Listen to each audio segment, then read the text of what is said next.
Chapter 1045. Li Zixuan did not look down on the women in the brothel, but he did not like them either.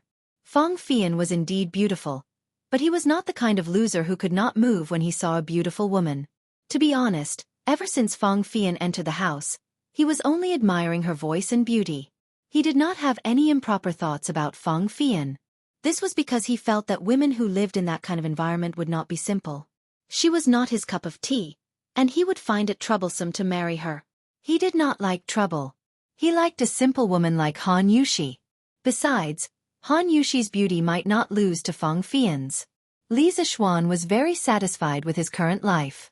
He asked Fang Fian to come over because he wanted to bring the song, Dedication of Love, from his previous life to Tang Dynasty and spread it all over the country. This was because this song could evoke the kindness in many people's hearts. My lady, we are in luck this time. Fang Fian left the Li residence in a carriage and headed to Peace Square. On the way, her personal maidservant said happily, "What kind of luck?" Fang Fian was still intoxicated by the melodious melody. After hearing the maidservant's words, she asked subconsciously, "Hee. Now that the Duke of Yong has taken a liking to you, you don't have to worry about being taken advantage of by those stinky men anymore. Isn't this considered luck?" The maidservant said with a smile. Fang Fian suddenly came to her senses. Her cheeks immediately turned red. She rolled her eyes at the maidservant and said, Don't talk nonsense. Which eye of yours saw that the Duke of Yong and was interested in me? If you talk nonsense again, I'll tear your mouth apart. Hee. Then I won't talk about it. I won't talk about it. The maidservant thought that her lady was shy and hurriedly begged for mercy with a smile. However, Fang Fian knew herself best. She did not see any lust in Li Zixuan's eyes when she was in the Li Zixuan's house. Moreover, Li Zixuan had treated her to the main hall of the mansion, which explained the problem. From the beginning to the end, Li Zixuan did not have the slightest interest in her. Others might not believe it, but Li Zixuan's purpose of inviting her over was most likely to simply let her learn the song, Dedication of Love. To be honest, Li Zixuan was young, promising, handsome, talented, and knew how to take care of women. After all, he had the title of Friend of Women. Fang Fian was a little attracted to him. However, from Li Zixuan's cool and clear eyes, Fang Fian understood that it was impossible between them. Moreover, she was just a prostitute in a brothel. She was not worthy of marrying into a big family like the Li family. Therefore, Fang Fian could only smile bitterly in her heart when she heard Kai Er's words. Since ancient times, beautiful women were often ill-fated. As a prostitute, she felt that the best ending for her was to obtain her freedom and live out the rest of her life peacefully by herself. The first news of the day on Datong Daily had completely aroused everyone's interest and curiosity about coal stoves and honeycomb briquettes. As soon as the East Market opened, the commoners flocked to the Strange Taste Pavilion. In an instant, there was a very long line in front of the Strange Taste Pavilion. Shopkeeper's son didn't disappoint his customers. He placed 7 to 8 coal stoves in front of the Strange Taste Pavilion. Each stove was filled with 3 burning honeycomb briquettes. On top of the stove was a kettle that was boiling hot water. Ladies and gentlemen, as you can see, these are the coal stoves and honeycomb briquettes. It is extremely convenient to use them to boil water and cook rice. Ladies and gentlemen, please take a look first before you decide whether to buy or not. Shopkeeper's son yelled at the top of his lungs. So this is what a coal stove looks like? It looks like it is very convenient to boil water. It is said that it can burn for a day at most 4 pieces of coal. I don't know if that is true. Hearing someone ask this question, Shopkeeper's son smiled and said, "Ladies and gentlemen, please be at ease. Our Strange Taste Pavilion has never sold fake goods, nor have we ever boasted. Actually, when you use this coal stove, you will find that it saves more coal than you think. Furthermore, this coal stove is especially convenient when you want to change honeycomb briquettes. Here, words alone are no proof. This old man will give everyone a demonstration." After saying this, Shopkeeper's son asked someone to bring over a pair of fire tongs. He found a coal stove that had been burning for a long time, lifted the kettle from the top, and then inserted the fire tongs into the stove. The crowd only saw him press down hard, and a burst of crackling sounds could be heard. That was the sound of the honeycomb briquettes being crushed under the stove. Shopkeeper's son took out the fire tongs and removed the ventilation cover under the stove. Then, He used the fire tongs to dig out the crushed coal. After that, he picked up a new honeycomb briquettes and placed them into the stove. Alright. Ladies and gentlemen, as you can see, changing coal is as simple as that. Shopkeeper's son handed the fire tongs to the servant and turned around to look at the customers in the queue with a smile. The whole process didn't even take half a cup of tea's time. Seeing this, everyone was shocked again and again. This coal stove is really too convenient. That's right, these 200 copper coins are really worth it. Shopkeeper's son, don't say any more, quickly start selling. No matter what, I want to buy a coal stove today. How can Strange Taste Pavilion's products be bad? Even if it's bad, I still want to buy it. I'll just treat it as supporting Marquis's charity. At the back of the queue, a large man impatiently shouted. Immediately, countless people followed behind him and responded, "That's right. Shopkeeper Lu, don't say any more, quickly start selling. The people in front aren't willing to buy it, but we are." That's right. They don't believe in Strange Taste Pavilion's products, but we do. Whether it's good or bad, we still want to buy it. Who says I'm not buying? Shopkeeper Lu, quickly start selling. I want to buy a pair of stoves and 200 honeycomb briquettes. Seeing this, Shopkeeper Lu decisively announced the start of the sale. This time, the workshop had started preparing the stoves and honeycomb briquettes a few days in advance. They had prepared a sufficient supply, so he didn't have to worry about running out of stock. Speaking of which, the workshop's blast furnace had already been completed 4 days ago. On the same day, they had started refining steel. The iron ore, coal, and sulfur ores in Yifang County were all being transported to the workshop in an unending stream. Now, the new workshop had basically said goodbye to the predicament of a shortage of raw materials. With the raw materials, the workshop could produce the stoves and honeycomb briquettes at full capacity. The production speed was terrifying. Every day, they could produce at least a few hundred stoves and hundreds of thousands of honeycomb briquettes. Moreover, as the process matured, the production speed would only increase. As for the production of bicycles, the workshop had temporarily put it on hold. Firstly, the stoves and honeycomb briquettes were life-saving items. Secondly, it was winter now, so there weren't many people willing to ride bicycles. If they produced more bicycles, they might not be able to sell them. Of course, the last reason was completely based on Li Zishuan's own subjective assumptions. In fact, even in winter, the number of people who wanted to buy bicycles didn't decrease at all. Every morning, there were still people riding bicycles in the cold wind, blindly comparing themselves, on Vermilion Bird Street. Chapter 1046.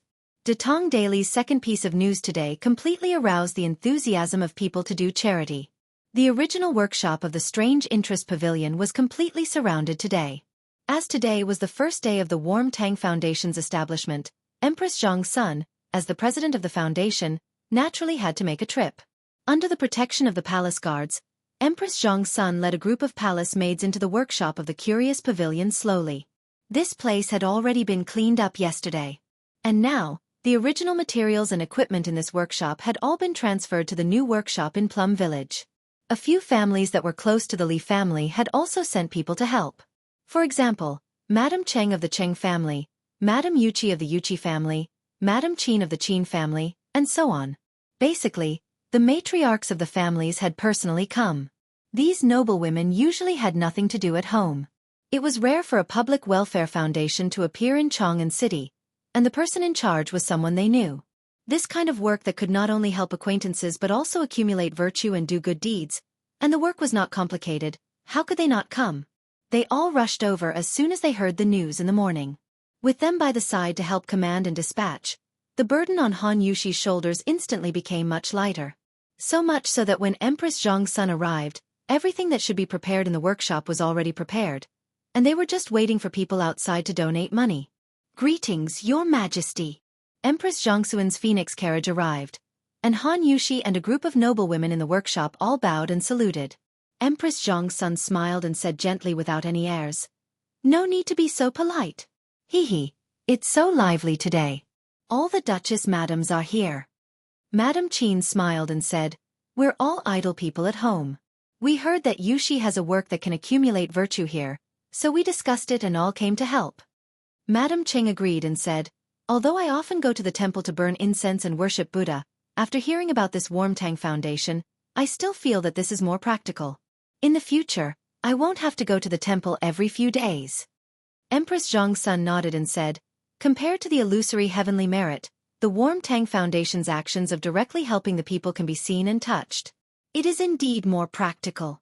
This Empress thanks the Duchess Madams for coming to help today. Your Majesty is too polite. This is what we should do. Everyone hurriedly said. Empress Zhongsun smiled, then turned to Han Yushi and said, Yushi, I usually have many matters to deal with in the palace. In the future, you will have to take responsibility for many matters here. If there's anything you're unsure of, just send someone to inform me. Han Yushi was still a little reserved in front of Empress Zhongsun.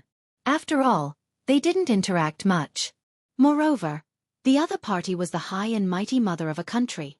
Hearing this, she bowed and said, Thank you, Your Majesty. Empress Zhongsun walked over and grabbed her hand. Smiling gently, she said, You little girl, I am now the president of the Warmtang Foundation, and you are the vice president. In the words of men, we are colleagues. Why do you need to be so reserved? You're Marquis of Yong, and isn't as obedient as you are in front of His Majesty and this princess. Haha. Li Zixuan, who had just walked through the gate of Yanhuang College, inexplicably sneezed. This fellow couldn't help but think to himself, looks like the weather is indeed getting colder. I, this young master, have the strength of a martial arts master, but I still can't withstand it. In the original workshop of the Strange Interest Pavilion, Han Yushi heard Empress Zhongsun say this, and the reservations in her heart instantly disappeared by half. She smiled slightly and said, Your Majesty is right. Yushi doesn't know much about the world. In the future, I hope Your Majesty can give me more guidance. Empress Zhongsun smiled and said, Speaking of experience, although the Marquis of Yong'an is young, he is like an old fox who has lived for who knows how many years. On this point, why do you still need to consult this Empress? Haha, alright, no more jokes. From now on, this will be the headquarters of the Warmtang Foundation. Yushi, if you lack manpower, just tell this Empress. Now, let the people outside who are waiting to donate money quickly come in. Han Yushi smiled and agreed. To be honest, she really did lack manpower right now. If it weren't for the Cheng family, Yuchi family, Qin family, Niu family, and Li Jing family's madams bringing people over to help, with the current situation, with the people she brought from the Li family, she really wouldn't have been able to handle it. However, these dukes' madams definitely couldn't come over to help every day. Now that Empress Zhongsun said this, Han Yushi's heart immediately calmed down a lot. She ordered the servants to open the door of the workshop, and the people outside consciously lined up and began to donate money one by one. Small donations like a few hundred copper coins and a few strings of coins were basically counted in person. As for large donations like 100 strings of coins, they would be specially brought to another place and counted on the spot by a dozen or so experienced warehouse workers. This wasn't done for the sake of special treatment, but to save the entire line's time. My master wants to donate 10,000 strings of coins. The money is all in the cart behind. Please send someone to count it. The moment the manservant at the front of the line spoke, he immediately shocked everyone. Han Yushi, Empress Zhongsun, Madame Chang, and Madame Qin, who were standing in the corridor and talking, all looked over in unison. 10,000 strings of coins. Just looking at the number might not move all of them, but what was this 10,000 strings of coins used for? This was for charity, not for business. To put it bluntly, it was a gift. Other than people like Li Zixuan who were extremely wealthy and didn't think much of money, there probably weren't many people in the entire Tang Empire who would be willing to take out 10,000 strings of coins to give away for no reason. This little brother, may I ask who your master is? In the courtyard of the workshop, there were several tables set up today, and the people naturally lined up in several lines. The person in charge of the line that the manservant who said he wanted to donate 10,000 strings of coins was Wang Zhong. Old Wang stared and asked. That manservant was still considered polite. He cupped his hands and then replied loudly, Steward Wang, my master's surname is Chao, and he avoids literary works. He can be considered old friends with the Marquis of Yong'an. My master said that the current emperor is so considerate of the people, and the Chao family is also willing to share the emperor's burdens. So it's Boss Chao. Boss Chao is deeply righteous. This old man admires him. This little brother, please come in. There will be someone in charge of counting the coins. Wang Zhong came to a realization and then had someone bring the manservant to the backyard. Chao Wendong? This Empress has heard of him. I didn't expect there to be such a deeply righteous person among the merchants. In the corridor, Empress Zhong's son whispered softly. Then she looked at the time and said, Yushi and the Duke's madams, this Empress still has some matters to attend to, so this Empress will leave first. Thank you for your hard work here. No one had any objections. Empress Zhong's son led her people and left through the back door of the workshop. Chapter 1047. After Empress Zhong's son left, Han Yushi, Madame Qin, and the others all heaved a sigh of relief. Although Empress Zhong's son appeared approachable, it was inevitable that they would feel pressured when they were with her. Yushi, this boss Chao is really generous. He actually took out 10,000 strings of cash all of a sudden. Compared to him, Godmother is really stingy. Madame Qin lamented. After they saw the newspaper this morning, not only did they come over to help, but they also followed behind to donate some money. Most of them were hundreds or thousands of strings of cash. Although it was not a small amount, it paled in comparison to Chao Wendong's 10,000 strings of cash. Godmother, you can't say that. My husband once told me that no matter how good or small it is, as long as there is sincerity, then it is true kindness. Once the heart is touched by kindness, it will be immortal. Han Yushi held Madame Qin's hand and explained with a smile. Haha. Sister, listen. This child Xiaoxian is really talented. Everything he says is so reasonable. Unlike my family's Chou Niu, who is always reckless. Madame Chung patted Madame Qin's arm and said with a smile. Auntie, you must be joking. Big brother Chou Niu is a person who values friendship and righteousness. He is also my husband's good brother. How is he reckless? Han Yushi hurriedly said. Madame Chung immediately beamed and said, Haha. Yushi, don't speak up for that kid. As his mother, how can I not know what kind of person he is? Although she said this, the smile at the corner of her eyes could be seen by everyone. After a while, everyone's good impression of Han Yushi couldn't help but increase. This was also a popular policy among the ancient aristocrats. Through the friendship between the mistresses, the relationship between the two families would become stronger. As they spoke, many people had already donated their money. According to the rules set by Li Zishuan, anyone who donated money to the foundation, no matter how much they donated, would receive a special certificate from the Nuantang Foundation.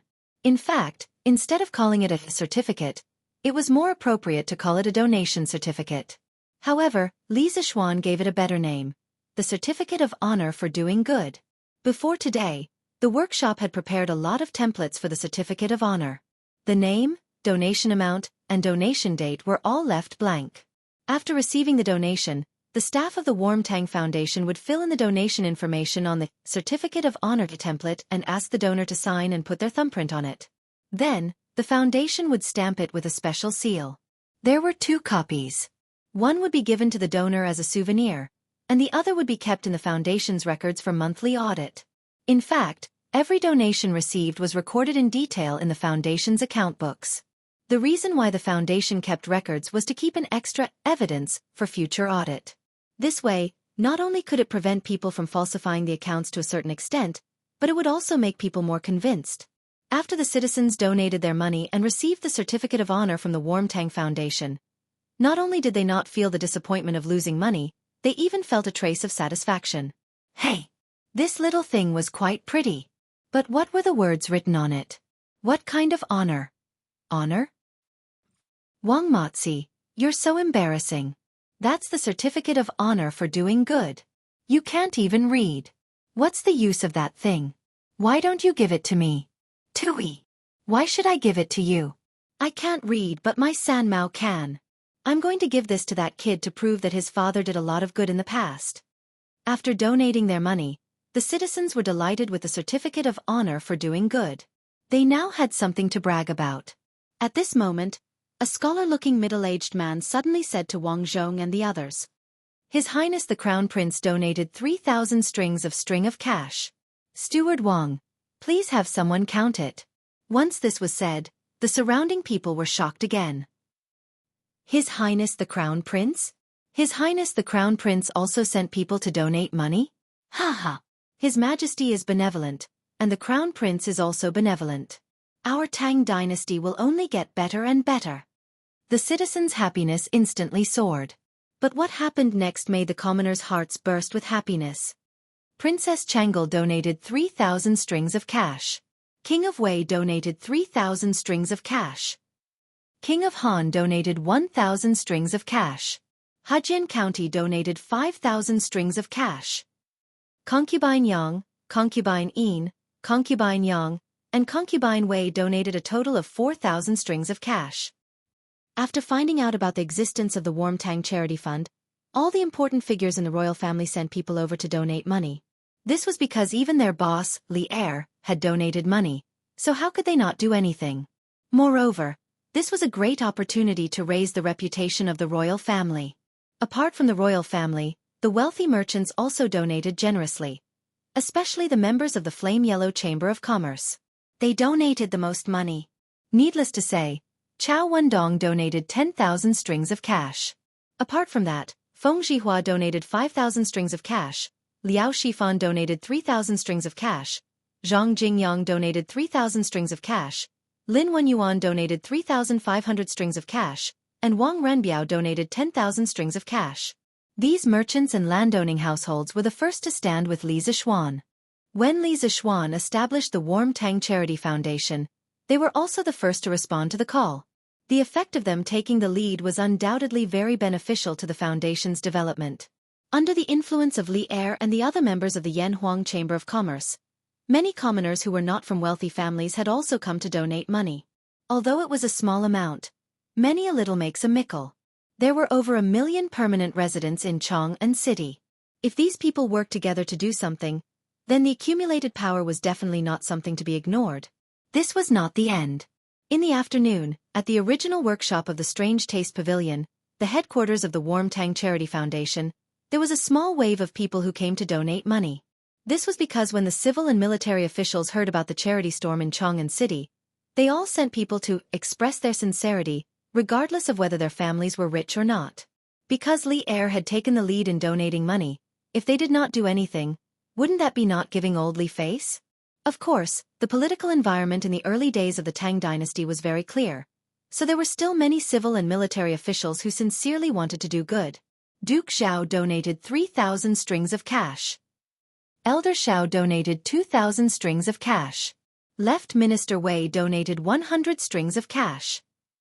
Among the thousands of strings of cash, 100 strings of cash suddenly popped out. Everyone was stunned, but strangely, no one mocked the donor for being stingy. Wah! Left Minister Wei is so generous this time. He actually donated 100 strings of cash. Yeah! I remember when Marquis Yong'an's wedding, Left Minister Wei only donated 5 strings of cash. Heh! Looks like Left Minister Wei really cares about the commoners. Of course. Chapter 1048. South of Chang'an City, Anlu House, Lin family's front yard, main hall. Dad, why did we only donate 3,500 strings of cash? I heard that the Chow family donated 10,000 strings of cash. Lin Hao said with a hint of dissatisfaction. From his tone, it was clear that he was disdaining his father for donating too little money this time. He was truly the foolish son of a landlord.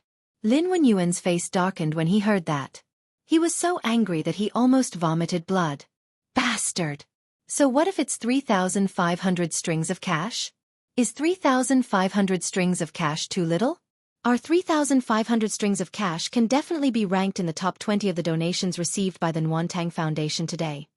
Lin Hao was not afraid of his father. He pursed his lips and said, "No, Dad. What I mean is that since our family is doing business in Tang Dynasty, we should do something for the people of Tang Dynasty. We have to be a righteous merchant in the eyes of the people. Only then will the people take care of our family's business. Dad, look at the reputation of the world's righteous merchant that His Majesty personally bestowed upon him." Lin Wenyuan's face darkened. He immediately felt that his son's words made sense. In today's era where Datong Daily could quickly transmit information, if he could leave his name on the newspaper by donating money and it reached Li Er's ears, he might even be bestowed the title of Righteous Merchant of the World. Even if Li Er did not give him the title, his benevolence and righteousness would spread to the ears of thousands of people through the newspaper.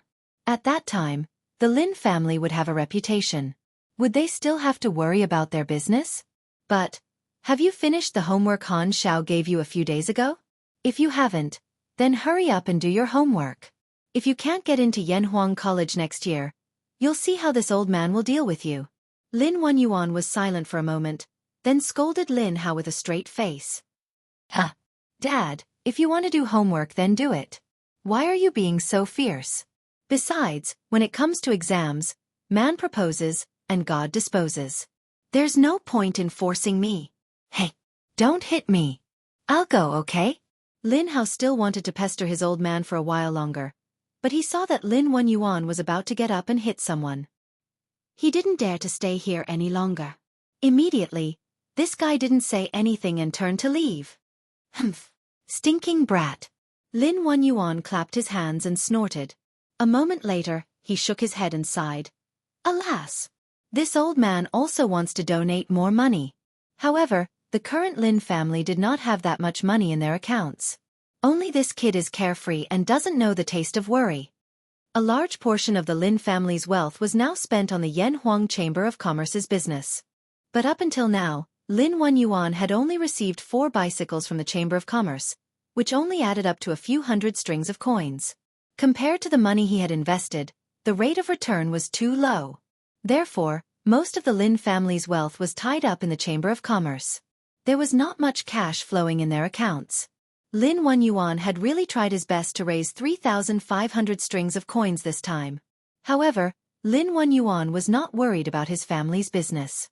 He was waiting for the next cycle of bicycle production. When that time came, just by selling bicycles, he would be able to recoup his costs. Master, why did you donate 10,000 strings of coins all of a sudden? Even if you're doing a good deed, you shouldn't do it so generously.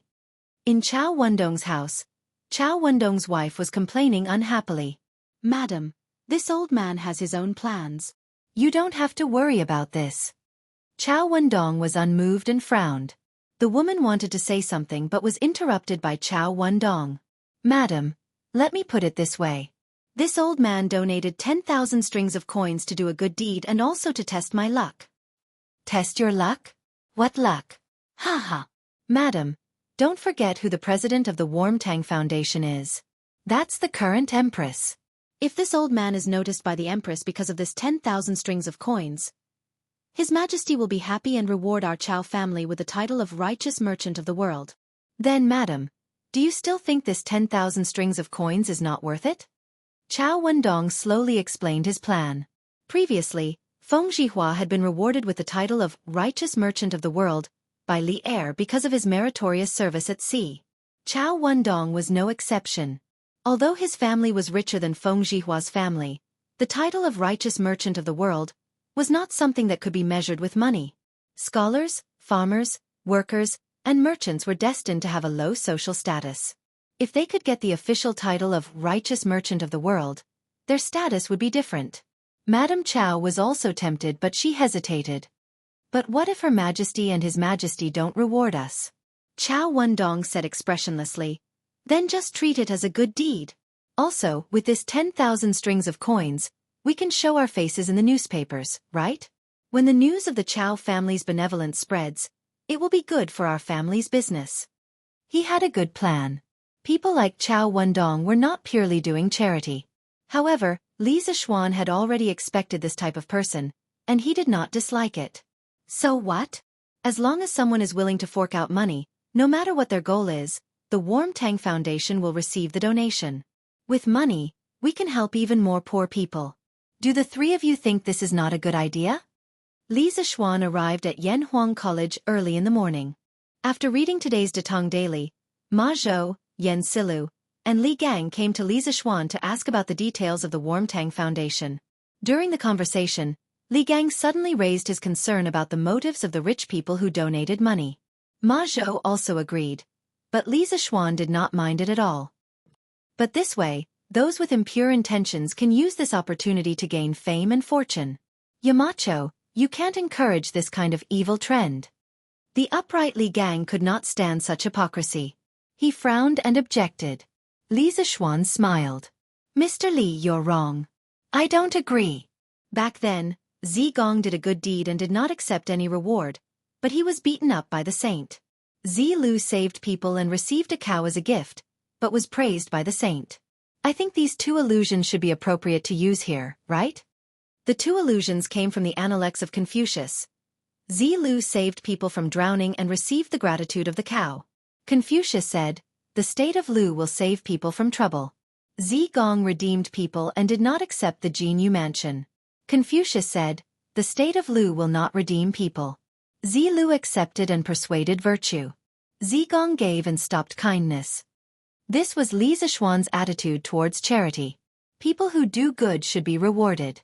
This way, more and more people will join the ranks of doing good deeds.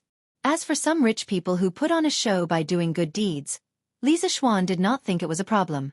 As long as they paid the money, they could show off however they wanted to. Not only that, Li Zishuan would also provide a platform for those people to show off as much as they wanted, because this was the only way to receive a large amount of donations. Chapter 1049. Fine. Looks like I've been too stubborn. It's for the good of the poor. I have no objections. In Yanhuang College, Li Gang finally sighed and accepted this reality. Yen Silu stroked his beard and smiled. Haha. I told you, Wenji, you're too focused. Everyone in this world is for profit. If we don't give some benefits to those who do good, how can this kind act be sustained in the long run? Li Gang nodded in agreement. Ma Zhou sighed. Marquis foresight. I'm impressed. I can foresee that before long, the Warm Tang Foundation scale will grow bigger and bigger. When that time comes, millions of people will benefit from Marquis' decision. Li Zishuan smiled and said, "The most important thing now is not to discuss the Warm Tang Foundation but to prepare for the Academy's final exams. I've already told the three of you that I want to bring forward the final exams. Have the questions been prepared?" The reason why the final exams were brought forward was because the weather was getting colder and colder. The Academy's teaching buildings were made of cement, so it was still quite cold in the winter. The other reason was that Li Zishuan wanted to let some of the students participate in the Warm Tang Foundation's Warm Tang operation. It was a kind of experience for the students. Yen Silu nodded and replied, "The questions for each subject are out, but the students haven't had time to revise yet. Yamacho, do you want to consider delaying the exams for a few days?" Actually, the Academy's classes for this semester were basically over. The only problem was that the students had not started revising for some of the classes. Li Zishuan shook his head. "No need. It's to see how well the students understand the various subjects. It's better if they don't revise. It'll show their true level. Today is Tuesday. Inform the students that the final exams will begin the day after tomorrow." This? Yen Silu was a little confused. What kind of twisted logic is this? Li Gang smiled. Haha. Konggu, you don't have to worry about the students. If they don't want to revise, then so be it. Besides, what Yamacho said might not be completely wrong. Since Li Gang said so, Yen Silu had no choice but to agree. Li Zishuan said again, "Mr. Yen, give me the test papers for each subject later. I'll take them home tonight and look at them." "Yes, Yamacho." After Li Zishuan left, Li Gang and Yen Silu immediately called for a meeting of the subject leaders. They conveyed the news that Li Zishuan was going to hold the final exam in advance the day after tomorrow to the subject leaders of the various departments. Wang Ji, Mo Huai, Su Hongji, Xiao Diyan, and the others were not particularly surprised. This was because when Li Gang asked them to come up with the questions 2 days ago, they had already guessed this possibility. However, they did not expect it to come so soon. The meeting was very short. After Yen Silu conveyed Li Zishuan's message, he announced the end of the meeting. All that was left was for the leaders of the various departments to relay the news to their respective homeroom teachers. As a result, when school was about to end in the afternoon, all 16 classes of Yanhuang College received this unfortunate news almost at the same time. What? The final exam is the day after tomorrow? Sir, we just finished all the courses last week. That's right. We just finished studying last week. We didn't even have time to revise. How can we take the exam? F***CK. Isn't this a scam? Who came up with this rotten idea? The students were all in an uproar. However, No one could change Li Zixuan's decision. After realizing that the exam would be held as scheduled the day after tomorrow, the students gradually quieted down. Silence meant acceptance of reality. Many students had already secretly planned to work overtime to revise for the next 2 days. Sure enough, when it was time for dinner today, the students ate exceptionally quickly. After dinner, most of them returned to the teaching building and took advantage of the fact that it was not yet dark to read for a while. When it was dark, they returned to the dormitory. Without washing their feet or faces, they took out their books and immersed themselves in reading.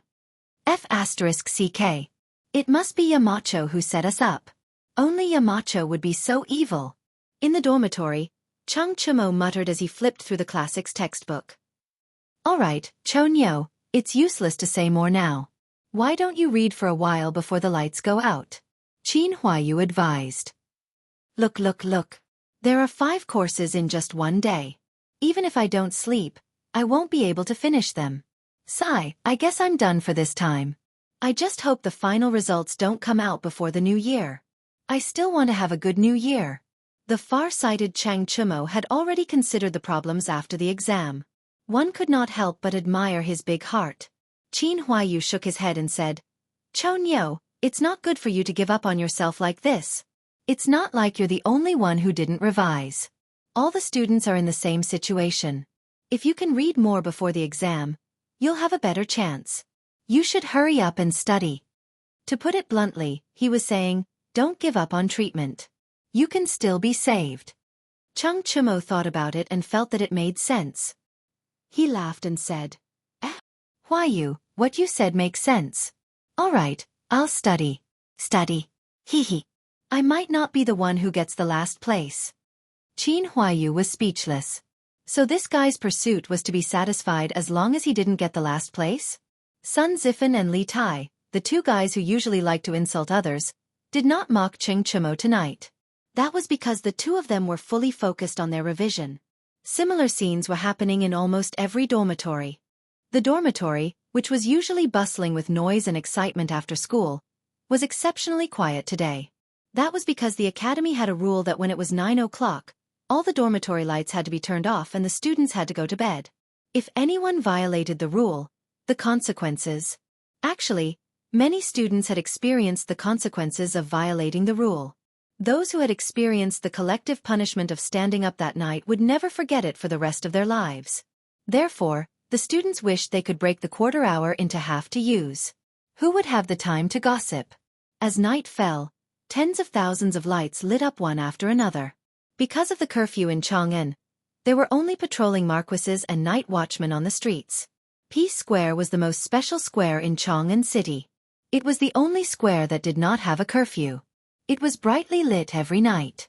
Meng Jiao wrote in after passing the imperial examinations, the past was filthy and unworthy of praise, but the present is debauched and unrestrained.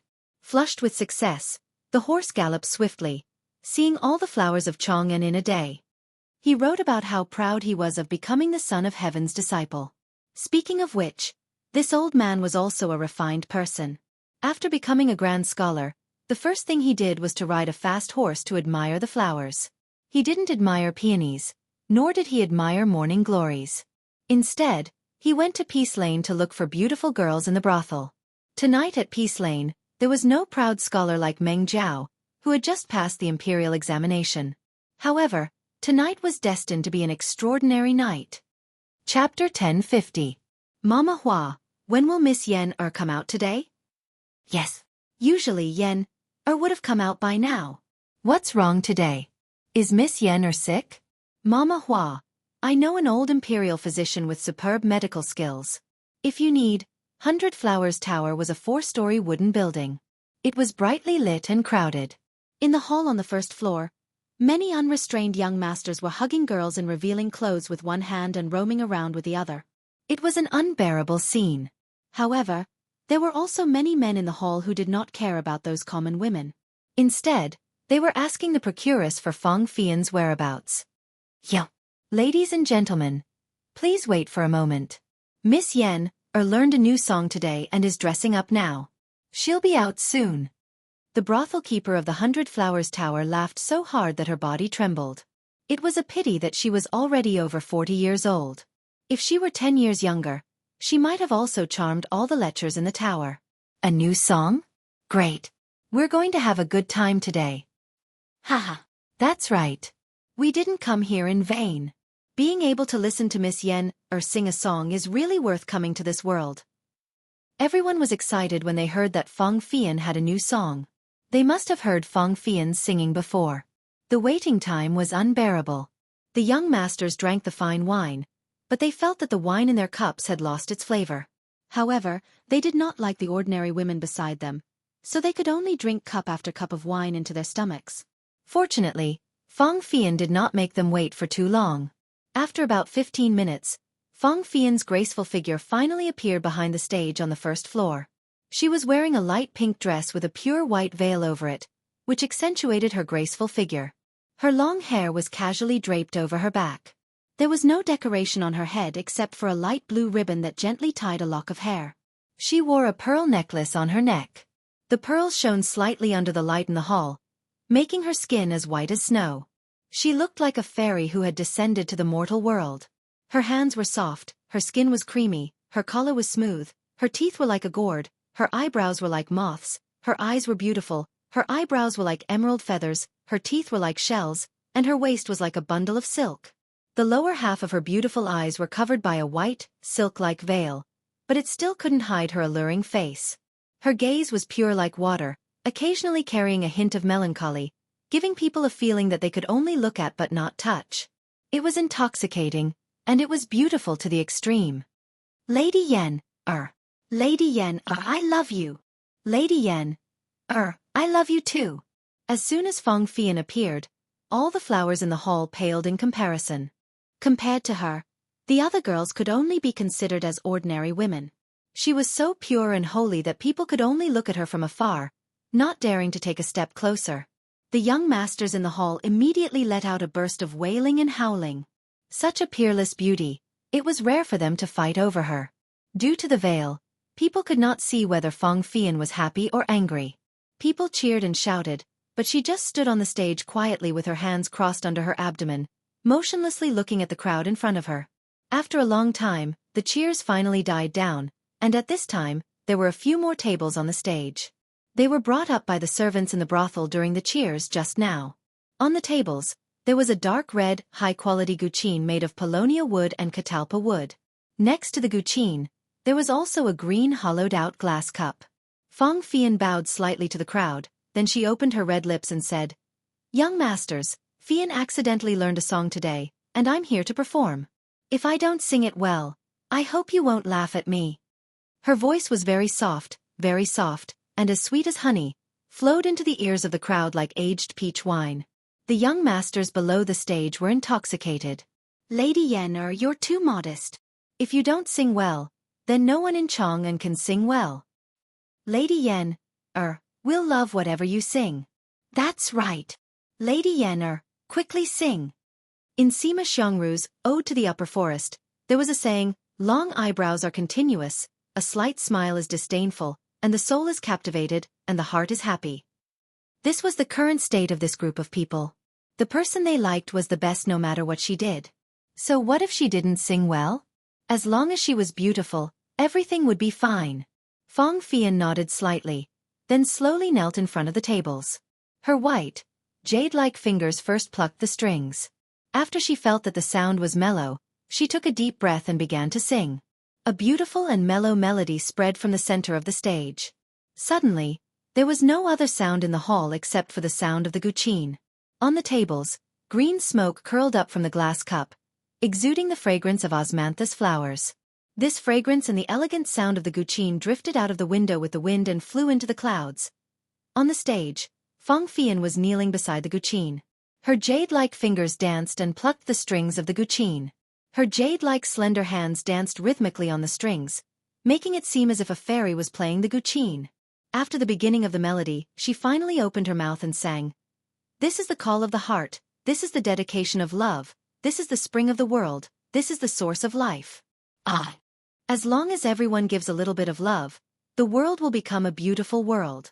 Compared to the dedication of love, sung by the modern Wei Wei, Feng Fian's singing was more beautiful and lovely. This had nothing to do with her singing skills. The main thing was that Fang Fian's voice was mellow and pleasant to listen to, as clear as a silver bell.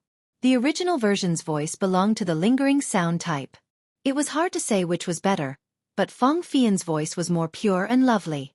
In the modern world, she would definitely beat all the pure and innocent female celebrities. Since Fang Fian opened her mouth, the rich young men below the stage couldn't close their mouths. They didn't even realize that their saliva was flowing out. Firstly, it was because Fang Fian's voice was beautiful. Secondly, it was the first time they heard such a song that was different from the ancient songs. But they had to admit that it was really nice. Although the lyrics weren't very literary, the meaning in it was very thought-provoking. Everyone was intoxicated by the beautiful world described in Fang Fian's song. Even Fang Fian herself was intoxicated by it. As long as everyone gives a little bit of love, the world will become a beautiful world. What a beautiful hope! Unknowingly, the song soon came to an end. When the last note of the guqin sounded, the hall finally fell into complete silence. However, this was just the calm before the storm. Not long after, a wave of cheers erupted in Hundred Flowers Tower. Beautiful! It's so beautiful! This song is so beautiful! The song was just like the person. The song was beautiful, and so was the person. Miss Yen, sing it again. Yes, sing it again. Chapter 1051. In Hundred Flowers Tower, Fang Fian sang Devotion of Love 3 more times in response to the crowd's strong demand. During this time, the Hundred Flowers Tower was filled with thunderous cheers and excitement. Many people in Ping Kong Square heard the music and came to watch the fun. As a result, the number of customers in Ping Kong Square increased by several times today, making the other brothels in Ping Kong Square jealous. The name of this song is Dedication of Love. Only with love can you accept others. Only with love can you respect each other. If everyone has love, they can forgive and not blame others. Love is silently contributing, not caring about whether there is a return. Love is resolving disasters, not bearing grudges. Today, Chang'an City's Warm Tang Foundation is officially established. Fian hopes that everyone can contribute their love. Just like the song says, as long as everyone contributes a little love, the world will become a beautiful world. Good people will be rewarded. In the Hall of Hundred Flowers Tower, Fang Fian sang Dedication of Love 4 times in total. After the 4th time, she stood up and spoke slowly to the crowd. As she spoke, she could not help but feel a wave of sadness in her heart. If the Warm Tang Foundation was established 10 years earlier, her father would not have frozen to death in the winter of that year. She and her mother would not have been left to live alone in the world, and she would not have ended up in a brothel. If her father was still alive, no matter how poor her life was, she would still be the daughter of an innocent man. But now that things had come to this, the only thing she could do was to promote the Warm Tang Foundation so that more poor people would not end up in her current situation. When the torch was passed on, what others conveyed was the spirit, but what she conveyed was the love of the world. Good. Miss Yen, is not only beautiful, but also kind. I have nothing to say. Tomorrow, I will donate 10 strings of cash to the Warm Tang Foundation. I will donate 100 strings of cash tomorrow as well. I will donate 100 strings of cash as well. I will donate 1,000 strings of cash. Waves of cheers came from the crowd. However, the procuress of Hundred Flowers Tower was secretly stomping her feet. If these people donated money to charity, wouldn't the money spent on her tower correspondingly decrease? This kind of thing did not benefit Hundred Flowers Tower at all. Instead, it had hidden disadvantages. Fortunately, Fang Fian didn't say anything else. She just thanked him and left. After that, the stage was given to the other girls in the Hundred Flowers Tower. After all, Lisa Xuan had given Mother Hua political task. The girls in the tower had to sing Devotion of Love 10 times a day. The next day, on the front page of Datong Daily, it was no surprise that the Nguyen Tang Foundation's donation was published yesterday. The top 20 donors were directly highlighted and praised. The headline, no one knew if it was an accident or a coincidence, but it turned out to be, as long as everyone gives a little love, the world will become a beautiful world. Heh! Just these 20 donations added up to nearly 150,000 strings of cash. Of course, the Marquis of Yong, Anne's family donated more than 20,000 strings of cash. Ugh, so much money. According to the usual donation of 4 coal stoves and 200 honeycomb briquettes, how many coal stoves and honeycomb briquettes will the Marquis of Jianghu donate this time? There are at least several 100,000 of them. But for every 4 coal stoves donated, the Marquis of Jianghu will lose 200 copper coins. No matter how you look at it, the Marquis of Jianghu has paid a huge price. Sigh. Who said it wasn't? But the poor people of Chang'an City are lucky this year. They definitely won't be cold anymore. Of course, this is all thanks to the Emperor and the Marquis of Jianghu. Hey! Speaking of which, did you buy the coal stoves and honeycomb briquettes at Xianxia Pavilion yesterday to test them? We tried them. It's so convenient to use them to boil water and cook. And a piece of coal can burn for a long time. From yesterday afternoon until now, the coal stoves at home have only burned 2 pieces of coal. Haha. That's right. I also want to say that the coal stoves are good. My second brother said that he's going to buy some coal stoves and honeycomb briquettes today. While the ordinary people were talking about the Nguyen Foundation and the honeycomb briquettes, some elegant people were shocked when they saw the headline. What the F***CK? Am I seeing things? Why is the headline the same as the lyrics of the new song that Miss Xianxia sang last night? Wow! It's true. Could it be that the person who wrote the news also went to 100 Flowers Tower last night? What 100 Flowers Tower? What Miss Xianxia? What new song? Brother Liu, Brother Chow, what are you talking about? Ha! Brother Yen, you didn't go to 100 Flowers Tower last night? I didn't go, something happened at home. Haha. I think your tigress didn't let you go, right? Bull **T. I'm the head of the family. How can that woman control me? Don't talk nonsense. Tell me what happened. Haha. Keep bragging. But it's a big loss that you didn't go to 100 Flowers Tower last night. Why? Because Miss Xianxia sang her new song last night, and it was really good. You don't know, but almost everyone in Peace Lane who was awake went to listen to it live. It was really a heavenly sound. Heh, what was it? Wasn't it just a song? Did it have to be so good? Besides, what does this song have to do with today's news? Hey, it has a lot to do with it. The title of this news is a line from yesterday's song. Don't you think it's a coincidence? That person picked up the newspaper, looked at the headline, and muttered, as long as everyone gives a little love, the world will become a beautiful place. Brother Chow, how did you sing that song? Can you sing it for me? The young master opposite him instantly became proud. Hee. You've asked the right person. I heard Miss Xianxia sing it 4 times last night, so I already knew how to sing it. Listen. Cough cough. After that, he cleared his throat and started singing. This is the call of the heart, this is the dedication of love, this is the spring of the world, this is the source of life. As long as everyone gives a little love, the world will become a beautiful place. Stop. Stop F***king. It's too bad. Shut up. No, I haven't finished singing. Stop singing. I'll go to 100 Flowers Tower personally tonight. Listening to Brother Chow's singing is really terrible. Damn. What do you mean? Which part of my singing is not good? Come on you. But to be honest, the tune of this song is quite special. I've never heard it before. And the lyrics are not bad. I'll go to the Nguyen Foundation later to donate some money. Just take it as a bit of my love. Yo. Our great young master Yen still has such awareness? When did he become so kind? Damn you. I still have a conscience, unlike you, whose heart has already turned black. Damn. You're the one whose heart is black. I was already planning to donate money later. Chapter 1052. Husband, the total is out. Yesterday, our Nguyen Foundation received a total of 250,000 strings of cash. The warehouse at the Xianxia Pavilion workshop is almost half full. In the morning, after breakfast, Han Yushi held an account book and said happily to Li Zixuan. This could be considered her first career. She had always been walking on thin ice in her heart. In the end, after the first day, not only did she not make any mistakes, but she also gained a lot. This made her very happy. Li Zixuan pretended to sigh sadly. Sigh. 250,000 strings of cash.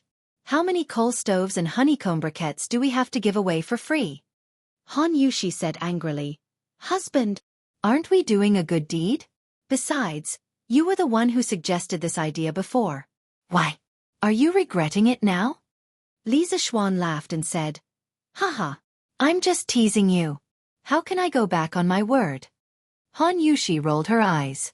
She thought for a moment and said to Li Zishuan seriously, Husband, now that the donation has been paid, our workshop has to hurry up and prepare the coal stoves and honeycomb briquettes. Otherwise, people will say that we only accept money and don't do anything. Li Zishuan nodded slightly. He stood up and said with his hands behind his back, Don't worry, my wife. The workshop is already producing coal stoves and honeycomb briquettes. Moreover, Faubert is still recruiting workers these few days. The farmers near Chang'an City who are free have basically all been recruited to help. There are also some refugees from other places who are also being recruited to the workshop. Although those people don't have much skill, they don't need skill to make honeycomb briquettes. They only need strength. Han Yushi smiled and said, Yes. This way, not only can we speed up production, but we can also increase the income of the people. Husband, you are doing a good deed. Li Zishuan said half-jokingly, Hee hee.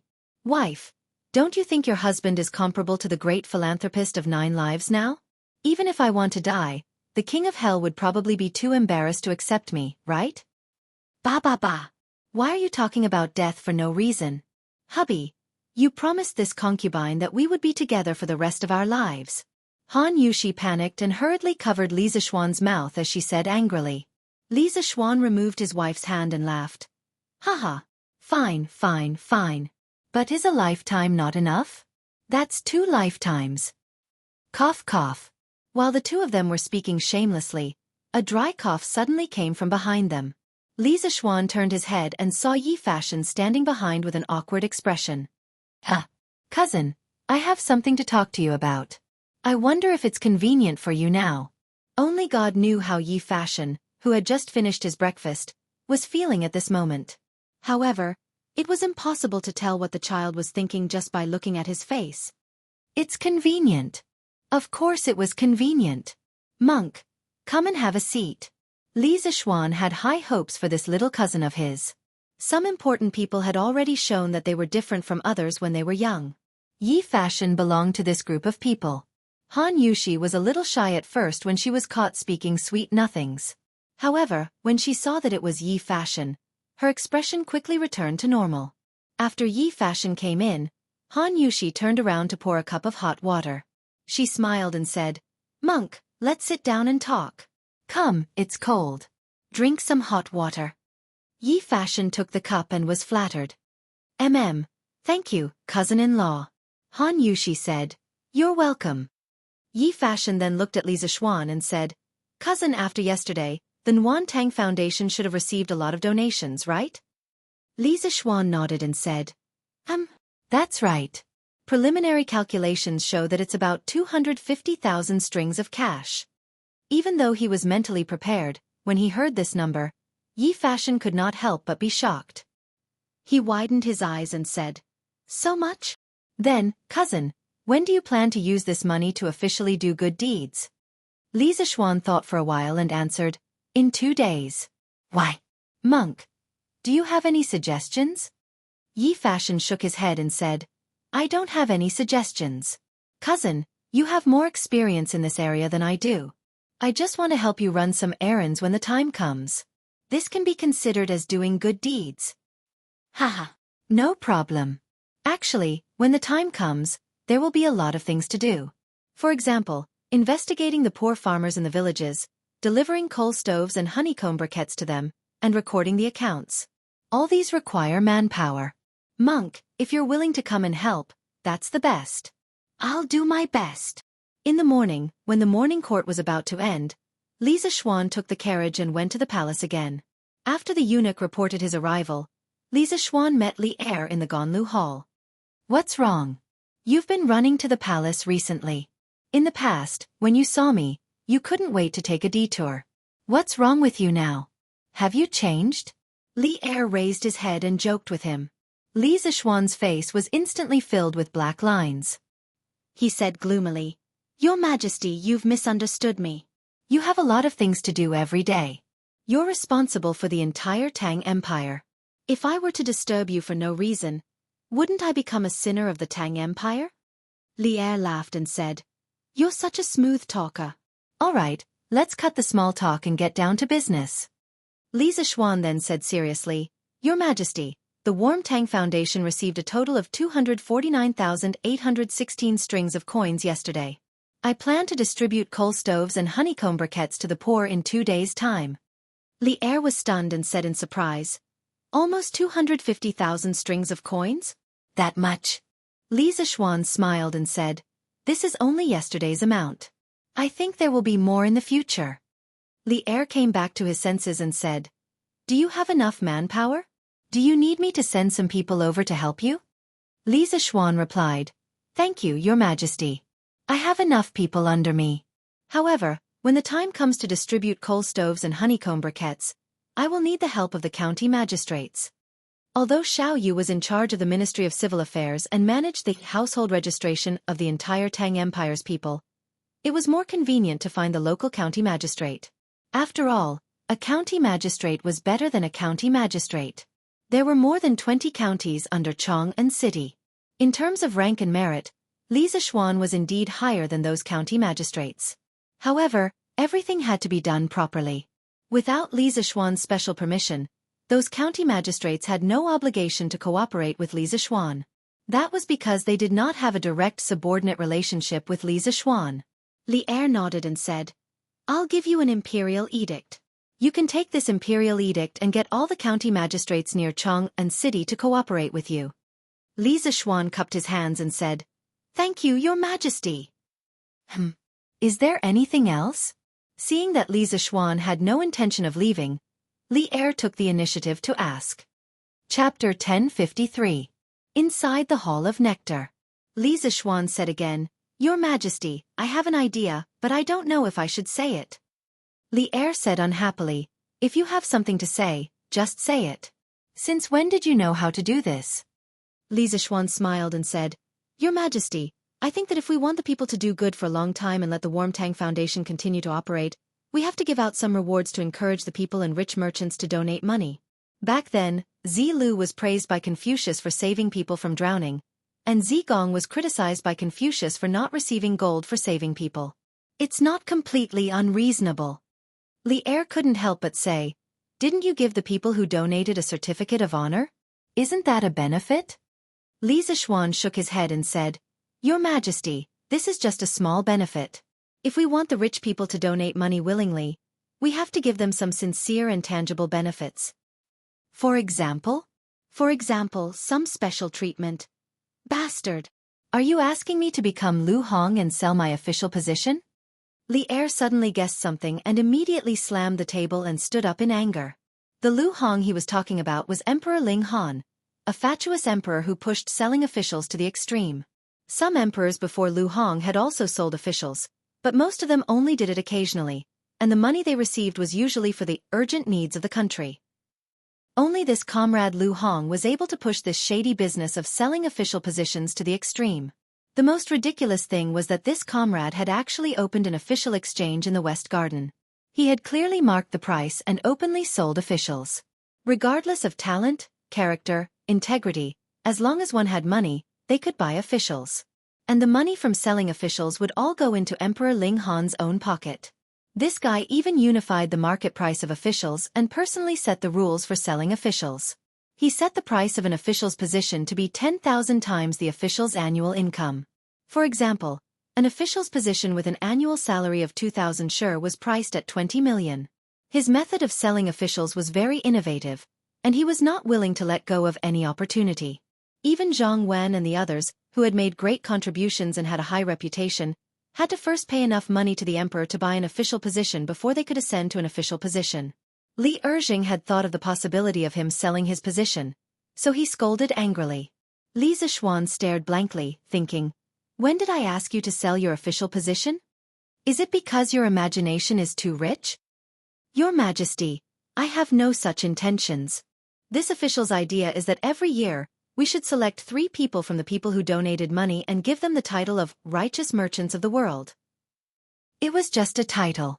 Not only would it not damage the prestige of the imperial court, but it would also stimulate the enthusiasm of the wealthy citizens to donate. Moreover, there were precedents before. It's just a few more, right? In order to prevent old Li from misunderstanding again, Li Zishuan directly told him his plan. Just a title? You brat, it's easy for you to talk. Do you think the title of righteous merchant is so worthless? Li Er said with a dark face. Your Majesty, I didn't say that it was worthless. According to my preliminary estimates, if a wealthy businessman wants to be selected, he will have to donate at least 50 to 60,000 strings of cash. This wasn't cheap at all. Moreover, all the land under the heavens belongs to the emperor, and all the people who live on the land are the emperor's subjects. Businessmen are also your Majesty's subjects. Why should your Majesty be so biased against them? Li Zishuan couldn't help but say. Li Er frowned and didn't say anything. After a while he said meaningfully, You're here to persuade me today. The division of scholars, farmers, workers, and merchants has existed since the spring and autumn period, and it has been like this for generations. How do you want me to change it? Li Zishuan clasped his hands and said, This official has never thought of changing the status of the merchants, but this official feels that giving the title of righteous merchant of the world to some merchants who have made outstanding contributions to the Tang dynasty should be harmless. For example, Feng Zhihua from before. Li Er thought for a moment and finally waved his hand and said, All right. I'll give you a place every year. Li Zishuan laughed and said, This official thanks your Majesty on behalf of the millions of merchants and poor citizens of the Tang dynasty. Li Er waved his hand and motioned for a certain someone to scram. Your Majesty. Does this year count? Scram. Hey. I didn't say it doesn't count, I just said, scram. That means it counts this year too. Sitting in the carriage, Li Zishuan muttered to himself as he recalled the situation in the Sweet Dew Hall. As long as everyone gives a little love, the world will become a beautiful world. Just as he was thinking, Li Zishuan suddenly heard someone humming a tune outside the carriage. He couldn't help but feel happy. He thought to himself that this modern song had spread quite quickly after it came to the Tang dynasty.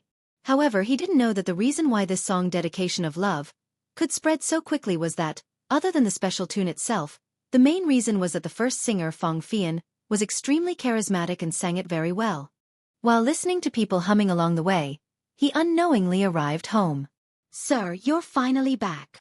He jumped out of the carriage and found little Fishy waiting at the door. Li Zishuan smiled and said, What's the matter?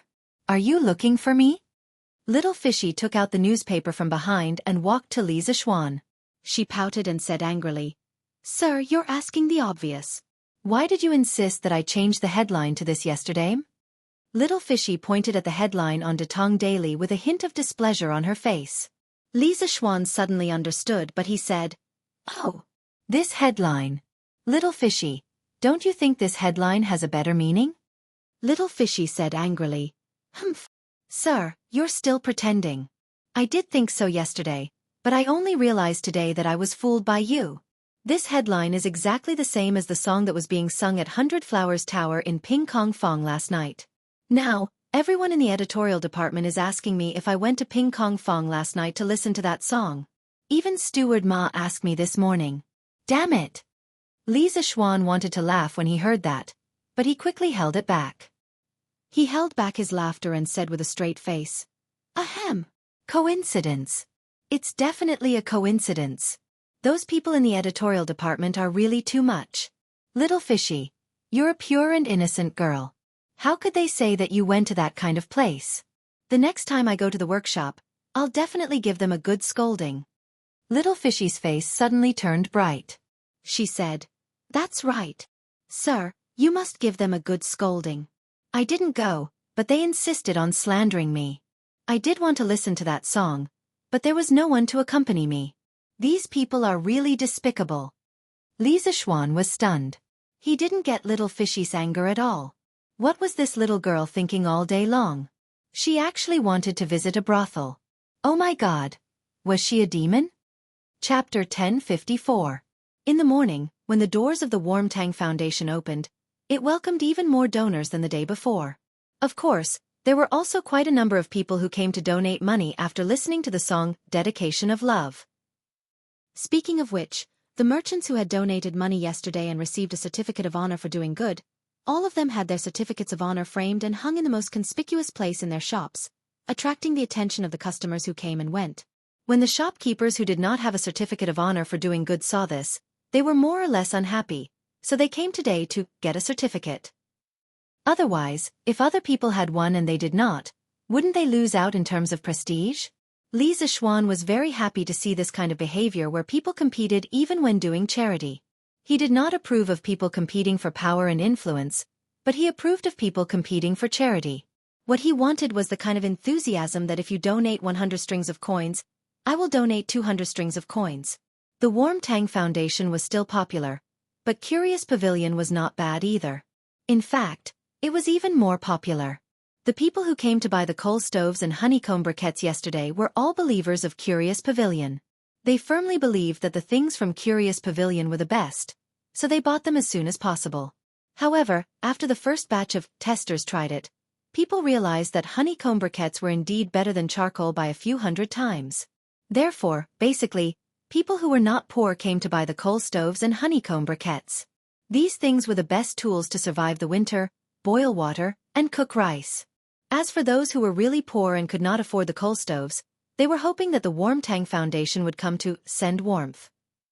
This winter, no one in Chang'an City would be cold anymore. Yo! Uncle Hu, Uncle Nyo, Second Master Lu, why are you all here? In the afternoon, Li Zixuan went to the workshop in Plum Village to check on the progress of the production of the coal stoves and honeycomb briquettes. However, he saw Hu Hanyun, Lu Wanshan, and the other villagers of Plum Village outside the workshop. Moreover, there were also villagers from other villages in his fief. There were at least a few hundred people in total. Young master, it's been cold recently, and there aren't many herbs in the mountains. It just so happens that you need manpower in your workshop. Since we farmers have nothing to do at home, we all came to help. Hu Hanyun was knocking on a piece of coal when he saw Li Zixuan coming over. He stopped what he was doing and replied. Fu Bin and his men were mining happily in Yifang County. Moreover, the goods route from Yifang County to Chang'an had been completely opened. Basically, every 2 days, a large batch of iron ore, sulfur ore, and coal would be shipped here. The sulfur ores were naturally piled up in the warehouse, while the iron ores and coal ores were piled up outside the workshop. Because there were too many of them, they took up space inside. Yes. Young master, you're using the coal stoves and honeycomb briquettes to do good deeds. Even if we farmers donate money, we won't be able to donate much. If we help young master make honeycomb briquettes, isn't that the same as doing good deeds? Hee. Just nice, I can do some work in the winter to warm up my body. Second Master Lu was old, but his body wasn't old at all. He always looked hale and hearty, and it felt like some young men in their 20s or 30s weren't as strong as him. Li Zixuan listened and nodded. That's fine too. One more person means one more share of strength. Moreover, the farmers can also earn more money because of this. Not bad, not bad. At first, Li Zixuan didn't let Faubert recruit people from his fief. The main reason was that the commoners usually had to go into the mountains to gather herbs. Moreover, recently, every household was basically distributing bean sprouts. He expected that they wouldn't be able to free themselves. However, since the situation was like this now, he didn't have any objections. It was more reassuring to recruit people from his own side than outsiders. Young master, Xiao Hu and the others refused to accept wages no matter what. This old man has been trying to persuade them until my mouth is about to break. Just as Li Zixuan finished speaking, Faubert's voice came from behind. There's actually such a thing? Li Zixuan was startled. He immediately looked at Hu Hanyun and Second Master Lu and said seriously, Uncle Hu, Second Master Lu, this work is like doing business. How can you only contribute and not receive money? How can I have the face to ask the workshop to hire you to work like this? Old Hu said stubbornly, Young master, I, Old Hu, have never done business before, and I'm not doing business now. We all owe young master a favor, and we're all here to return the favor. We all know how young master usually treats us. At this time, it's not a busy farming season, and we have nothing to do at home. We're all here to help and put in some effort. How can we still ask young master for money? Don't you think so? Yes. Xiaohu's words are reasonable. We farmers don't know how to do business, but we understand the fickleness of human nature. What's the point of money? Now that everyone can eat, drink, and wear warm clothes, it's enough. Why do we need so much money? Second Master Lu couldn't help but interrupt. That's right. We have to have a conscience. We can't accept this wage. Yes. We can't accept it. Young master, please don't try to persuade us anymore. My family has made a lot of money from selling bean sprouts recently. If we really want to calculate it, we should be the ones giving young master money, not the other way around. So we definitely can't accept this wage. At the side, the other farmers in Li Zishuan's fiefdom all shouted loudly. Li Zishuan smiled helplessly. These farmers were usually quite clumsy with their words, but now, each one of them was better than the other. Moreover, their thoughts were very clear. He didn't know how to persuade them even if he wanted to. All right then. I'll accept the friendship of my fellow villagers. It's fine if you don't accept the wage, but everyone has to eat lunch at the workshop. It's best if you call your wives and children over to eat. There'll be enough food. Some friendships could not be measured with money. It would only be an insult to these friendships, so Li Zishuan decisively stopped trying to persuade them. Instead, he said half-jokingly, "Good. That's not a problem. Haha. I old who can eat a few more bowls of rice to my heart's content." Hearing Li Zishuan's bold and unrestrained words, the other farmers also laughed heartily. When the other farmers who came to work saw Li Zishuan and the other farmers in the fiefdom, their eyes were filled with yearning. At this time, they who could get paid started to envy the farmers in the Han village, Plum village, and Liujia village who couldn't get paid. This was because they also wanted to have such a kind-hearted master. Faubert, ask the people below to improve the food conditions of the construction site. At the very least, we must ensure that there's fatty meat in every meal. After entering the workshop, Li Zishuan said to Faubert. The corners of Uncle Fu's mouth twitched. This is really...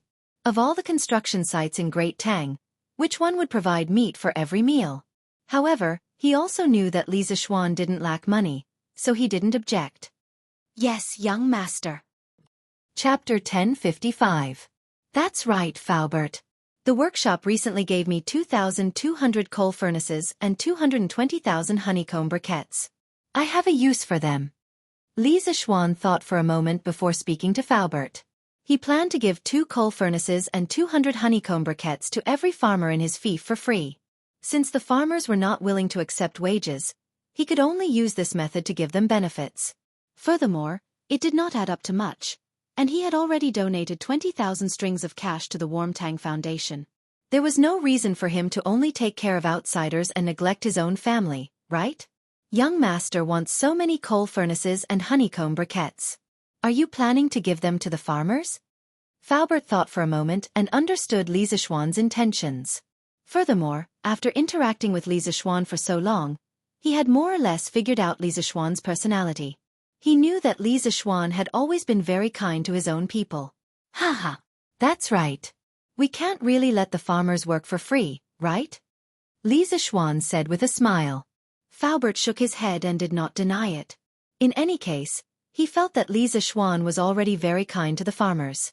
Even if he did not give them wages, there was nothing wrong with it. Faubert, can the workshop keep up with the iron smelting speed, the furnace speed, and the honeycomb briquettes production speed? Li Zishuan finally asked the question he was concerned about. Faubert nodded lightly. It can keep up. Now that the workshop has recruited close to 5,000 workers, there is no need to worry about the honeycomb briquettes production speed. The furnace is also smelting iron day and night, so we don't lack iron here. As for the furnaces, as long as there is no shortage of iron, the workshop's production speed can keep up with the consumption speed of the interesting pavilion. Now at night, the workshop was ablaze with flames. Because the blast furnace had to work day and night, there was no such thing as light pollution in this era. On the contrary, the people of Plum Village liked this scene and treated it as a unique landmark of Plum Village. Yes. Since that's the case, I'm relieved. Li Zishuan nodded. Then, he walked around the workshop again. After making sure that everything was running in an orderly manner, he went home. The next day, Thursday. Yanhuang College's final exam was held as scheduled amidst the cries of the students. At 7:45 a.m., the bell and drum sounded, and all the invigilators in the examination hall began to distribute the test papers. The arrangement of the examination venue and time was similar to that of the previous monthly examination. The only difference was that the invigilation was stricter. Entering the examination hall actually required a body search. Fortunately, all the students in the academy were male. Otherwise, it would be very inconvenient to search them. In addition, the inspection team from the previous monthly examination had expanded this time.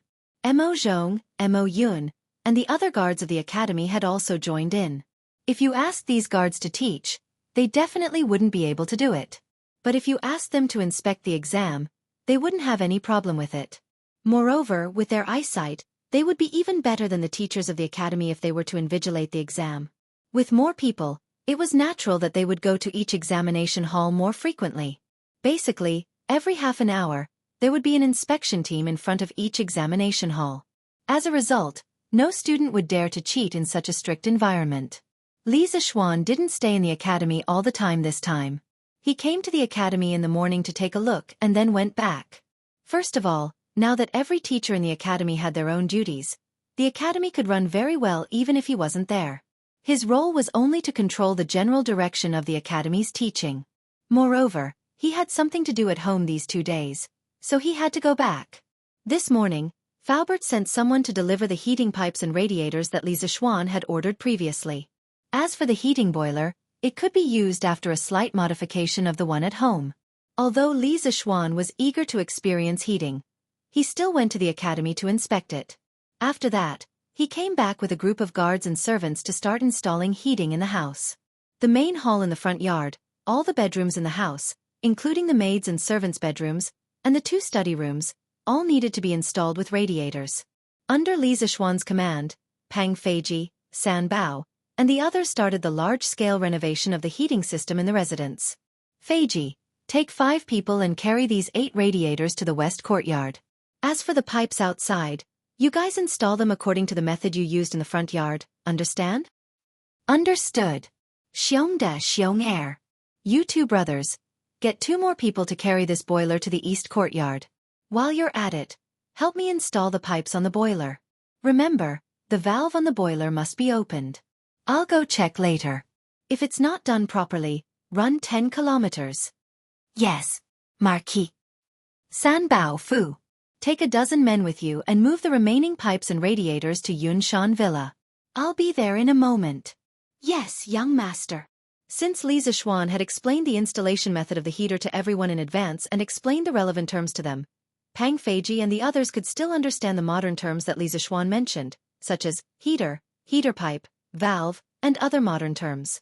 Under his command, when it was close to noon, a total of more than 40 rooms in the Li residence that needed heating had all been installed with radiators. The heating pipes had also been preliminarily installed, and all that was left was to test run. Old Man Li. Madam Li. There were also the 3 members of the Yi family. They stood at the side, stunned. They couldn't even get a word in because they had never seen such a thing before. They could only watch from the side as Li Zishuan ordered the people to get busy. Little Xian, with just this, you can make the house as warm as spring? Seeing that Li Zishuan was almost done with his work, Li Jingma walked over and finally asked the question that had been in his heart for the entire morning. The rest of the family also looked over. Obviously, they didn't believe that Li Zishuan had made the radiators sound so magical. Hey, father!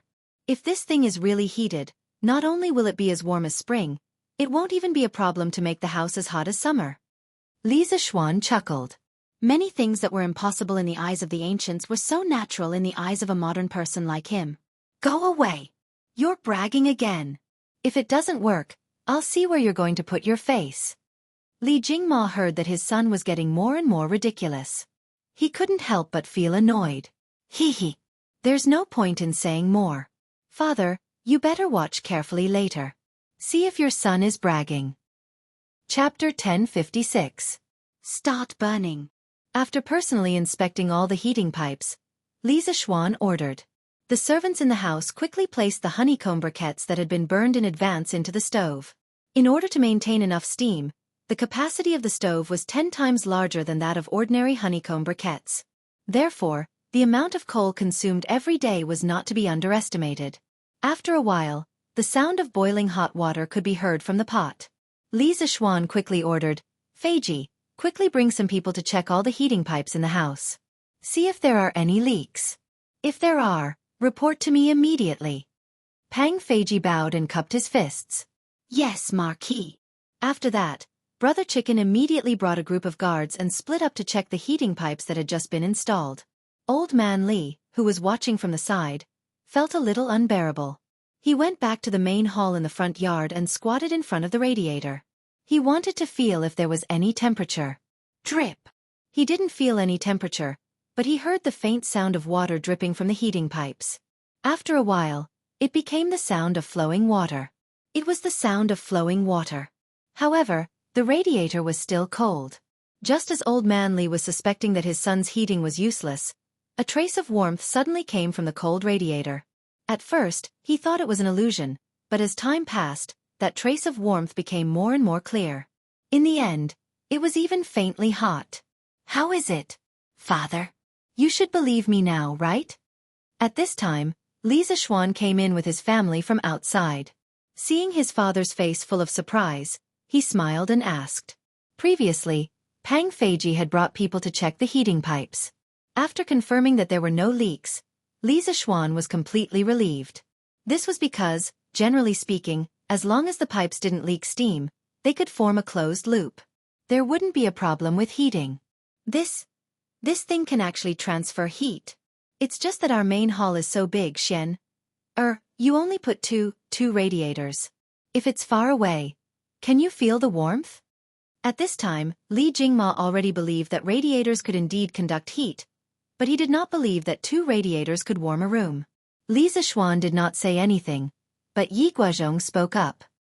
He had just come over to touch the radiators and heard him say, "Don't worry, Jingma, you really won't turn back until you hit a wall. Just based on how hot this thing is, as long as we close the doors and windows and let it continue to emit heat, the hall will definitely become warm. It's just a matter of time." Old Man Yi had been a Taoist all his life. Although he didn't know the law of conservation of energy, he understood the general meaning behind it. Sure enough, an hour later when lunch was served, Li Jingma couldn't help but wipe the sweat off his forehead and take off his thick fox fur coat because he actually felt hot. "Ah, mother. Lon is hot too." Lana ran to Madame Li and said crisply. Madame Li had no choice but to help the little girl take off her fox fur coat. The little girl's voice was filled with excitement. "This is great.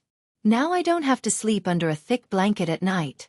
Brother, this radiator you made is really amazing." Everyone laughed. To the little girl, the radiator's only advantage was that she didn't have to sleep under a thick blanket at night. "Hee hee. Good. This way, as long as we stay in the house during winter, we definitely won't catch a cold. And this radiator is much more comfortable than a fire," Old Madame Yi said with a smile. Speaking of which, during this trip to Chang'an, the 3 of them had seen a lot of new things. "Of course. Grandmother, it's easy to get poisoned if you stay in the fire for too long, but this radiator won't have this problem at all. At most, it will make the air a little drier, but this problem can be solved by putting a basin of water in the house," Li Zishuan said with a smile. When it came to heating in winter, the most comfortable and natural method was the radiator. Even an air conditioner couldn't compare to it, let alone burning charcoal. It's really good. This time, our house can really be as warm as spring and winter. When it comes to enjoyment, the whole Tang dynasty added together can't compare to you, Xian. Old Man Li said with a sigh. "You old thing, you're always saying weird things. Don't tell me you didn't enjoy the radiator?" Li Zishuan's little face darkened, but Mrs. Li rushed ahead of him and spoke up for him. Yi Guozhong stroked his beard and said with a smile, "Hee hee. Jingma, little Xian isn't doing this for his own enjoyment. With his current martial arts cultivation, normal cold won't be able to enter his body at all. He's creating conditions for us to enjoy." Old Man Yi finally said something fair. Li Jingma was embarrassed by his slip of the tongue. Li Zishuan didn't blame his father. Li Jingma was his father, so what if he said a few words? "Hee hee. Don't just talk about it. Father, mother, Grandfather, grandmother, let's eat. I'll go to Yunshan again in the afternoon and install radiators there. The next morning, almost everyone in the Li residence was in high spirits. Compared to a few days ago, it was like the difference between the heavens and the earth. If you ask why, of course it was because of the radiator. Sleeping in a heated room at night, they didn't even need to warm their beds. They could fall asleep after lying down for a while. However, before they went to sleep, they didn't forget Li Zishuan's suggestion and put a basin of water in their room. It was hard not to be energetic when they woke up in the morning. This radiator is really something. I never dreamed that the house could be as warm as spring and winter. Yeah. When I went back to my room last night, I took off all my clothes, but I didn't feel cold at all. This radiator that young master installed is really amazing. Young master is really good to us. This radiator must be very expensive, but young master installed it for us without even thinking about it. Damn it, there were 6 people who betrayed young master for money last time. Those people should be struck by lightning. That's right. Strike them to death. Now, even if someone wants my life, I won't betray young master and the Li family, let alone give me money. Yes. Even if we die in the future, we won't betray young master. The servants got up early to boil water, cook, and clean the courtyard. The most discussed topic was the radiator that they experienced last night. When they talked about this, the servants were all grateful to Li Zishuan. If the same thing happened in other people's homes, the master would definitely not let the servants enjoy such a good thing like radiators. At this moment, Lian was glad that she didn't betray Li Zishuan, but she also felt a little guilty that she almost betrayed Li Zishuan. She had mixed feelings. Now all she could do was serve the master with all her heart, repay his kindness, and atone for her sins. Chapter 1057. Li Zishuan didn't know what the servants were thinking. Yesterday, he had installed a heater in the servants' room. It was just a humanitarian gesture. Although he had transmigrated to the Tang dynasty, Li Zishuan still had some modern thinking in his bones. He respected every life form around him. In his dictionary, there was no distinction between upper class and lower class. After getting up and having breakfast, Li Zishuan went to the academy, while Han Yushi went to the Warm Tang Foundation. Both of them had their own careers now, and they were both in the rising stage of their careers. They could not stay at home every day and leave the academy or the foundation alone. Sitting in the carriage, Li Zishuan couldn't help but shake his head. His and his wife's current situation was very similar to most couples in the modern world. After breakfast, they had to go to work. The only difference was that they were like bosses. Sometimes, they didn't have to go to work. They had a lot of freedom. When they arrived at the academy, Li Zishuan was in Yen Silu's office, chatting with Yen Silu and Li Gang. Haha. These 2 days, the students of the academy have been working harder than usual. I was in the cafeteria just now, and I met a student who was eating and reading at the same time. It's really not easy. Yen Silu sighed with a smile. Li Gang shook his head. That's nothing. Last night, this old man had a sudden impulse and went to the student dormitory to check on the dormitory.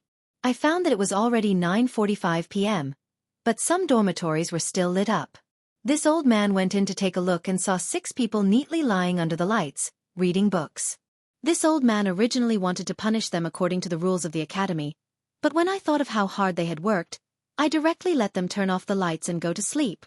Sigh, in the end, it's Yamacho's fault for bringing the exam forward so suddenly. The old man didn't blame Li Zishuan. He mainly cared about his students. At his age, fame and fortune were no longer important to him. The only thing he cared about was passing down his legacy. Yanhuang College was the place where knowledge was passed down.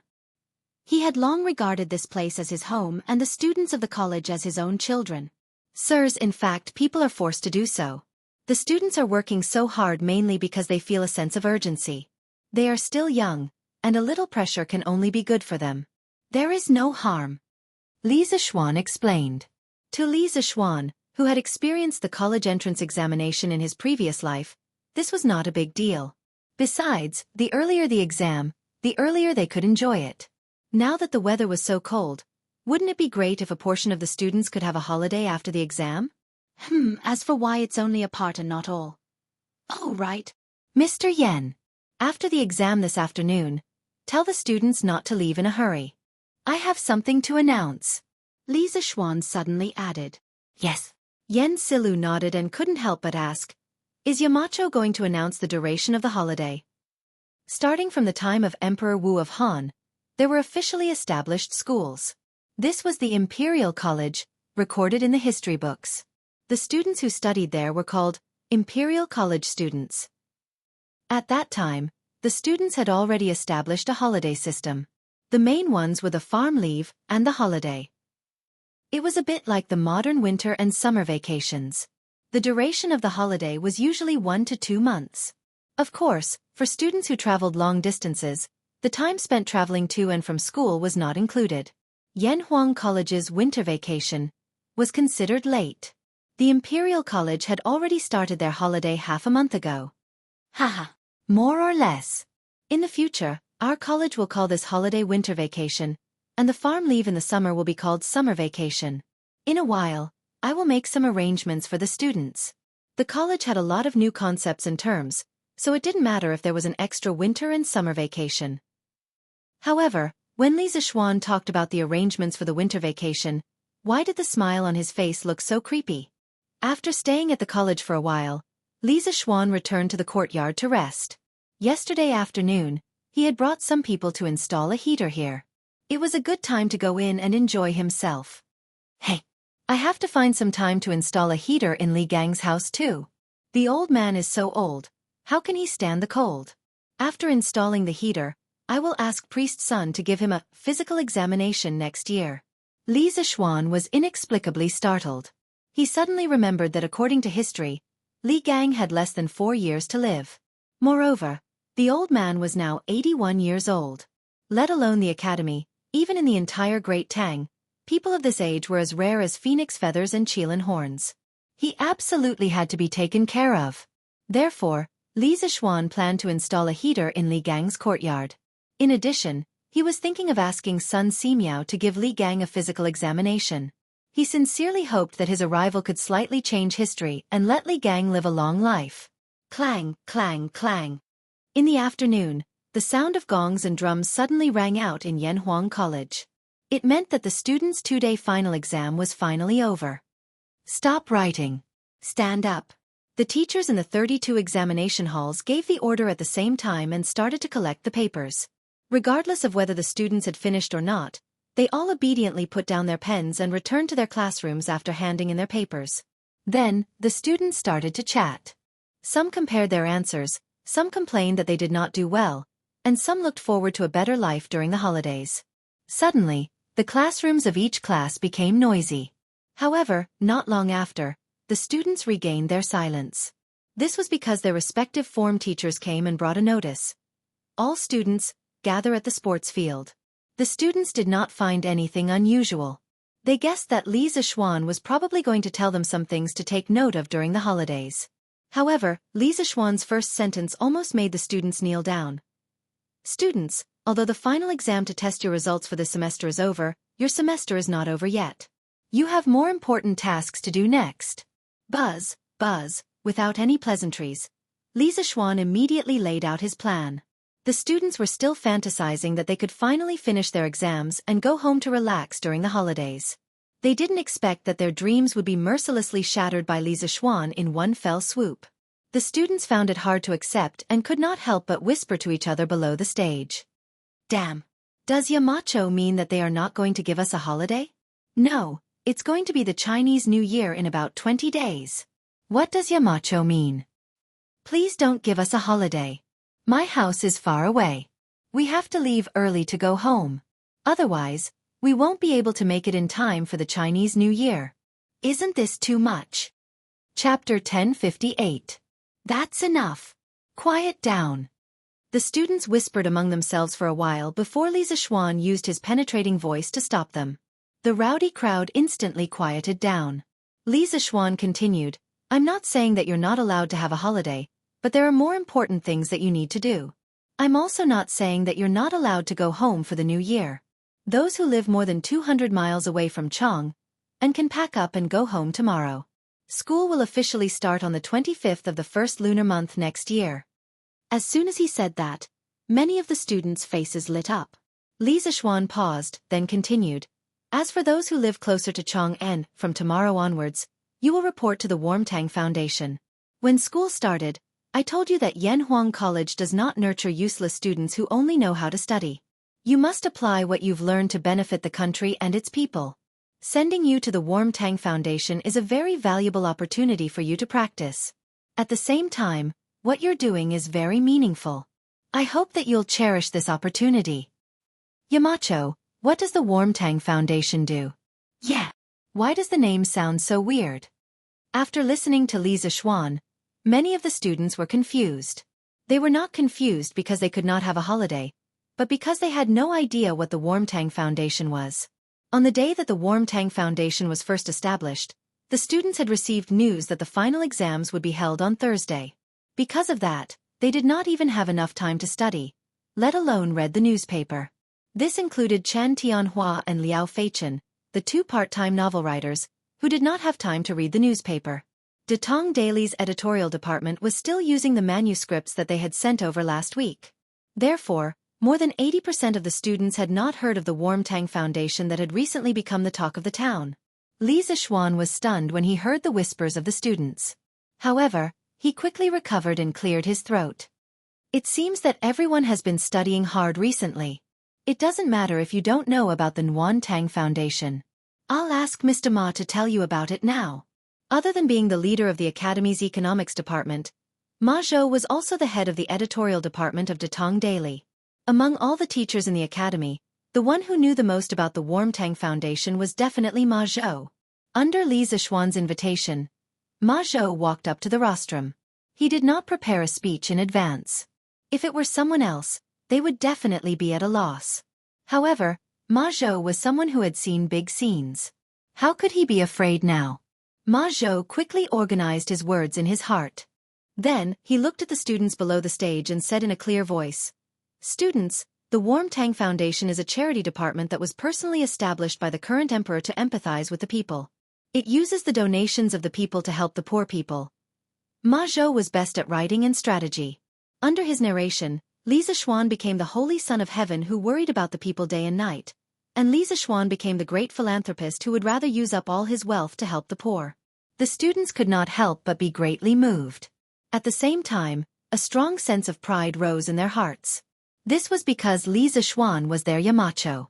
They felt proud that they were Li Zishuan's students. Alright, now you should understand what kind of department the Warmtang Foundation is, right? Now, let me talk about your upcoming tasks. After Ma Zhou spent half an hour introducing the Warmtang Foundation, Li Zishuan continued, "The Warmtang Foundation has recently launched a warm winter program. By distributing free coal stoves and honeycomb briquettes to the poor people in and around Chang'an City, they will be able to afford warmth. Your task is to be responsible for distributing the coal stoves and honeycomb briquettes. This task is actually not simple at all. First, you have to select the people who meet the requirements and confirm that there is no one who is pretending to be poor because they are greedy for our things. Then, you have to bring people to deliver the coal stoves and honeycomb briquettes to the people who meet the requirements. Finally, you have to make a record of every donation and summarize the accounts every 1 or 2 days. These tasks are indeed difficult for you, but there is nothing in this world that is impossible for those who set their minds to it. Among you, some of you will take part in the imperial examinations after you graduate from the academy and enter an official career. Some of you may stay in the academy and continue your studies. Some of you may only want to use the knowledge you have learned to settle down in a corner and become a rich man. But no matter what, you cannot forget that you graduated from Yanhuang College. Since you are a student of Yanhuang College, you have an obligation to do something for the Tang Empire and the people of Tang Empire. Many years later, when you look back on this holiday practice, you will definitely not regret the effort you have put in. Good and evil will be repaid, and the heavens will reincarnate. Your good deeds will definitely be rewarded. I hope that you will put your heart into this holiday practice. I hope that you will use your love to warm this city. Use your love to warm this city." After Li Zishuan finished speaking, the entire field suddenly became quiet. At this time, no one had any complaints about Li Zishuan not having a holiday because Li Zishuan's words had touched them. Use your love to warm this city. The Tang people's sense of national honor was actually the strongest in the entire history of China. They loved this land and their people. Now that they had a chance to help their people, How could they not help because of their own selfishness? Yamacho, I want to join too. I don't have to go home for the new year. On the field, among the silent students, such a voice suddenly rang out. This shout was like a fuse, and it was followed by more and more similar shouts. Yamacho, I don't have to go home for the new year. I also want to join this holiday practice. Yamacho, I don't have to go home either. More and more students stood out. They were not locals of Chang'an, and they lived far away from the academy. Li Zishuan had also given them the opportunity to go home for the new year, but at this moment, they felt that some things were more important than going home for the new year. When Li Zishuan saw this, he smiled and said, Good. Good. Good. I am very happy that so many people are willing to give up the opportunity to go home for the new year to help the Nuantang Foundation. But I still hope that you will think carefully before making a decision. Those who are willing to go home, I will support. Those who are willing to stay at the academy to do good, I will also support. Tonight, think about it carefully, and tomorrow, you will tell your final decision to your class teacher. Chapter 1059. The next morning, when Li Zishuan arrived at the academy, he found hundreds of students gathered in front of the school building. He glanced around and found that the number was about the same as the one at the field yesterday. He could not help but nod to himself. In fact, he placed great importance on the first batch of students from Yanhuang College. This was because the temperament and style of the first batch of students would determine the future of the academy. If they went astray, then the next batch of students would most likely go astray as well. At that time, it would be impossible to correct them even if he wanted to. Fortunately, the first batch of students from Yanhuang College went astray. Yamacho is here. Quick, stand still. Some students noticed Li Zishuan walking toward them. The noisy crowd immediately quieted down. Yamacho, other than 2 students who have urgent family matters, the rest of the students are willing to join the warm winter operation. Ma Zhou walked to Li Zishuan's side and said, Li Zishuan nodded, then walked to the front of the group of students. He paused for a moment before saying, Haha, I'm glad that most of you have chosen to stay. In the next half a month, you will definitely get more than what you put in. All right, I've said everything that needs to be said yesterday. Let's go now. To the Warmtang Foundation. Okay. The students answered loudly. And so, more than 600 students, led by Li Zishuan, left Yunshan and headed toward Chang'an City. At the headquarters of the Warmtang Foundation, there were already people lining up at the entrance to donate money. Compared to the first and second day of donations, the amount of donations received every day had gradually decreased. This was something that couldn't be helped. When something new first appeared, there would be a period of popularity. After that, people would gradually return to their rationality. In fact, the current situation was enough for Han Yushi and the others to be busy. Collecting donations every day was easy. However, when it came to closing the accounts every night, it was not easy at all. This was because there were many people helping out, but few people knew how to calculate accounts. Most of the time, Han Yushi was the one who personally went into battle. Uncle Wang, arrange for someone to go to the workshop and get some more certificates of honor. I heard from Sanbao that we are running out of certificates of honor here. The workshop was originally a small room used to store blueprints. Han Yushi had transformed it into a study room. At this moment, she was sorting out the accounts while speaking to Wang Zhong. Yes, madam. Wang Zhong accepted the order and left. Han Yushi lowered her head again, but she suddenly heard a commotion outside. She thought for a moment and recalled what Li Zishuan had told her last night, so she quickly got up and walked out of the door. Sure enough, there were already hundreds of students in the front yard of the workshop. They were all dressed in scholarly robes. When they stood together, they looked really imposing. Those who were about to donate money couldn't help but whisper when they saw this scene. Wow! Where did these half-grown children come from? Are you here to help? They seem to be students from Yanhuang College. What? A student of Yanhuang College? Did Marquis bring these students to help? Ignoring these people's whispers, Li Zishuan was about to lead these students to the backyard when Han Yushi happened to come out. Greetings, madam. Before Li Zishuan could say anything, the group of students behind him shouted loudly. It was the first time most of them had seen Han Yushi. Sure enough, seeing was better than hearing about her. The students couldn't help but sigh in their hearts that Yamacho and Madame Yamacho were really a match made in heaven. Han Yushi smiled slightly and said, "No need to be so polite. I'll have to trouble you for the next few days." "It's no trouble at all." The students immediately responded when they heard this. Their voices were so loud that it was as if they had been injected with chicken blood. The corner of Li Zishuan's mouth twitched. He thought angrily in his heart, "A bunch of little brats. Why didn't I see you so energetic when I asked you earlier?" "This is not the place to talk. Let's go to the Drunken Wind Pavilion behind." Li Zishuan waved his hand and led everyone to the Drunken Wind Pavilion behind the workshop. It was his original office courtyard and also the place where he had invented the wireless telegraph. He planned to divide the work and make some strategic arrangements for the students there. Qingke, now the county magistrates of the 22 counties under Chong, and will cooperate with our work. From today onwards, you will be the first team leader of Operation Warm Winter. You will be responsible for bringing people to contact the county magistrates. You have to quickly draw up a list of the poor in each county. Tell them not to over-report or under-report. Otherwise, if I find out, I will definitely settle the score with them. More than 600 teachers and students were gathered in the Drunken Wind Pavilion. Of course, the house couldn't hold so many people. Li Zishuan simply held an impromptu meeting under a pavilion in the courtyard.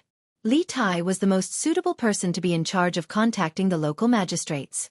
With this little fatty around, how would the county magistrates dare to be sloppy? If you ask them to go east, they wouldn't dare to go west. Li Tai didn't expect good things to come so quickly. He couldn't help but feel energized. He quickly nodded and said, "Yes, Yamacho. I guarantee that we will complete the task. But, how many people are there in the first team?" Li Zishuan thought for a moment and said, "I will allow you to have 100 people. You can choose your own people. Of course, the other students can also recommend themselves. But in the end, both sides have to agree." "Okay. Qingke understands." Li Tai nodded and replied. Li Zishuan continued, "Li Ku, I appoint you as the second team leader of Operation Warm Tang. Cheng Chumo will be the vice leader. Your second team's main task is to follow the list provided by Qingke and deliver the coal and honeycomb coal produced by the workshop to the poor people. You can arrange the transportation yourself or ask the students of the academy for help. But you must control the cost. The total operating cost of your second team must not exceed 500 strings of coins. I will allow you to have 400 people in your team. As for which students to choose, you can discuss it later." Li Zishuan felt that it was necessary to let Li Ku control the cost. Otherwise, this child could directly spend money to hire thousands of people to help deliver the goods. Then the rest of the students would be useless. This was not the way to do charity. "Yes, Yamacho." Li Ku frowned, but he still replied in the end. "Okay, Yamacho." Cheng Chumo was also a little excited. He secretly thought that Li Zishuan didn't cheat him this time. Li Zishuan then said, "Bruiser, I appoint you as the leader of the third team for Operation Warm Winter. Meng Wenhao and Li Yan will each be the vice leaders. I'll allow your team to have 138 members. You'll be responsible for keeping track of the accounts. First, you'll need to check the accounts of the Warm Tang Foundation every day. Second, you'll need to record every expenditure of the workshop. All the accounts must be done clearly. Do you understand?" "Yes, master." "Yes, Yamacho." The three of them replied in unison. After everything was done, Li Zishuan stood up and said, "Well then, Operation Warm Winter will officially start from now on. Now, you will all be in your teams.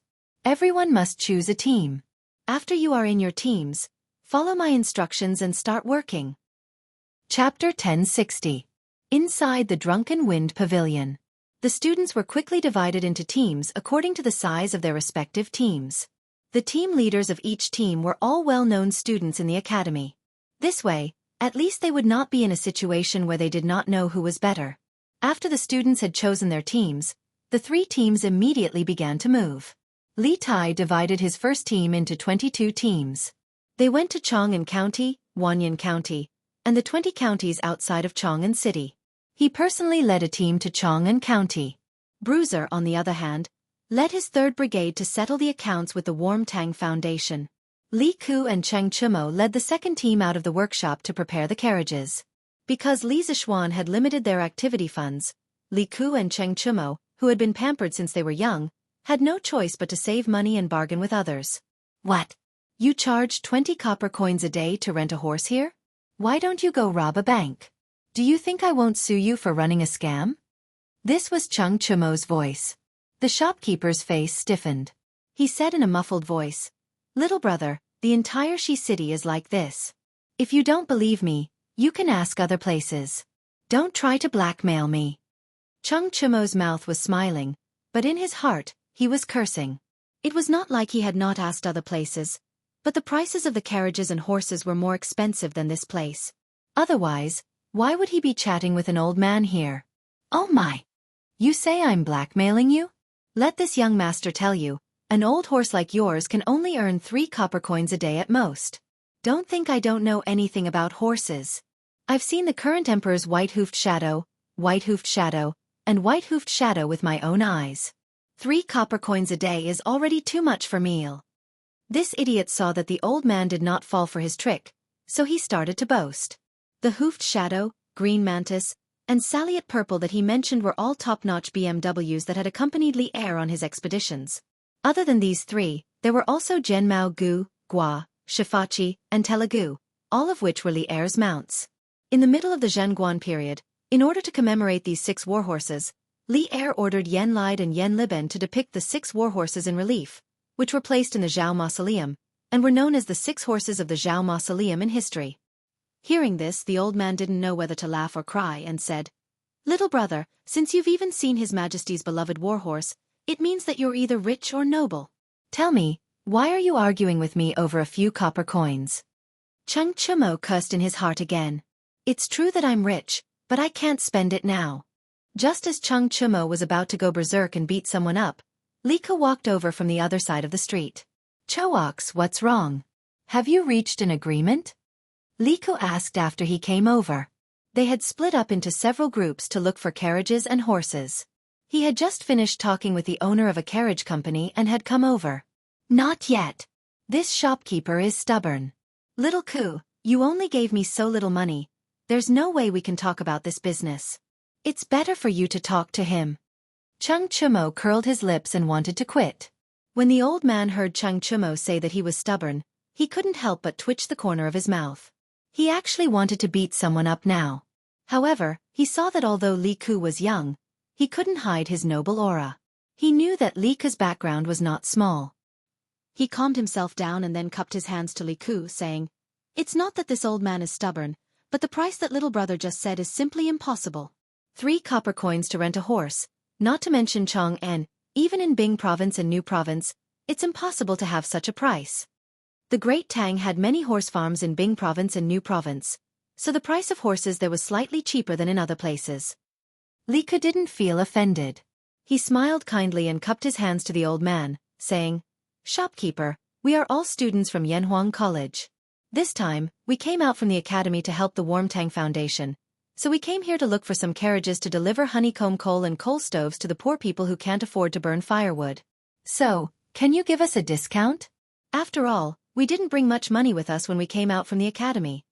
Compared to Cheng Chumo's careless shouting, Li Ku's gentle and refined way of speaking was undoubtedly more comfortable. The shopkeeper only heard half of it and had a good impression of Li Ku. However, when he heard the purpose of Li Ku and the others looking for carriages, the shopkeeper couldn't remain calm. "Hey! So you're students working for the Warmtang Foundation. You should have said so earlier. 3 copper coins, right? This old man will rent as much as you want. Just treat it as this old man doing a good deed." "Then, thank you very much, shopkeeper." Li Ku smiled and cupped his hands. Cheng Chumo's eyes almost popped out of their sockets when he saw this. How the F***ck is this possible? Does that mean that all the effort I've put into talking for so long was all in vain? When he thought of this, Cheng Chumo looked at the old shopkeeper with resentment. As if he could feel Cheng Chumo's resentment, the old shopkeeper inexplicably shuddered. He looked at Cheng Chumo and smiled apologetically. "Little brother, you can't blame this old man for this. If you had told me your purpose from the beginning, this old man wouldn't have disagreed no matter what. Chung Chumo snorted and ignored the old man. Li Ku couldn't help but laugh. Shopkeeper, don't mind him. This brother of mine has always been like this. I haven't asked you how many horses you have here. We'll rent them all. The shopkeeper was stunned when he heard this. He didn't expect Li Ku to have such a big appetite. There are 32 horses in total. Little lord, are you sure you want to rent them all? I'm sure. Shopkeeper, we'll rent them for 20 days first.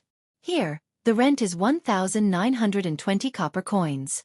That's the guarantor we hired. Li Ku quickly calculated the rent, and then pointed to a middle-aged scholar who was walking over. The old shopkeeper couldn't help but feel a toothache. If he rented all the horses to Li Ku for 3 copper coins a day, then his loss would be too great. However, he had already bragged earlier. At this time, he couldn't regret it even if he wanted to. He could only accept the money and let the horses go. Ahem. Little lord, since this old man rented so many horses to you at such a low price, can you let Datong daily mention this old man's good deeds in tomorrow's news? After the handover, the old shopkeeper remembered that Li Ku was a student of Yanhuang College, and the Yamacho of Yanhuang College was the founder of Datong Daily. He had a little evil thought in his heart, so he eagerly asked Li Ku. Before Li Ku could speak, Chung Chumo said in a rough voice, No. Do you think it's so easy to get into Datong Daily? If you really want to do good, why don't you just give these horses to us for free? Little Ku, ignore him. Let's go. Call someone else to take the horses. Chapter 1061. Little Ku, is this considered cheating? Chung Chumo could not help but ask on the way back. Li Ku was still riding on his horse. He laughed and said, How is this cheating? The Yamacho only said that we are not allowed to use our status to get help from our underlings and that the total expenditure cannot exceed 500 strings of coins. They did not say that we are not allowed to bargain with others in the name of doing good. Chonyo, things are different now. We have to be careful in everything we do. Otherwise, 500 strings of coins will not be enough. The Li Ku now was a completely different person compared to 4 months ago. At that time, he was living like a prince and only needed to practice martial arts in the palace. Why would he need to worry about money? Why would he need to be careful? Hey! Little Ku, what you said makes sense. How many carriages do we need? Which one should we go to now? Chung Chumo scratched his head and laughed. Actually, as long as they could complete the mission and not be caught by Li Zishuan, he could not be bothered to find out if this was cheating. Li Ku's lips curled into a smile. There's no need for that. We have enough carriages and horses. That's it? Does that mean that Zifen, Yui Bao Lin, and the rest have already rented carriages? Chung Chumo was stunned for a moment and said in disbelief. The members of the 3rd Brigade had all gone out to look for carriages according to Li Ku's plan. Sun Zifen and Yui Bao Lin were members of the 3rd Brigade. Haha. This is also a coincidence. Sun Zifan's family opened a carriage company, and the scale is not small, so we rented a lot of carriages from there at a low price. Now all of them added up. It is completely enough. Li Ku said with a smile. He even emphasized the word, low price. It was obvious what he meant. F***ck. Sun Zifen's family owns a carriage business? Why didn't this kid say so earlier? He made us look so hard for carriages. F***ck. No, he should be back at the workshop now, right? I'm going to find him. This kid tricked me. Hiya. Chung Chumo's eyes widened. His face was filled with disbelief and anger. Yes, anger. At this moment, he felt that Sun Zifen was even more despicable than the old man from the carriage company. After saying that, he slapped the horses but hard, and the man and the horse rushed forward. Hey. Ugly bull, don't. Li Ku hurriedly urged his buttocks to catch up and dissuaded him. Zifen usually doesn't care about his family's business. He only just remembered that his family has a carriage business. We can't blame him for this. Instead, we have to thank him. It's because of his family's carriage business that we saved more than 20 strings of money. Money. When it came to money, Chung Chumo felt a headache coming on. He could not help but wonder in his heart, is this still the king of Han, Li Ku? Why do you only care about money? All right then. For your sake, I won't be angry with that brat. Chung Chumo waved his hand. He didn't want to hear Li Ku talk about money anymore.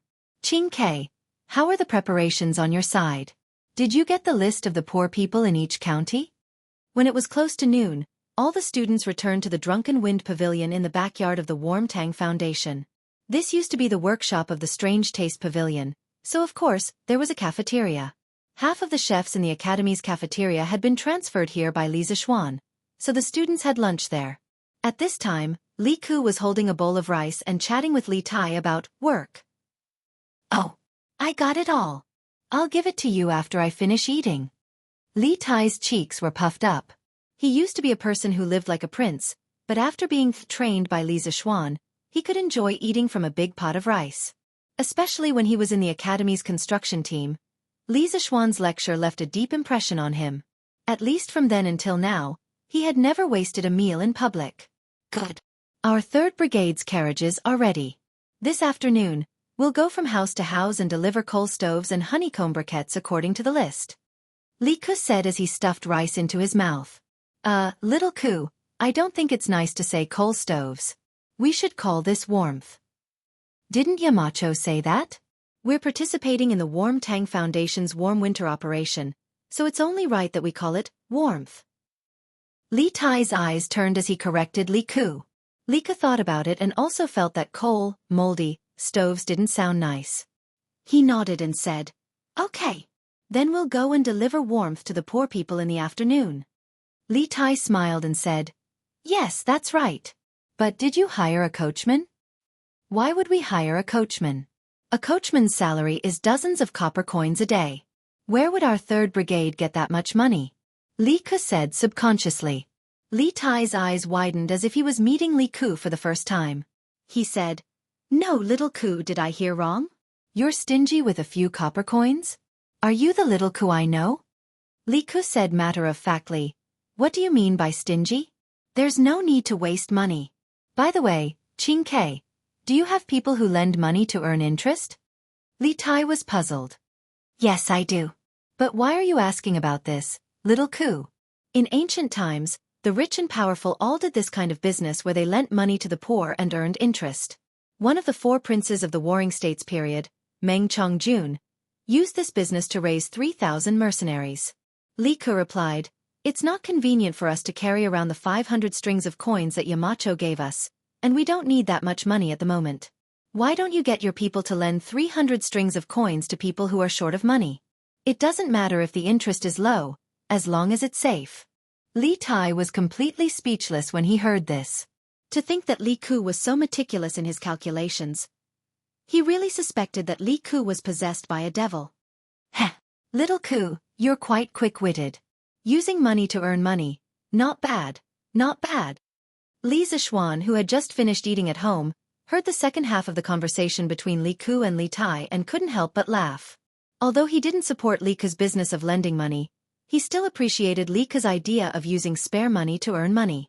Because if an ordinary person was in Li Ku's situation, they would only use the 500 strings of coins in their hands sparingly. Very few people would be like Li Ku, not only saving money, but also earning money. Yamacho! The 2 brothers heard and hurriedly turned around to greet him. You guys continue to eat. Don't worry about me. Yamacho, I'm not breaking the rules, right? I just feel that it's inconvenient to leave the 500 strings of coins with us, so I thought. Li Ku's face turned red and quickly explained. Chapter 1062. Ha! You're trying to cover it up. Inside the Drunken Phoenix Pavilion, Li Zixuan looked at Li Ku and said with amusement, I've said before that you're not allowed to use your status to ask for help from others.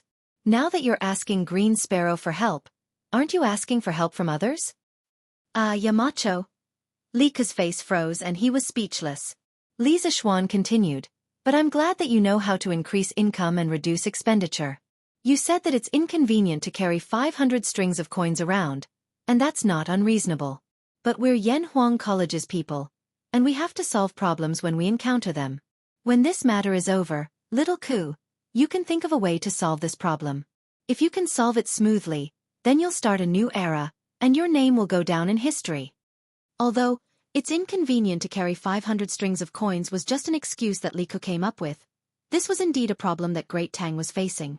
Not only would a cumbersome currency affect trade, It would also affect the economic development of a country. The Song dynasty was not as strong as Tang, but why was its economy the largest in ancient China? It was because banknotes replaced the heavy metal currency, and it greatly promoted the prosperity of domestic commerce. At that time, the Song dynasty's imperial court collected business taxes every year, and it far exceeded the agricultural taxes. Li Ke's excuse reminded Li Zixuan of the financial plan he had been planning for Tang. Banknotes and banks. These two things must be done in the future. Start a new era? Go down in history? Li Ke originally thought that he would be reprimanded, but he never expected to hear such a shocking thing from Li Zixuan. His breathing became a little rapid. Yamacho, what method is so powerful? It can go down in history directly? Li Zixuan laughed. You have to think about it yourself. Come find me when you've thought about it. After that, he left with his hands behind his back, leaving a stunned Li Ke behind. Hey! Little Ke, don't think about it. Eat first, we still have work to do in the afternoon. Li Tai saw that his brother seemed to have lost his soul, so he pushed Li Ke's arm and said, Oh! Li Ke came back to his senses and continued to shovel rice into his mouth. Tai Zhu, open the door. The people from the Warm Tang Foundation are here to deliver the coal stove. In the afternoon, in the Maojia village of Xinfeng County outside Chang'an City, 4 or 5 students from Yanhuang College were driving a carriage. They followed a middle-aged man with a stocky back and a bear-like waist and knocked on a shabby courtyard door. Mao Lijing, our captain said that it's to send warmth. You can't call for coal stoves. It turned out that this middle-aged man was Li Zhang of Mao Village. Hearing him shout like that, the students behind him quickly corrected him. Haha. Fine. That's called sending warmth. As expected of a scholar, even the way he speaks is different from the people in our village. Mao Lijing didn't get angry. Instead, he gave a simple and honest laugh.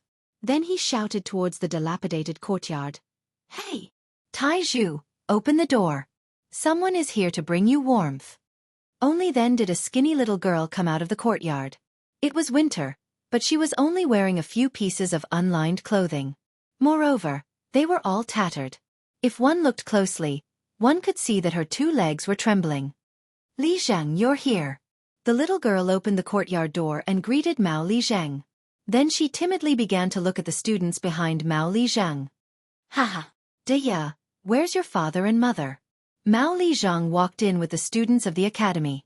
He looked around and then asked. Li Zhang, my mother went to the mountains to collect firewood. My father's legs acted up again 2 days ago. He's still in bed now. The little girl replied. What? Tai Zhu's legs aren't listening to him again? Sigh. It's not good to have an attack in the winter. Mao Lijing was stunned. He sighed in surprise and then said to the students behind him, Hey, you guys don't know. Tai Zhu accidentally broke his leg when he was hunting in the mountains. Every time it's cold, he can't get out of bed. Therefore, in autumn and winter, it's usually Deya's mother who is busy with the work inside and outside the house. Sigh. Let's not talk about this first. Come in. Deya, go and boil some hot water. Today, we're all literary stars. We're here to bring coal to your family. To bring warmth. After that, Mao Lijing led the group of Yanhuang College students inside. Mao Lijing, you go in first. We'll go and take down the coal stove and honeycomb briquettes from the car. A student said. Only then did Mao Lijing realize that there was a car full of warmth behind him. He patted his head and said, Hey, look at my memory. I almost forgot about this. You guys are all literary stars. How can you do this kind of rough work? You guys go in and rest. I'll do it. I guarantee it won't be wrong. Although Yanhuang College was in Lontian County, it was very famous. Not to mention Xinfeng County, even hundreds of miles away from Lontian County, there was no one who didn't know about it. Yanhuang College's tall and magnificent building had become the immortal palace in the human world through word of mouth. Students who could get into Yanhuang College were naturally literary stars. Moreover, Li Zixuan, the Yamacho of Yanhuang College, was full of righteousness. He had always taken care of the people in his fief. Everyone knew about his benevolence. Therefore, the people were very respectful to Li Zixuan and Li Zixuan's students. Don't Mao Li Zhang. Before we went down the mountain, the Yamacho told us that we have to do it ourselves. We can't let others do it. Thank you for your kindness. The students of the college quickly stopped him. Sigh. Fine. Since that's the case, I won't break the rules of your college. But you guys are so soft and tender. Oh no, I mean you guys who study all year round. How can you move this? Ha ha. Mao Li Zhang. Don't worry. We moved this up ourselves. Of course we can move it down. Half an hour later, the students moved a coal stove and 50 honeycomb briquettes into the dilapidated house. After patiently teaching the little girl how to use the coal stove and repeatedly reminding her to pay attention to the ventilation when burning the briquettes for warmth, the students left under the little girl's sparkling eyes and the man named Tieju's endless gratitude. They still had to hurry to the next house. Big brother. Big brother. Wait a minute. Which one of you dropped your money bag? But who knew that the group of students hadn't gone far when the little girl chased after them again? She was holding an exquisite black purse in her hand. The whistling north wind messed up her hair and blew her little face red, but it still didn't stop her footsteps. Huff huff. Big brother, look, which one of you dropped your money bag in the house? Chapter 1063. Haha. Jixuan, what kind of memory do you have? How could you forget the money pouch? Luckily, the girl from the farmer's family was honest. Otherwise, where would you find it later? On the way, the group of Yanhuang College students joked with each other. It turned out that it was Di Jixuan who dropped the money pouch just now. Chu Sueliang's son, Chu Yanfu, was also among them. Di Jixuan just shook his head and smiled when others made fun of him. Jixuan, you deliberately left the money pouch in their house, didn't you?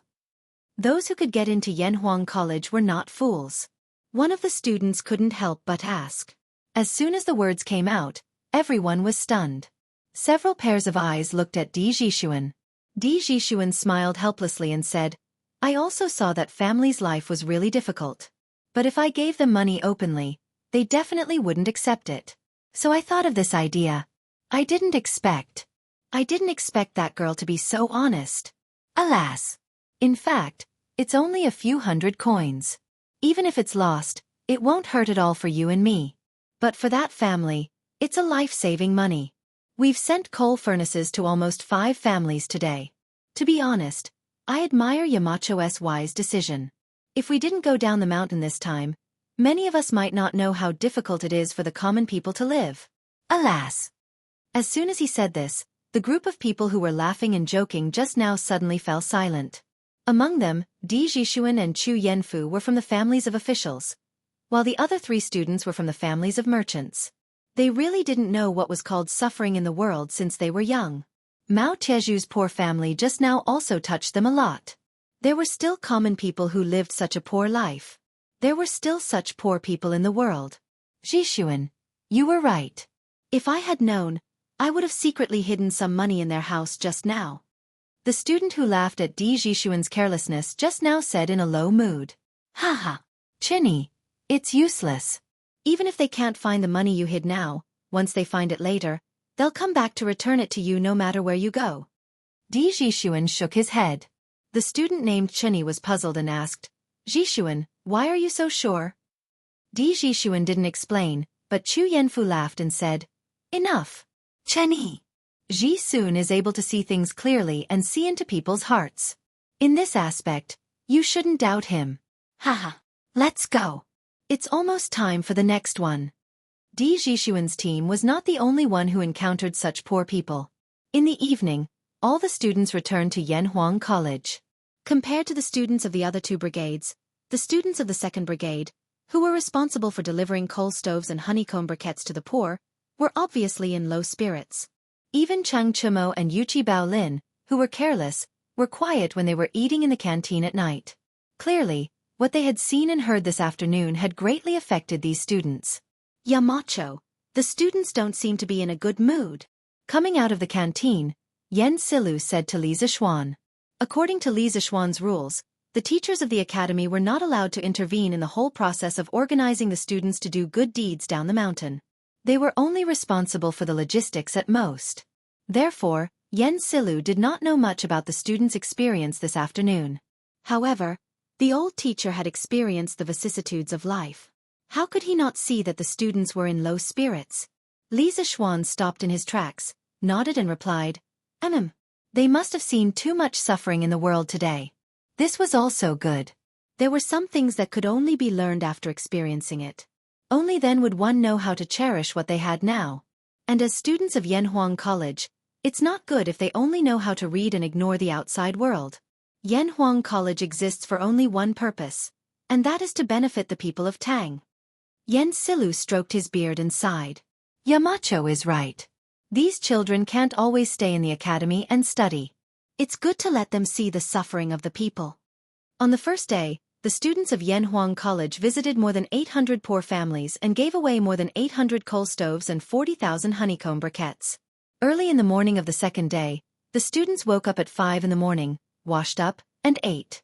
At 7:15 in the morning, the students gathered in front of the teaching building and went down the mountain to deliver the warmth. At this time, there was a thin layer of frost on the withered leaves by the roadside.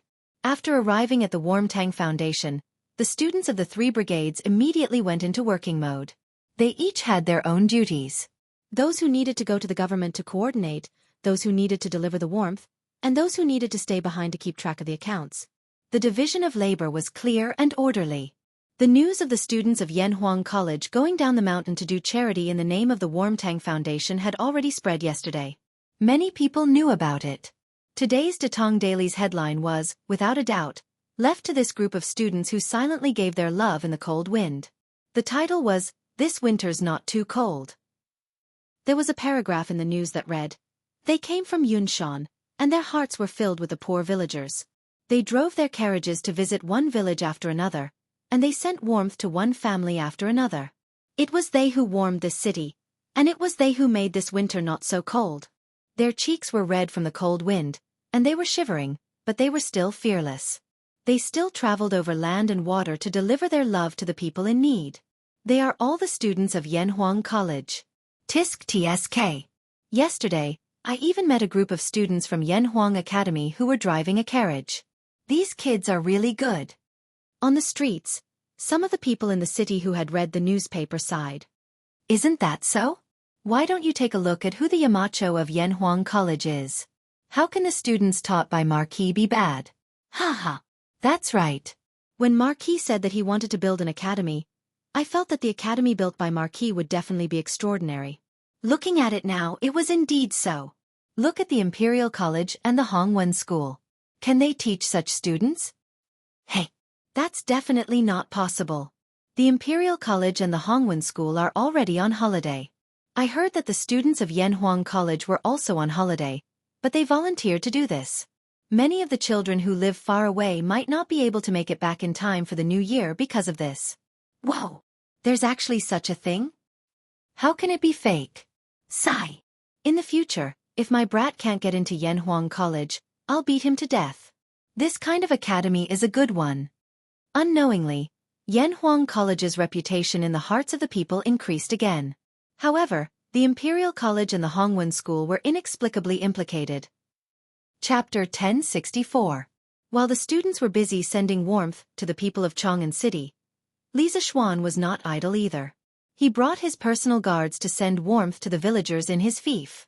No matter if they bought a coal stove or honeycomb briquettes, they would send 2 coal stoves and 200 pieces of honeycomb briquettes.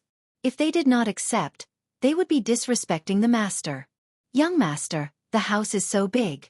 1 coal stove is enough. Isn't it a waste to send 2? What's there to waste? It doesn't matter if the house is small. 1 stove can be used to boil water and cook rice. The other stove can be used to warm the fire. It's so cold today. Don't let these 3 children freeze. Quick, Sanbao, move the coal stove in. We have to hurry to the next house. Hey, don't. Young master, it's better for this old man to move it himself. We can't tire your men out. Sanbao chuckled and said, Second Master Han, it's not tiring. Sanbao won't tire himself out with this kind of work. Let me do it. After unloading the coal stove and honeycomb briquettes in Second Master Han's house, the small team continued to send warmth to the next house. When they went out, they met Hu Honyun, who had heard the news and rushed over. Young master, it's so cold today. Why did you come over personally? Even if you want to send things to the villagers, you don't have to do it yourself. Han Lijing was now at Hadong Road. Old Hu was now the acting Lijing of the Han family manor. If there was any trouble in the manor, he would be the first to know. This time, Li Zixuan was really planning to visit every single household in his fief. When he heard this, he smiled and said, "Hee, Uncle Hu, since I have nothing better to do at home, why don't I come out to deliver some gifts to the villagers and exercise my muscles a little?" Old Hu sighed helplessly. He thought for a while and said, "Hey, young master, the villagers appreciate your kindness. But there are more than 1,000 villagers in your fief. If you send them one by one, how long will you be able to do it?" In this Old Hu's opinion, you can leave the Han family manor and the Plum village to this Old Hu. Everyone was the first to follow young master. Even if young master didn't go personally, everyone would still appreciate your kindness. His suggestion was mainly to lessen the burden on Li Zixuan. Among the 8 villages under Li Zixuan's control, the Han village and Plum village had the largest population. Without these 2 villages, Li Zixuan would have a much easier time. Haha. Uncle Hu, I appreciate your good intentions. However, this matter is not urgent. If I can't finish running in 1 day, I'll run for 2 days. If I can't finish running in 2 days, I'll run for 3 days. I can't just go to one house and not go to another, right? It just so happens that the academy doesn't have classes now, so I still have time. Li Zixuan said with a smile. Actually, he wasn't doing this because he had nothing better to do. Previously, when he was conferred the title of Marquis, Li Er had rewarded him with some land. Later on, he had merged into a few villages. Because he was busy with work, he didn't go there much, let alone know the villagers. As for those few villages, Wang Zhong had been taking care of them for him. Now that the academy had stopped classes, he could finally take some time out to walk around his fief. At the same time, he could also get to know the villagers in his house. Seeing that Li Zixuan was so insistent, Hu Hanyun knew that he couldn't persuade him anymore. He said, "Hey, since I've met young master, there's no need to trouble young master to personally send them to my house. I'll move them back myself." After saying that, he walked up and lifted a coal stove with one hand. The strength of his hands was not ordinary. Haha. All right, I won't stand on ceremony with Uncle Hu. Li Zixuan laughed and said to Ah Fu, who was beside him, "Ah Fu, help Uncle Hu carry these honeycomb briquettes back. We'll go to the next house first. Catch up with us later." "Yes, young master." Ah Fu carried a bag of coal and left. Li Zixuan said to Pang Feiji, "Let's go. Next house." Although there were many villagers in the Han family village, they lived in close quarters. Therefore, Li Zixuan ran from house to house and was done by noon. Lunch was naturally settled at the academy.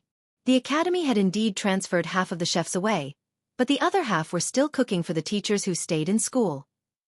After resting at the academy for a while, Li Zixuan ordered Pang Feiji to bring some people to the workshop to get some things. Then they went to the 9th house in Yunshan, Li Gang's house. Li Gang was one of the earliest professors in Yanhuang College. Of course, he had the right to live in this house. When Li Zixuan separated the houses, he gave the 9th house to Li Gang. The number 9 represented longevity and health. He had put in a lot of effort in this. "Grandfather, why isn't it snowing this year? And Ren, why are you looking forward to it snowing? It's fun when it snows. When it snows, and Ren can snowball." "Ha! And Ren, you think it's fun when it snows, but those poor people who can't afford to wear clothes will freeze to death when it snows. Do you still want it to snow now?" "Grandfather, why don't they have clothes to wear? Can't Ren let them wear his clothes?" "Ha ha! If you let them wear your clothes, what will you do?" "And Ren will hide in the blanket and not go out. Then he won't freeze." Ha ha ha. As they approached the 9th courtyard, due to Li Zixuan's astonishing hearing, he was able to hear the conversation between the grandfather and grandson from far away. He couldn't help but feel a trace of warmth in his heart. What an adorable and sensible child. At this moment, he felt that his decision to set up the Warm Tang Foundation and Operation Warm Winter was absolutely correct. If even a child had the ambition to protect the poor people of the world, as an adult with a high position, if he still remained indifferent despite having the ability to do so, then wouldn't he have lived 2 lives in vain? "Ha ha, little Ren, You don't have to hide in the blanket. Those poor people have a fire to roast them now. They won't freeze to death. Li Zishuan pushed open the courtyard door and smiled at the cute little boy in the courtyard. Ya macho. Wah. It's brother Xiao Xian. Li Gang got up and looked at Li Zishuan in surprise, but Li Anren had already jogged over to greet him. He had met Li Zishuan many times, and his grandfather always praised Li Zishuan in front of him. This made him have a good impression of this big brother Li Zishuan. Haha. Little and Ren, long time no see. Li Zishuan smiled and patted Li and Ren's head. Then, he looked at Li Gang and said, Mr. Li, have you eaten? Li Gang chuckled and replied, I've eaten. Why does Yamacho have time to think about an old man like me? Li Zishuan pointed at the carriage of pipes behind him and said with a smile, I thought that it would be a little cold recently, so I brought people over to install a heater in Mr. Li's house. This way, when it snows, Mr. Li and Little and Ren won't be cold. Chapter 1065. Heater? What is heater? In the 9th courtyard of Yunshan, Li Gang looked at Li Zishuan and asked curiously, Mr. Li, this heater is something that can make the house as warm as spring. Compared to burning charcoal, the warmth provided by this thing is more comfortable and safer. You will be able to feel it after it is installed. As Li Zishuan spoke, he called for Pang Feiji to bring people to install the heater in Li Gang's house. These people were all experienced now and could do it without his command. Thank you, Yamacho. Li Gang was touched. Regardless of whether the heater was good or not, just the fact that Li Zishuan had brought people here and put in so much effort was enough to move him. Brother Xiao Xian, can these iron pipes make the house warm? But it's clearly cold when I touch it. Li Zishuan had said that it was magical, so he ran over to touch the heater pipe, but Li Zishuan couldn't help but laugh. Haha. Of course it's cold now. And Ren, wait for a while. After they install it you can touch it again. It definitely won't be cold. Then I'll touch it later. Compared to the Li residence, which occupied a huge area, the courtyard in Yunshan was not considered big. Therefore, Pang Feiji and the others used less than 2 hours to install the heater in Li Gang's house. Li Zishuan ordered, Light it. Try to see if it leaks. Yes, Marquis. Pang Feiji went to light the heater with ease. After about half an hour, the heater finally started burning. Li Zishuan's people quickly entered the house to check the pipes. After a while, after confirming that all the pipes were fine, Li Zishuan said to Li Gang, Mr. Li, it's done. In the future, you just need to instruct the servants to put honeycomb coal in the boiler after a period of time, and it will ensure that the house is always warm. Now, Yuan and Ren can go in and experience it. Although Li Gang had studied Confucianism all his life, he had been in Yanhuang College for so long. Even if he wasn't proficient in engineering, he could still understand some of the things related to engineering. When he saw Pang Feiji and the rest install the heater, Li Gang could roughly guess the operating principle of the heater. Yamacho's creativity is unprecedented. On behalf of Mai and Ren, this old man would like to thank the mountain head for his trouble. Li Gang politely cupped his hands and said, Mr. Li, don't be in a hurry, let's try it first. Li Zishuan extended his right hand and made an inviting gesture. And Ren, let's go. Let's go in. Li Gang pulled his son and walked into the house. While they were gossiping outside, the heater in the house had already heated up. Although it was not as warm as spring, they could still feel the warm air blowing against their faces when they walked in. Obviously, the inside of the house and outside of the house were two different worlds. Wah! Grandfather, this house is so warm. Li Anren exclaimed and said excitedly. This thing works too fast. Li Gang was also a little surprised. He turned to look at Li Zishuan, his face full of shock. Although he had roughly guessed the operating principle of the heater, he didn't expect it to work so quickly. It will be even warmer in a while. I have some other things to do in the afternoon, so I'll take my leave first. If there's anything wrong with the heater, just send someone to let me know, sir. After seeing that everything was fine, Li Zishuan said goodbye. He still had to go to Plum Village in the afternoon to send warmth to the villagers. Okay. Take care, Yamacho. Li Gang nodded. Brother Xiao Xian, why don't you have a cup of hot water before you go? At this time, Li Anren walked over with a cup of hot water that was emitting white steam. Li Zishuan was afraid that the child would accidentally burn himself, So he hurriedly stepped forward and took the teacup, saying, "Onren, be good. You're all grown up now, so you have to take care of your grandfather, okay?" Okay. And Ren will definitely. After coming down from Yunshan, Li Zixuan went to the workshop to get a few carts of warmth, and continued to send warmth. The students of Yanhuang College weren't idle either. Needless to say, the students of the 2nd Brigade had been rushing around in their carriages since morning. Unlike Li Zixuan's situation, the villagers on the list they got from the government rarely lived together, so they had to travel a long distance to deliver the warmth. Naturally, it wasn't as convenient as Li Zixuan's method of delivering the warmth from door to door.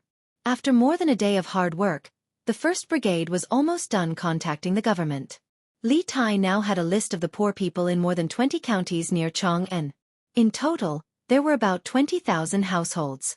What was even more amusing was that Li Tai even received a list of poor people from some counties not near Chang'an. They hoped that Li Tai could ask the foundation to help them. Li Tai could only put the list aside helplessly. Their mission now was mainly in Chang'an City and the 20 counties around Chang'an. According to the current speed of the 2nd Brigade's warmth delivery, it would take at least a month to send all the poor people on the list. There were less than 20 days left until the new year. Li Tai wanted to help all the poor families before the new year. Therefore, in the afternoon, he brought more than 100 people from the 1st Brigade and joined the 2nd Brigade. More than 500 students followed the name list and started their journey of sending warmth again. Li Tai could do this mainly because Li Zixuan had already completed the task of collecting the list for the 1st Brigade. 3 days passed in the blink of an eye. Including the first day, the students had actually been warm messengers for 4 days. In these 4 days, the speed of their warmth gradually increased. On the first day, they sent 800 families. On the second day, they sent 1,200 families. On the third day, they sent 1,500 families. On the fourth day, they sent 2,000 families. In total, they sent 5,500 families. On the morning of the 5th day, when the students gathered in front of the teaching building, Li Zixuan looked at the group of children. Although they looked tired, their eyes were full of determination and perseverance. He couldn't help but say loudly, "I know that these 4 days have been very hard for you. You have traveled mountains and rivers, you have braved the cold wind, and many of you have blisters on the soles of your feet. But until now, no one has quit. You are all good. I, Li Zixuan, am very proud to have a group of students like you. Do you still remember what I said at the beginning of school? I said that the purpose of Yanhuang College was to establish a heart for heaven and earth, and establish a life for the people. Now you have done it. What you are doing now is to establish a heart for heaven and earth, and establish a life for the people. This year's winter in Chang'an City is not too cold because of your efforts." Chapter 1066. Set your heart for the heavens and earth. Set your life for the people. Inherit the lost knowledge of the past, and create peace for all ages. These were the famous words of the Northern Song Dynasty's Confucian master, Xianxia. During the 2nd year of the Northern Song Dynasty's Shenzong, Xianxia became a professor at Chongwen Academy. Later, his brother, Zhang Jin, was convicted of opposing Wang Engxi's reform. Xianxia resigned and returned to his hometown, where he made a living by lecturing and writing books in the local Chongsho courtyard. After Xianxia's death, people changed the name of Chongsho Courtyard to Henku Academy in his memory. Xianxia's famous words were magnificent and had a large structure. China's modern philosophy master, Feng Yulan, called them the 4 lines of Henku. Looking at Xianxia's life, he was summoned twice and became an external official 3 times. He wrote books and established a school, but he was poor all his life. After his death, he was so poor that he didn't even have a coffin to bury himself. Fan Wenzhenggong wrote in the famous book, Yang Tower Records, that those who live high in the temple worry about the people. Those who live far away worry about the ruler. Henku Academy's Mr. Henku was an official when he advanced and a sage when he retreated. He used his actions to open up a new era of Confucianism. History was always fair.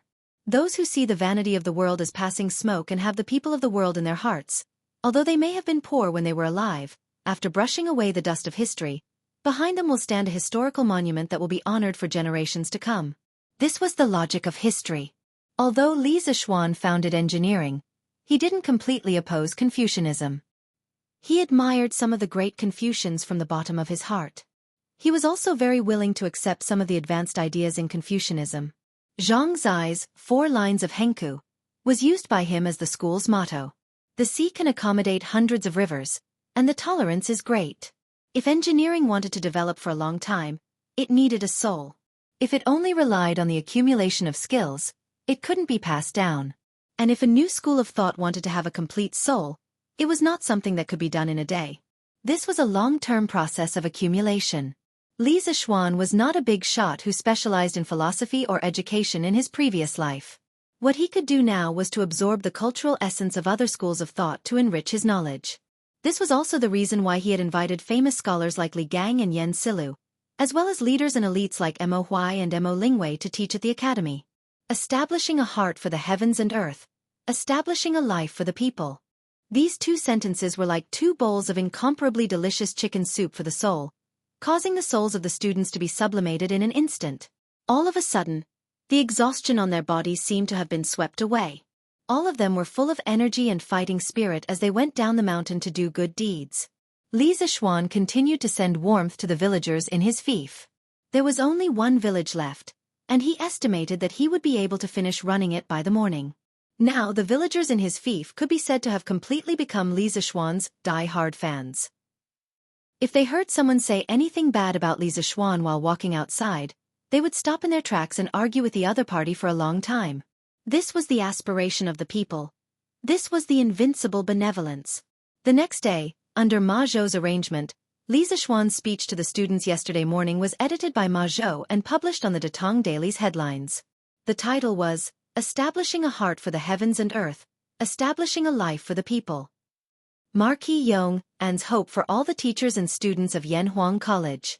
There was a paragraph in the news that read, The heavens and earth have no heart, but people have hearts. The heart of a person is to be born with a benevolent heart of universal love and help the people, and the heart of a saint like the Grand Duke.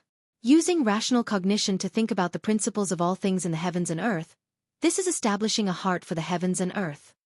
Mencia said, Those who do their best, know their nature. Know their nature and know the heavens. Keep a heart, nurture a nature, and so do the heavens. Live a long life, cultivate the body to wait for it, and so establish a life. A sage's aspiration is to establish a life for the people and our compatriots, so that there is nothing in the world that cannot be found. Only then can it be complete, and cannot be satisfied with just oneself or a few gentlemen settling down and living their lives. Such an atmosphere is establishing a life for the people. Recently, there was a lot of news on Datong Daily about Yanhuang College's students running around and helping the needy. The people now had a good impression of Yanhuang College. After they saw this headline, although they didn't quite understand what Ma Zhou meant by writing a bunch of people, they felt that it was very awesome. This was probably what it meant to not understand clearly. But when the scholars saw this news, they couldn't remain calm. Establishing a heart for the heavens and earth. Establishing a life for the people. What great courage! What a broad-minded mind! In a 3-story house near the Imperial College, Kong Yingda was holding the latest issue of Datong Daily. His hands were trembling. Other than shock, there was also a trace of regret on his face. Establishing a heart for the heavens and earth. Establishing a life for the people? This person has such a big tone. Grandfather, who said this? A youth beside Kong Yingda raised his head and asked. Sigh. Kong Yingda sighed and shook his head without saying anything. At this point, there was no point in thinking too much. Li Zixuan was already walking further and further away from the Confucian school. This was a person who was gradually establishing a sect. In the past, Kong Yingda didn't particularly care about this new school of thought. This was because he felt that although it was the opposite of Confucianism, it only had a skeleton and didn't have a soul. Even if it could create a lot of advanced tools, it couldn't compare with Confucianism that had been passed down for nearly 1,000 years. But now, Kong Yingda felt an inexplicable sense of crisis in his heart. This was because Li Zixuan was injecting a soul into engineering. And in this soul, there was a shadow of Confucianism. Inclusive, learn from others' strong points, and could be used for oneself. This kind of opponent was often more terrifying than those talented and arrogant opponents. Establishing a heart for the heavens and earth. Establishing a life for the people. What kind of place is Yanhuang College? After reading the headlines on Datong Daily, The scholars couldn't help but have such doubts in their hearts. Previously, they had regarded engineering as a different kind of school. But now, why did it have a hint of Confucianism in it? Imperial Palace, Sweet Dew Hall. Li Er's lips curled into a smile. Ha ha! Establishing a heart for the heavens and earth. Establishing a life for the people. Guanyin maid, this kid has such a big tone. Zhang Sun tightened the fox fur coat on her body and tilted her head to look at the newspaper in Li Er's hand. After a while she smiled and said, Your Majesty, the Marquis of Yong is very knowledgeable and ambitious. He's really a talent for governing the country. I congratulate Your Majesty on getting such a talent. Li Er couldn't help but laugh. Ha ha! If that kid hears Guanyin maid praising him like this, his mouth will definitely be crooked from laughing. Chapter 1067. Husband, I've been looking at the Warm Tang Foundation's accounts for the past 2 days and found some problems. When it was almost noon, Han Yushi took an account book and found Li Zishuan in West Courtyard. There were only 2 alleys between Yongla Lane and Ndi Lane, where the Warm Tang Foundation's headquarters was located. Now that a group of top students from Yanhuang College had joined the foundation, the pressure on Han Yushi instantly disappeared. She didn't even need to do the accounting. This was because the people from Yanhuang College were very good at accounting. Compared to them, she was a layman. Therefore, Han Yushi didn't need to stay at the Warm Tang Foundation all day. Under normal circumstances, she only needed to go once or twice a day.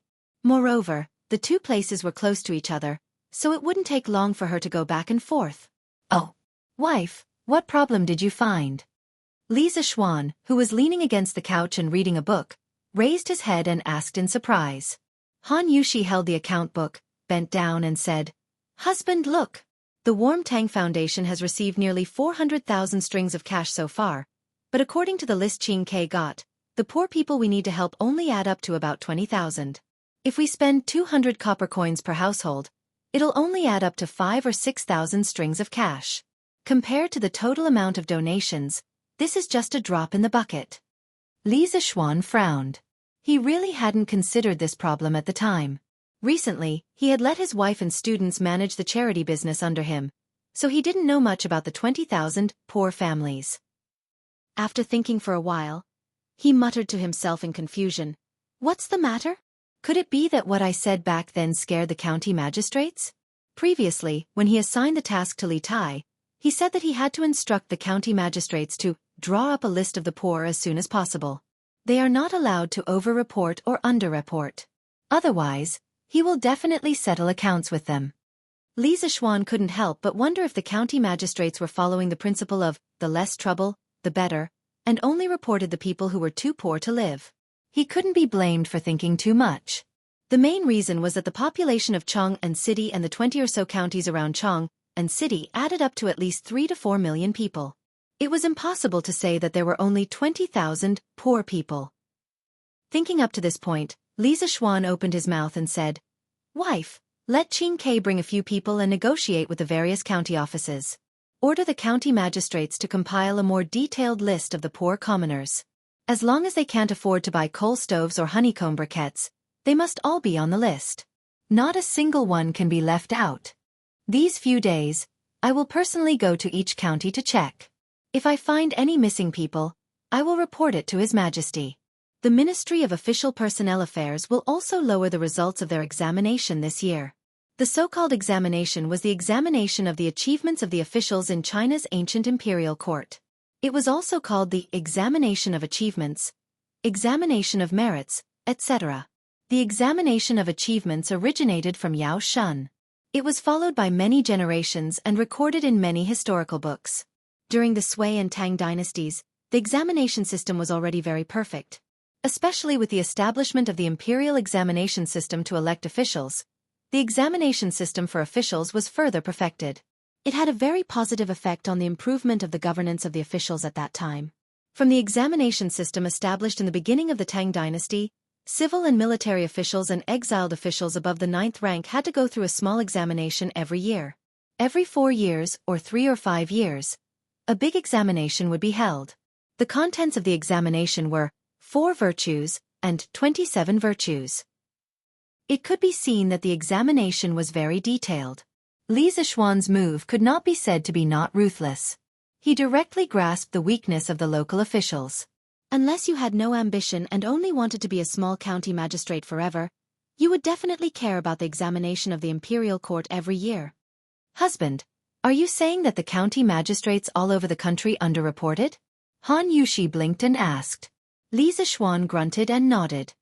I estimate that they underreported by at least 3 to 4 times. Of course, this is only one problem. Other than underreporting, I feel that we should slightly increase the aid given to the poor people. We can give them more clothes or food. After all, this autumn harvest has reduced the production of many places. Wife, what do you think? Yes, yes. This concubine thinks so too. Han Yushi nodded excitedly. Li Zishuan smiled and said, even so, there will definitely be a lot of money left. But that's fine. This year, we will help the poor people around Chong and city. Next year, we will help the people even further away. Besides, if there is a natural disaster in the future, the money from the Warmtang Foundation will become life-saving money. Speaking of natural disasters, Li Zishuan's eyes suddenly became deep.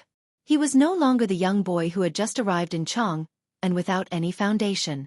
His status was higher and his ability was greater. Correspondingly, he could do more things and play a greater role. This natural disaster, I'm definitely going to take care of it. If Li Zishuan had only wanted to help his own family survive the locust plague, then he now wanted to help the entire Tang Empire survive the locust plague. After living in the Tang dynasty for almost a year, he had completely fallen in love with this era and the people of this era. The Tang dynasty was a complex that Chinese people could never get around, and Li Zishuan was no exception. It was because of this that he had previously pushed for the imperial court's policy of reducing taxes by raising chickens, and the policy of exchanging grain with the South. Yes. Then I'll go to the foundation now to make the arrangements.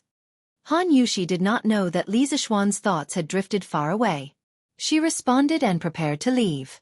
Li Zishuan quickly pulled her back and said, Hey! It's already noon.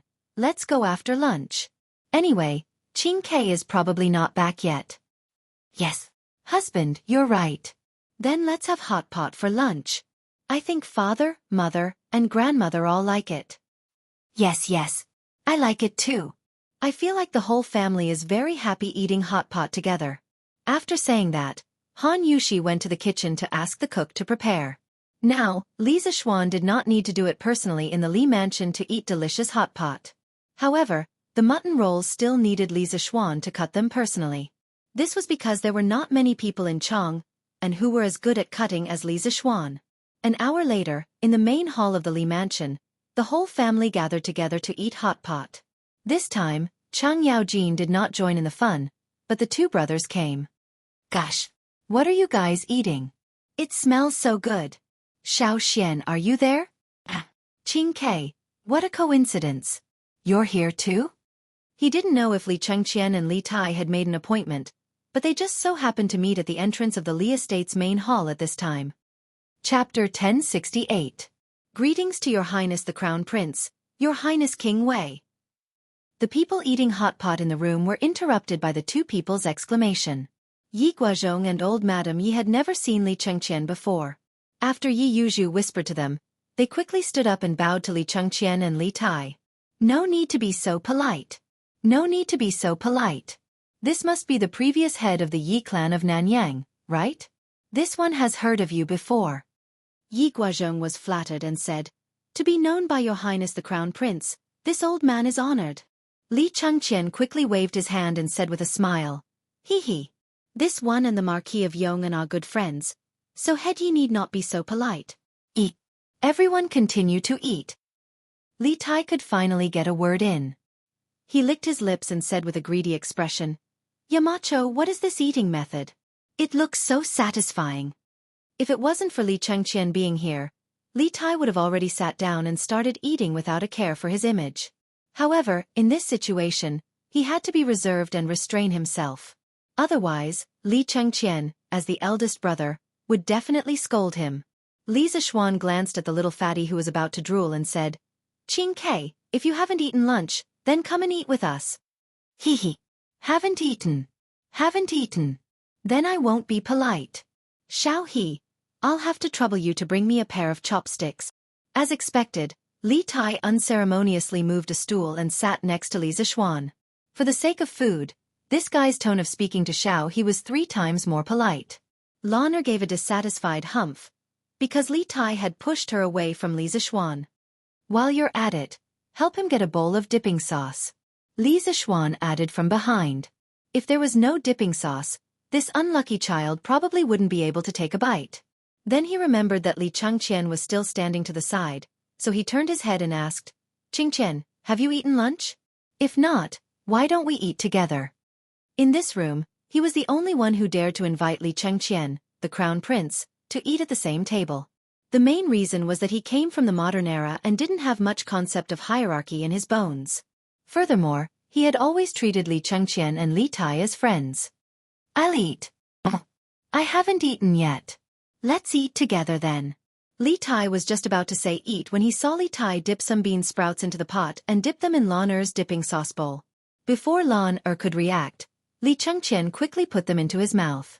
Li Changqian couldn't help but feel the gluttony in his stomach, so he quickly corrected himself. Good. Then, Xiao He, go and help me get 2 bowls of dipping sauce and 2 sets of chopsticks. Li Zishuan nodded and instructed Xiao He. Xiao He took the order and left. At this time Lan Er screamed, Ah! Smelly brother Qingke, you stole Lan Er's dipping sauce. Yi Guozhong was so scared that he almost couldn't hold his chopsticks. Although Li Tai was Li Zishuan's student, he was still the king of Wei. How dare a little girl talk to him like that? Who knew that Li Tai's face didn't show any anger at all. Instead, he didn't feel ashamed and instead felt proud. With a shameless attitude he said, Haha, at most, I'll let Lan Er dip it back later. Li Tai was very happy to be mischievous. Lan Er pouted and said, Humph, brother Qingke is so shameless. The sensible old lady Yi quickly held Lan Er's hand and said, Come. Lan Er, be good. Grandmother still has more dipping sauce here. Use grandmother's. No. Grandmother, you eat. Lan Er has more here. Lan Er very sensibly refused. Li Changqian looked at Li Tai and shook his head helplessly. He didn't criticize him because he felt that although the current Li Tai was a little mischievous, he was more sunny than before. In the past, Li Tai would give people a cold and gloomy feeling. After a while, Xiao He brought 2 bowls of dipping sauce and 2 pairs of chopsticks. The 2 brothers, Li Tai and Li Changqian, started to eat without holding back. Although they had never eaten hot pot before, they imitated Li Zishuan's family and ate with relish. Oh, is this mutton? Why is it so delicious? I can't feel the smell at all. Wow, it's really mutton. Even the imperial chefs in the palace can't compare to this knife skill, right? When did your cook become so good, Yamacho? Everyone in the Li family liked to eat meat. The 2 brothers immediately launched an attack on the mutton. After tasting the deliciousness of the hot pot mutton, the 2 of them immediately exclaimed.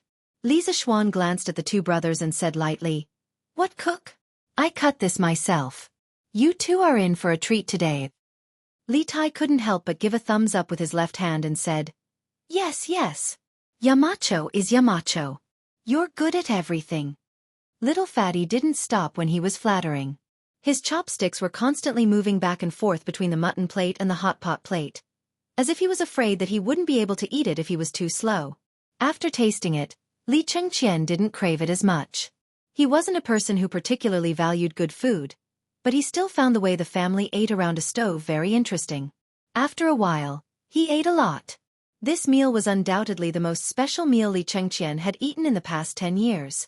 In the past, when he was in the Eastern Palace, he ate most of the time alone.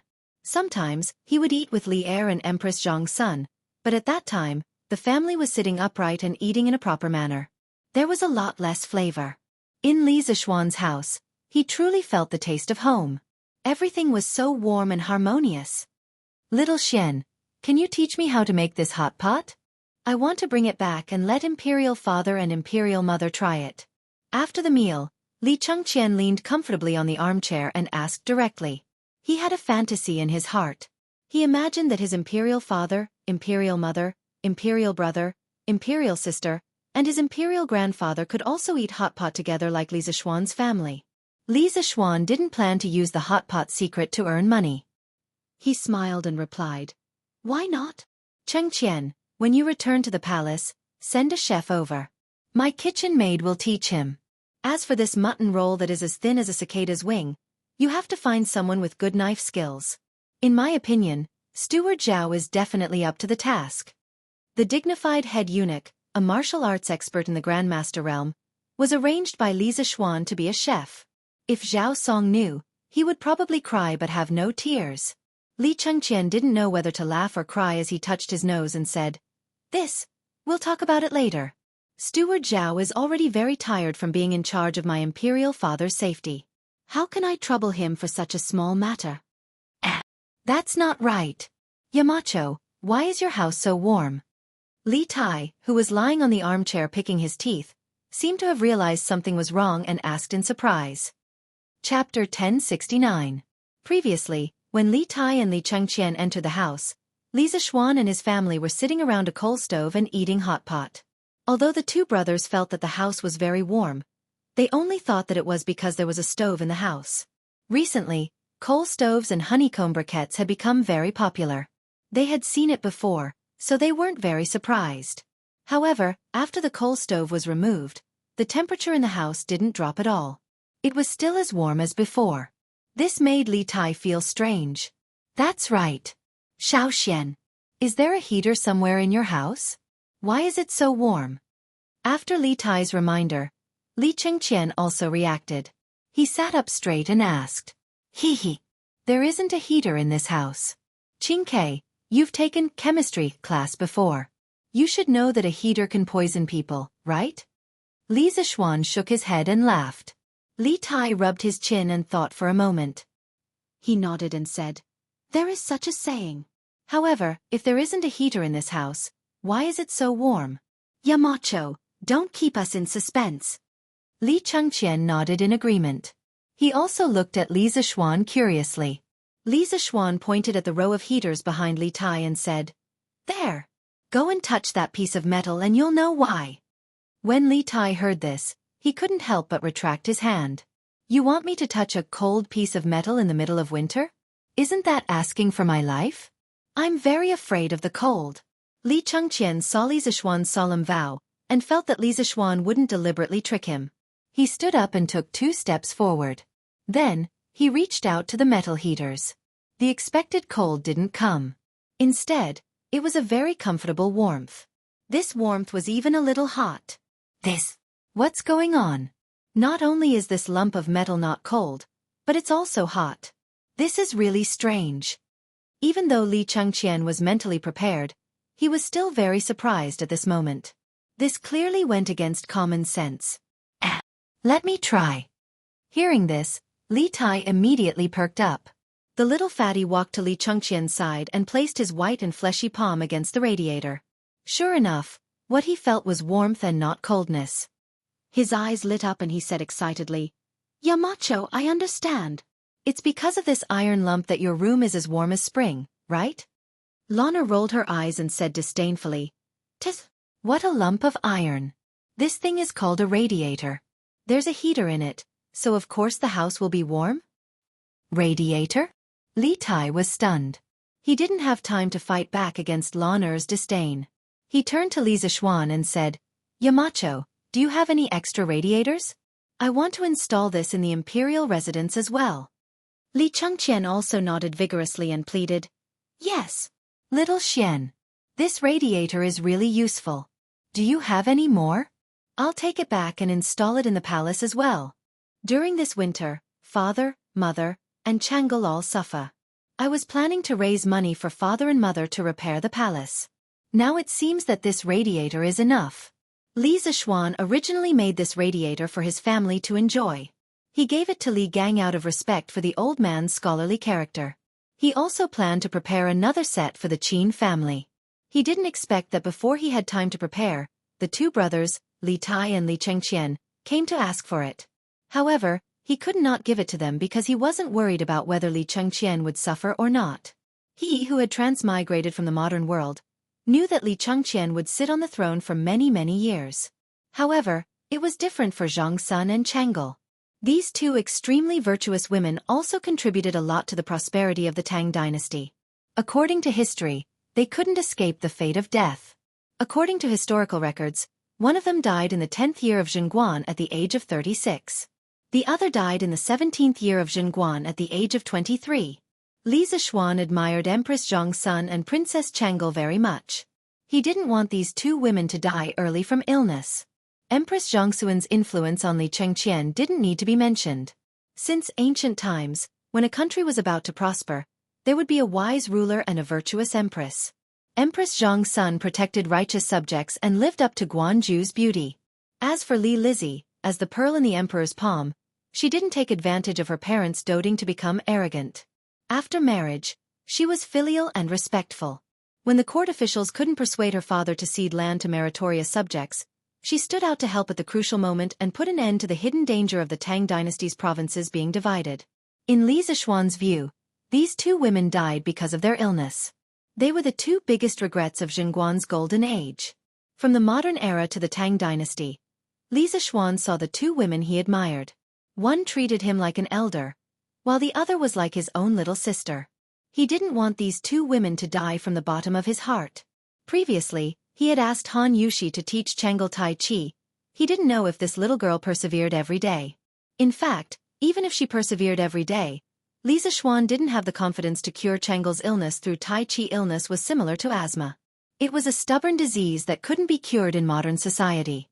All Li Zishuan could do was try his best to reduce the frequency of Chang'e and Zhongxuan's illness.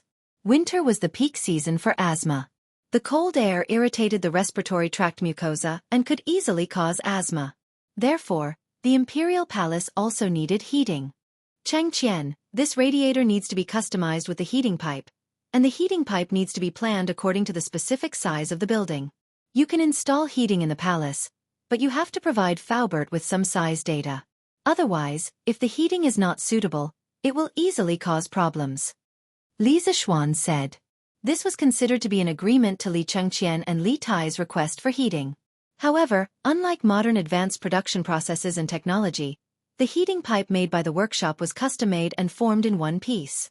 With the workshop's current technology, it was still a little troublesome to make the modern air valve that connected the pipes. Therefore, if Li Chengqian and Li Tai wanted to install heating, it had to be custom-made.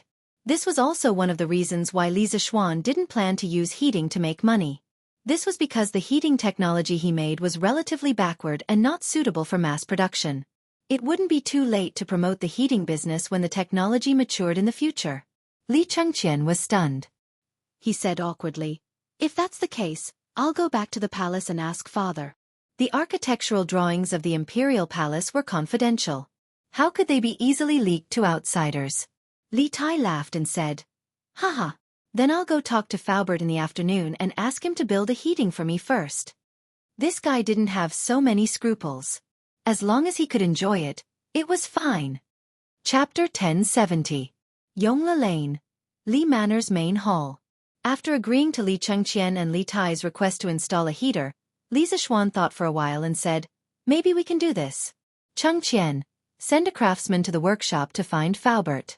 Faubert will teach him the specific production and installation methods of the heater. Then, the craftsman will take the lead to install the heater in the palace." Because Li Zishuan did not plan to do a heater business, he did not mind teaching the crudest and most primitive heating method to Li Er's people. Li Chengqian's eyes lit up. He was very touched and said, "Thank you. But don't worry, Xiaoxian. Even if the craftsman knows the method to make the heater, he won't leak it." This child was quite loyal. He knew that he could not ruin Li Zishuan's business because of his own selfish desires. Li Zishuan smiled carelessly. Then, he looked at Li Tai and said, "Qingke, did you come to find me at noon?" Li Tai was stunned. It took him a while to remember the purpose of his visit. He quickly sat up and said to Li Zishuan, "Yes, yes, yes. There is indeed something. Yamacho, after so many days of running around, the students of our academy have almost run to all the families on the list given by the local government. But when everyone was delivering the coal stoves, they found that many people who were not on the list were having a hard time. And I heard from the people of the 3rd Brigade that the Foundation still has a lot of money left. Yamacho, can you expand the range of the coal stoves?" Li Zixuan could not help but think that it was a coincidence. He had just talked to Han Yushi about this in the morning, and this little fatty had come at noon for the same thing. However, the little fatty had really profited from this trip. He had gotten a hot pot and a heater. Thinking of this, he said, I already know about this. I already know about this matter. I think that the officials of the various prefectures and counties didn't want to be meddlesome, so they only put the names of those whose families were especially poor on the list. I plan to ask you to bring some students to the county yamen and order them to do a thorough check. If there are any missing students, I will report it to His Majesty and ask the Ministry of Official Personnel Affairs to lower their exam this year. Li Tai waved his fist and said with an indignant look, Hey! I was wondering what was going on. It turned out that some officials were not doing their jobs. Yamacho, wait for me. I'll go look for them. Li Zixuan hurriedly said, Hey! Stand. Wait. Li Tai halted in his tracks upon hearing this. Li Zixuan continued, It was originally a good deed to accumulate virtue and do good deeds. Qing Ke, don't use your status to ruin it. That won't happen.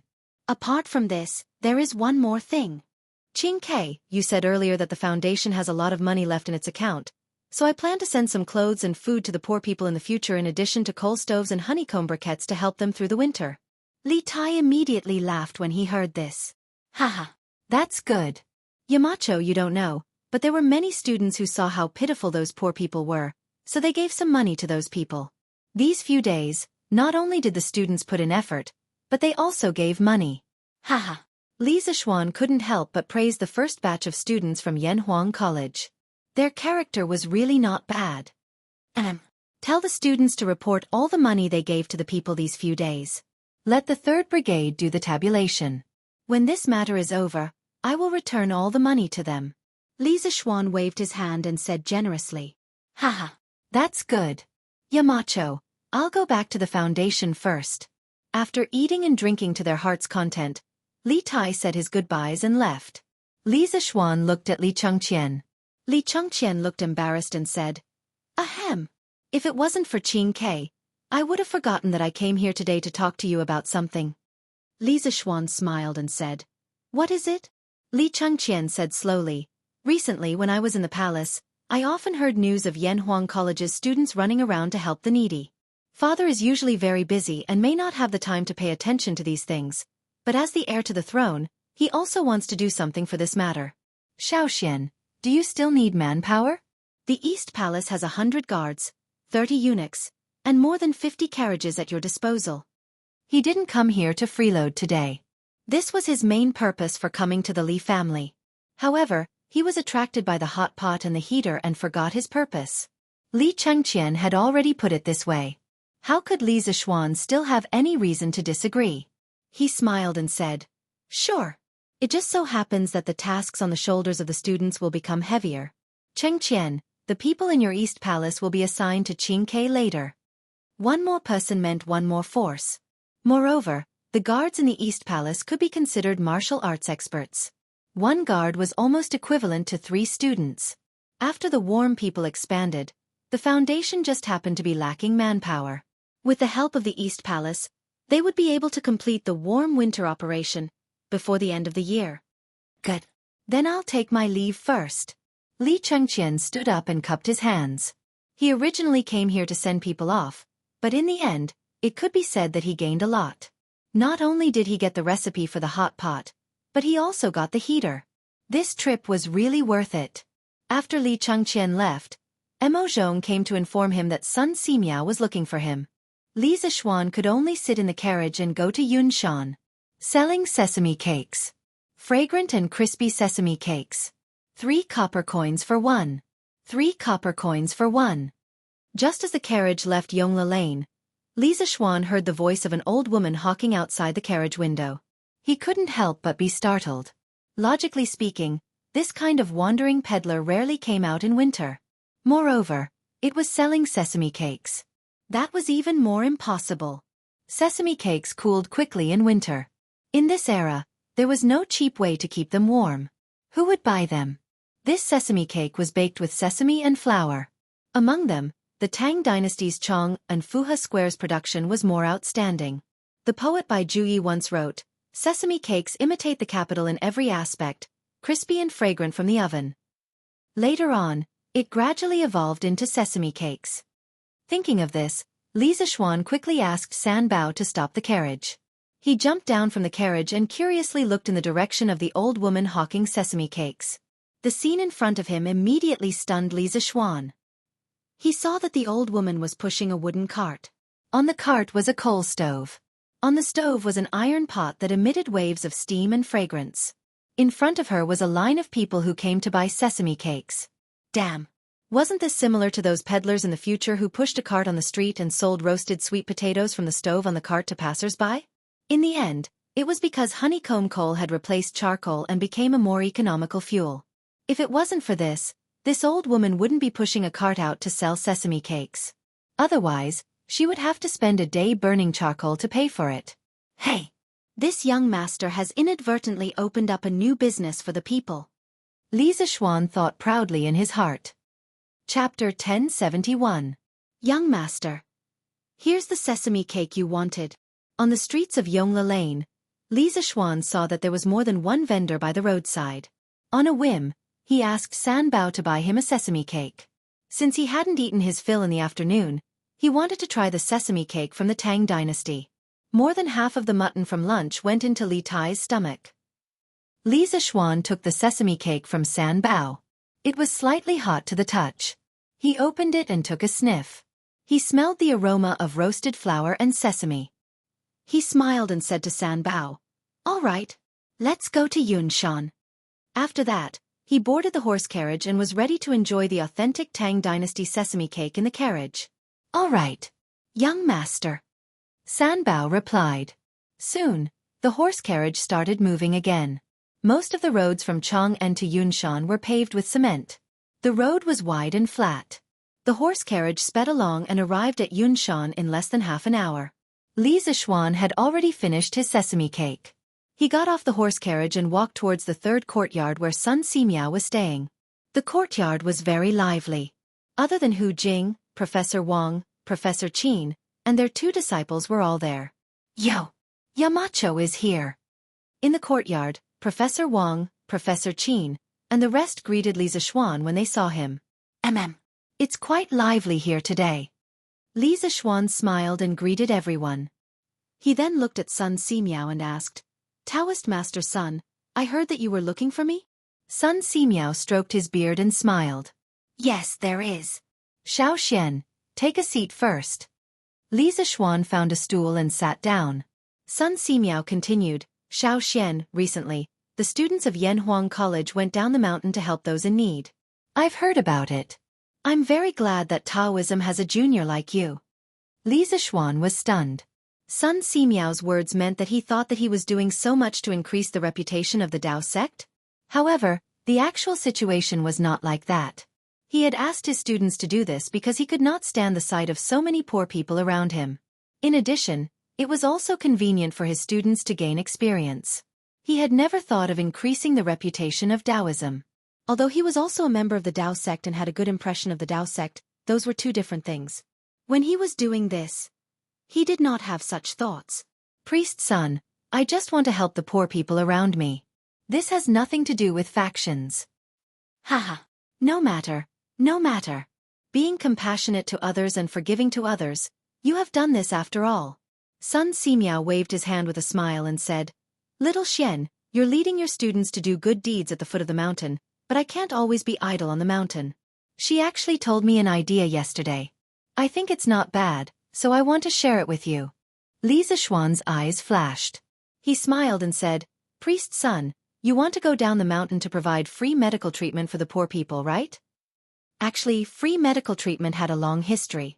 At the end of the Eastern Han Dynasty, there was a plague epidemic in Changsha.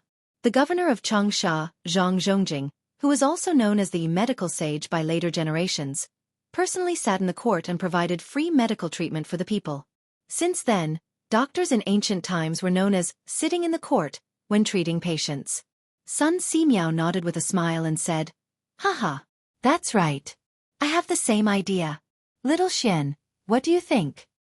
"Yamacho, now that the academy is on holiday, and we have nothing important to do at the academy, We would also like to provide free medical treatment with Dr. Sun.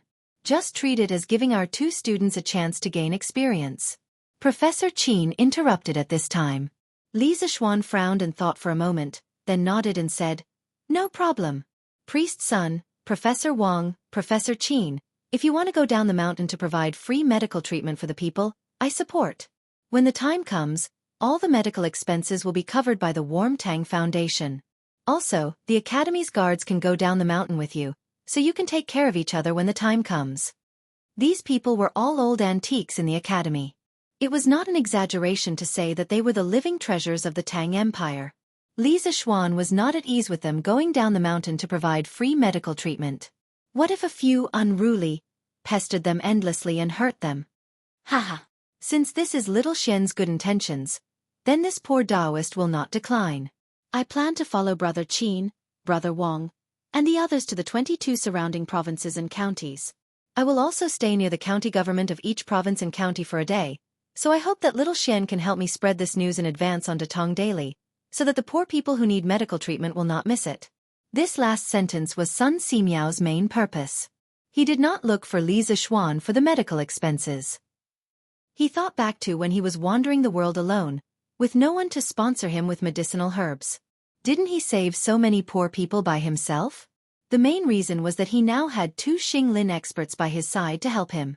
He wanted to save as many poor people as he could, so he needed Li Zixuan to help him advertise on Datong Daily. If not for this, he would have already brought Hu Jing down the mountain to provide free medical treatment. Li Zixuan smiled and said, "All right. Priest Sun, tell me about your free medical treatment itinerary in a while. Then I will ask Mr. Ma to put it in the most prominent position on Datong Daily. As for the county yamen, I'll send someone to contact them. In my opinion, you might as well do a volunteer clinic in the county yamen. It's winter, and it's not a good idea to do a volunteer clinic on the streets." Sun Simiao waved his hands and said, "No need, no need. We can't delay the local government from handling the case. I have been living in the open all these years and I am used to it." Li Zixuan said, "How can you do that? It is almost the new year, and the local government probably won't have any cases. Besides, didn't the medical sage do the same back then? It even became a story that was passed down from generation to generation. It's settled then." In Li Zixuan's opinion, if a godlike figure like Sun Simiao went to the counties to provide free medical treatment for the people, the county officials would be very happy. Because in their areas of jurisdiction, fewer people would die of illness, and for them, their political achievements would be much better. After settling this matter, Li Zixuan went down the mountain directly and went to the workshop to find Ma Zhou. Since he had promised Sun Simiao, he had to help advertise this free medical treatment in the newspaper. When he arrived at the workshop, Li Zixuan found Ma Zhou in the editorial department of Datong Daily and told him about Sun Simiao's free medical treatment plan in detail. After hearing it, Ma Zhou agreed. In the end, Ma Zhou said with a smile, "Marquis, something interesting has happened at Datong Daily recently." "What is it?" Li Zixuan asked curiously. 2 days ago, the authors of Xianxia's biography of a cultivator and The Long Way to Immortality came to find me. They said that they wanted to donate all the money they received this month and next month to the Nuantang Foundation. From this you can see how influential the Nuantang Foundation is now. Chapter 1072. Oh, there's such a thing? Inside the Datong Daily editorial department, Li Zixuan was a little surprised after hearing Ma Zhou's words. He only knew that the Warm Tang Foundation's charity storm had spread to the palace, to the homes of the civil and military officials, to the private merchants, and to the common people, but he didn't expect it to spread to the novel circle. This indeed showed that the Warm Tang Foundation's charity effect was very impressive. However, the authors of Xianxia's biography of a cultivator and The Long Journey to Immortality, Chen Tianhua and Liao Feichen, were both students of Yanhuang College. It was very likely that they had been influenced by helping the poor in various provinces and counties, so they donated money to charity. This didn't really explain the problem. Outsiders might not know that Chen Tianhua and Liao Feichen were the authors of these 2 novels. But how could Li Zixuan and Ma Zhou, the 2 most powerful people in the Datong Daily editorial department, not know? Li Zixuan wouldn't criticize his students for writing novels while attending school to earn money, as long as it didn't affect their studies. Moreover, He had also written novels when he was in university in his previous life, but it was a flop. Otherwise, he wouldn't have had to worry about finding a job when he graduated. Tomorrow, put a paragraph at the top of Datong Daily, Dahua Jianghu, to publicize Chen Tianhua and Liao Feichen's charity work. Tell all the authors that if anyone is willing to donate their rewards like them, Datong Daily will not take any commission and will donate the full amount. According to the rules, the editorial department will take a 50% commission for the rewards received by the authors. Li Zixuan thought for a while and said. Ma Zhou smiled and replied, "Yes, Marquis." Li Zixuan chatted with Ma Zhou for a while. Just as he was about to leave, he suddenly remembered something and said, "By the way, Brother Ma, the headline on Datong Daily today is very good." "Brother Ma, you have a deep chest and a poetic mind. No wonder Mr. Li Gang has been praising you." Ma Zhou was stunned, then he waved his hand and said modestly, "Marquis is overpraising." It's not that Ma Zhou wrote it well, but that Marquis said it well. Ma Zhou was enlightened and benefited a lot from those two sentences. Establish your heart for the heavens and earth, establish your life for the people. Haha. Brother Ma, you're too modest. I can't write that splendid essay of yours. Li Zixuan smiled and walked 2 steps with his hands behind his back. Suddenly he stopped and said, "Actually, there are 2 more sentences after these 2 sentences." "Oh? Please enlighten me, Marquis."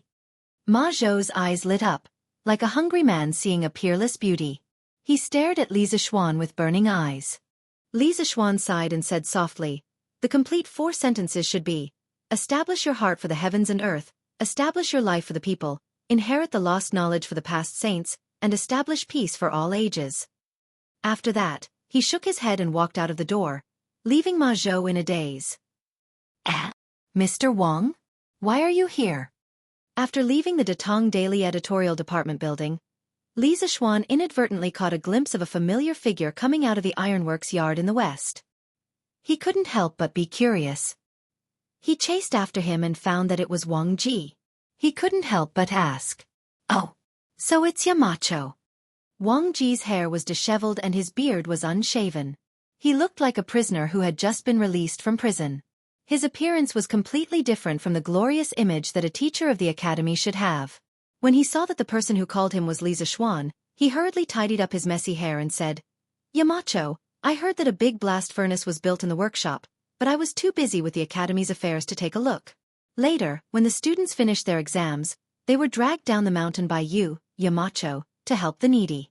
I wanted to take a look and verify some of the chemical reactions recorded in the textbook, Chemistry." Li Zixuan was speechless. No wonder it was not easy to meet Wang Ji in the academy recently. It turned out that this old man came to the workshop. Looking at his sloppy appearance, he probably ate, drank, and slept in the workshop. How much hatred did he have to work so hard? "I'm just verifying some chemical reactions. Mr. Wang, you don't have to be like this." Li Zixuan pretended to be puzzled. Wang Ji's expression was awkward. He laughed and said, "Ahem. I've been a little busy recently and forgot to clean up. Sorry for my rudeness. But with Yamacho's current state, you shouldn't judge a book by its cover like the rest of the world, right? Moreover, compared to those people who look good on the outside but are rotten on the inside, I'm much better." Li Zixuan cursed in his heart. This old man had been in the academy for so long. When did he become a little shameless? Was he influenced by the bearded man? "Oh, that's right. Yamacho. I've recently discovered something new. Come and take a look." Suddenly, Wang Ji patted his head and said excitedly. Li Zixuan was just about to ask what it was when old Wang pulled him by the arm and walked quickly to the workshop's office building. After going up to the 3rd floor, they turned left and right again. The 2 of them walked to the door of a room. Wang Ji said as he opened the door, "This is a room that I asked Manager Fu to specially use to test some chemical reactions. Recently, according to the teaching materials, I found someone to help me burn some tools. I've been doing experiments in this room for the past few days." While they were talking, the door had already opened. Li Zixuan almost thought that he had transmigrated back to the modern world because the table in the room was filled with glass containers of various shapes, such as distillation bottles, beakers, measuring cylinders, test tubes, and so on. Also, Li Zixuan even saw an alcohol lamp. This old man really knows how to make a mess. At this moment, Li Zixuan really admired Wang Ji. When he was writing the Academy's chemistry teaching materials, he only drew some rough outlines of the experimental equipment and briefly introduced the principles of some chemical reactions. He didn't expect the students to understand all the chemical reactions in the book. He felt that it would be good enough if the students could understand the nature of matter through the chemistry class. In other words, the chemistry teaching materials he wrote were incomplete. Due to the lack of experimental materials and equipment, the whole course lacked a lot of experimental evidence. Most of the time, it was only limited to theoretical explanations. Of course, such a chemistry couldn't be considered complete. But even if it was incomplete, he still wanted to introduce this course. He wanted to present the theory first and leave some of the specific things in it for future generations to verify when the conditions were right. For example, the periodic table of the elements that he proposed. At this time, the students might not think much of it, but in a few decades or 200 or 300 years later, people would definitely be amazed by the periodic table of the elements. He wanted to introduce the knowledge of chemistry to the Tang dynasty and be a prophet in this field. Chapter 1073. Ahem. Yamacho, this room is a bit messy. Please don't mind it. But everything that should be here is here. Take a look. This is the beaker that you mentioned in the chemistry textbook. This is the measuring cylinder. This is... In a room in the workshop's office building, Wang Ji introduced the experimental equipment in the room to Li Zixuan with great familiarity. In fact, there was no need for him to introduce them. Li Zixuan knew better than anyone else. If one paid close attention to Wang Ji's tone, one would notice that when it came to chemistry, his attitude towards Li Zixuan became more respectful. This was because in the field of knowledge, the one who was more knowledgeable was the teacher. Li Zixuan was better than him in this field, and that was a fact. Very good. I can see that Mr. Wang has been working hard these days. Li Zixuan looked at the experimental equipment in the room and nodded in admiration. Wang Ji heard this and immediately grinned. Heh! In the end, it's all thanks to your workshop, Yamacho. Without the help of those craftsmen, no matter how capable I am, I wouldn't be able to create so many things in such a short period of time. He was right. Li Zixuan was definitely the one who contributed the most. If he hadn't invented the method of burning colored glaze, Wang Ji wouldn't have been able to make any of the experimental instruments in front of him. Hee. Mr. Wang is too humble. Li Zixuan laughed and then asked, Mr. Wang, have you been living in this room for the past few days? This was because he saw a very simple wooden bed in the corner of the room. When he thought about how this old man in front of him was doing experiments day and night in this cold weather, Li Zixuan felt a little sad. A scientific worker shouldn't be treated like this. But this was Wang Ji's usual style. When Yanhuang College was first established and recruited the first batch of teachers, Wang Ji wanted to win the bet with Yan Silu and prove that he was worthy of the high salary of the college and the position of the head of the chemistry department. He crazily studied the chemistry textbook day and night for nearly a month and finally won the bet with full marks and proved his ability. After the exam, the old man fell into a coma for a day and a night. This showed that this was a stubborn old man, but at the same time, a very capable old man.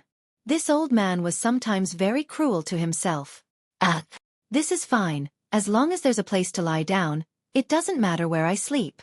Yamacho, you don't have to worry about me. Wang Ji only wanted to show Li Zixuan his research results. He didn't have time to care about his living situation. Li Zixuan said decisively, No. The body is the body. The body, the capital Mr. Wang. If you continue like this, you'll definitely fall sick in a few days. I'll ask Faubert to send someone to install a heater in your room. Heater?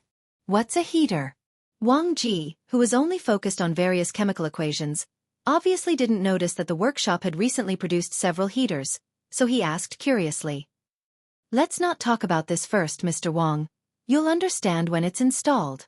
Li Zixuan waved his hand and then got to the point. Mr. Wang, just now outside, you said that you recently discovered something new. What is it that made you so happy? Wang Ji immediately became spirited. He quickly walked to the experiment table and took a small glass bottle with a label. There was still half a bottle of colorless liquid in it. Then he smiled and took the glass bottle in front of Li Zixuan and said, Yamacho, this is it. What's this? Li Zixuan took it with one hand and asked subconsciously. But before he finished, he had already seen the H2SO4 label on the bottle. The doubt on his face suddenly turned into surprise. Sulfuric acid? Wang Ji nodded proudly and stroked his beard. Yes, that's right. It's sulfuric acid. Geezer Wang had painstakingly studied the chemistry textbook, so Li Zixuan wasn't surprised at all that the old man could say the name sulfuric acid. But now Wang Ji actually said that he had made sulfuric acid, which made Li Zixuan feel very incredulous. Mr. Wang, how did you make sulfuric acid? The foundation of the modern chemical industry was 3 acids and 2 bases. It could be said that without 3 acids and 2 bases, there would be no modern chemical industry. And sulfuric acid was one of the important components of 3 acids and 2 bases. If Wang Ji really made sulfuric acid, it would be awesome. The 3 acids were sulfuric acid, hydrochloric acid, and nitric acid. The 2 bases were sodium hydroxide and sodium carbonate. Wang Ji took out a small box from the drawer and a small paper bag from the wooden box.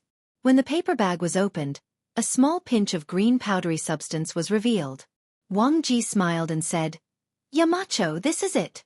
This old man placed the green vitriol on a flame to heat it up and discovered that it would produce a kind of gas. Furthermore, this gas is very soluble in water. After this old man used the chemical equation to calculate, this solution is very likely sulfuric acid. Green alum. Isn't this thing a water crystal of ferrous sulfate? Li Zixuan was stunned. He suddenly remembered that according to the chemistry books in his previous life, you can indeed make dilute sulfuric acid by burning green alum. The chemical equation was 2FeSO4, 7H2O equals, high temperature, Fe2O3 plus SO2 plus SO3 plus 14H2O. Sulfur trioxide dissolved in water is dilute sulfuric acid. But where did Wang Ji get the green alum? Mr. Wang. With doubts in his heart, Li Zixuan was just about to ask where Wang Ji got the green alum from. Suddenly, the memories of his previous life made him realize that green alum was a kind of Chinese medicine in ancient times. Wang Ji must have gotten it from Sun Simiao. Tang Benchao and Compendium of Materia Medica both had records of green alum's medicinal properties. It could be used to treat typhoid, malaria, and other diseases. Hee Yamacho, you guessed right. This green alum was borrowed by this old man from divine Dr. Sun. Wang Ji seemed to have seen through Li Zixuan's thoughts and said with a smile. As for the borrowed he mentioned, it must be that he did not return it. Sun Simiao reacted after a while. He would probably find trouble with Wang Ji. Heh! Mr. Wang is really a genius. You actually thought of using green alum to make sulfuric acid. Admirable, admirable. Li Zixuan was sincerely convinced. This chemical reaction might not be difficult for a modern person like him, but Wang Ji, an ancient person, could actually make dilute sulfuric acid by himself. That was really amazing. At any time, creation was much more difficult than innovation.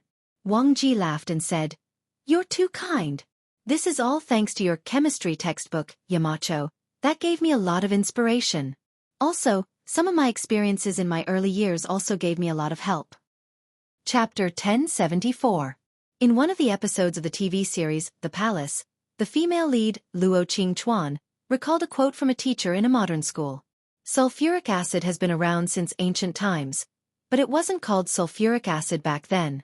It was called green vitriol, and it wasn't used in industrial production. It was usually used to treat diseases like typhoid and dysentery. According to historical records, thieves in ancient times would burn the green vitriol collected from pharmacies and make it into a liquid. The liquid would corrode the walls of rich families and steal from them. Sulfuric acid had been widely used more than 1,000 years ago. Although green vitriol could be used to make sulfuric acid, there was something wrong with the description in the TV series. According to the Compendium of Materia Medica, green vitriol was a traditional Chinese medicine that could treat diseases like typhoid and malaria. However, green vitriol couldn't be burned, so it was definitely wrong to use it to make sulfuric acid.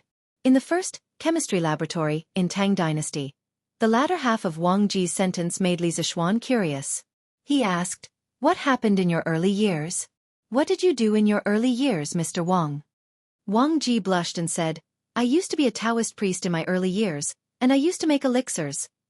Li Zishuan widened his eyes and looked at Wang Ji as if he was looking at an alien. He asked, "Mr. Wang, you used to make elixirs?" He only knew that Wang Ji was good at writing and used to be a Taoist priest, but he didn't expect this old man to be an alchemist. The academy had really picked up a treasure. A ghost. A ghost. Wang Ji was embarrassed. He coughed and said, "Ahem. That's all in the past, Yamacho. Don't mention it again. Don't mention it again." Now that Wang Ji had studied chemistry, he finally understood how ridiculous his alchemy was. The elixirs he made were just poisonous pills. If it weren't for Li Zishuan asking about it today, he would definitely not have mentioned the matter of refining pills all those years ago. In his opinion, this matter should be considered a stain in his life. Li Zishuan pursed his lips into a smile and said, "Haha, then I won't mention it. Mr. Wang, please continue." Wang Ji glanced at Li Zishuan with hidden bitterness before he continued. "Back then, when this old man was refining pills, I once threw green vitriol into the furnace. As a result, a small piece of the furnace was corroded. A few days ago, this old man suddenly thought of this matter. Combined with the chemistry textbook that Yamacho wrote, I felt that the reason why the furnace was corroded was probably because the green vitriol was decomposed under high temperature, producing sulfuric acid." Li Zishuan had a complicated expression on his face. In his previous life, he had read a post on Tieba saying, "Why did Western alchemy develop into chemistry, while Eastern alchemy only left behind some illusory elixirs?" In fact, this conclusion was a little too one-sided. The alchemists of ancient China were not completely useless. They invented gunpowder, sulfuric acid, and discovered oxidation reduction, metal displacement, and acid-base neutralization reactions. For example, the Eastern Jin dynasty's alchemist Gu Hong successfully summed up the saying, "Cinnabar is burned into mercury, and when it accumulates, it becomes cinnabar." This was the first time that humans had used chemical methods to obtain a substance that was exactly the same as a natural product. It could be said to be a great creation. From the Han dynasty to the Tang dynasty, many alchemists recorded that copper could be replaced by iron in a sulfuric acid solution. This method was called the copper immersion method. It did not require high-temperature smelting to obtain copper powder. It was easy to operate, and the cost was lower. It was the world's earliest metal displacement reaction.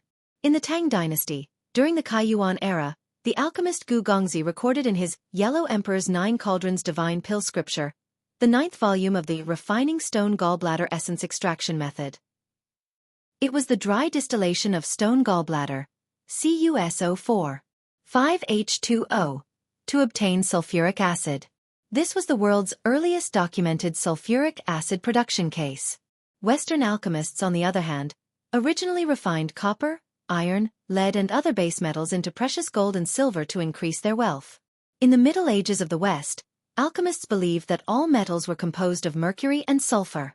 Mercury was the origin of all metals, sulfur was the common component of all combustible substances, and gold and silver contained the purest mercury and sulfur. Therefore, in their view, the difference between ordinary metals and precious gold and silver was mainly in the ratio and purity of mercury and sulfur. Using a kind of philosopher's stone, the nature of the metal could be changed, and the base metals could be transformed into precious metals. This kind of philosopher's stone was revered as the wise man's stone. It was sacred and had magical properties.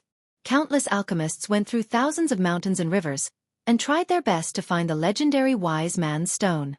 In this way, alchemists had been engaged in this kind of useless labor in the mineral, plant and animal world for a long time. From the ancient Greek era to the Middle Ages, people spent more than 1,000 years on alchemy experiments. In the end, the dream of refining stone into gold did not come true. However, 1,000 years of pursuit did not make them give up their dream. Therefore, from this point of view, the alchemy of the Western Middle Ages represented the spirit of scientific inquiry. Perhaps this was why the alchemy of the West, after continuous development, finally found its home on the path of science, while the alchemy of our country and the Arab countries, although developed earlier, remained in the primitive form of chemistry. Looking at Western alchemy dialectically, it could be seen that Western alchemy, from the early days of blindly chasing stone into gold, developed to the later days of exploration and knowledge of natural substances, had ups and downs and finally died out. However, without the early alchemists' painstaking exploration, it was likely that there would not be modern chemistry. The 16th-century English philosopher Francis Bacon once made a fair and reasonable evaluation of the contribution of alchemy to science. He said, "The painstaking perseverance of alchemists in searching for gold has led their descendants to many useful inventions and beneficial experiments, and indirectly led chemistry to the bright road." To some extent, the ancient Western alchemists and Eastern alchemists were a group of ancient chemistry supergeniuses. However, many alchemists' life goal was to refine elixirs, so many of their useful inventions were not widely used for a long time, such as gunpowder. Now, Wang Ji had gradually evolved from a traditional alchemist to an alchemist who was constantly seeking knowledge. His life goal was no longer to refine elixirs, but to seek knowledge in exploration. Many people may not believe it, but the titan of physics, Newton, in addition to the dazzling titles of physicist, mathematician, and dynamicist, he also had a little-known title, which was alchemist. Yamacho, this old man has a question. When sulfur is directly burned, why can't sulfur dioxide continue to react with oxygen in the air to form sulfur trioxide? Chapter 1075. Sulfur burned in the air to produce sulfur dioxide. Wang Ji was wondering why he couldn't use the reaction between sulfur dioxide and oxygen to produce sulfur trioxide and sulfuric acid. Not only had he thought about it, but he had also done a lot of experiments recently, all of which ended in failure. Li Zixuan heard this and couldn't help but secretly praise Wang Ji. This old man was very talented in the field of chemistry. He could even comprehend by analogy. "Mr. Wang, it's not that sulfur dioxide can't continue to react, but if they want to react further, they need a catalyst. This is mentioned in the second volume of Chemistry. Using sulfur dioxide to produce sulfuric acid was the most commonly used method in modern industry. The raw material was pyrite, the main component was ferrous sulfide, which was calcined at high temperature to produce sulfur dioxide.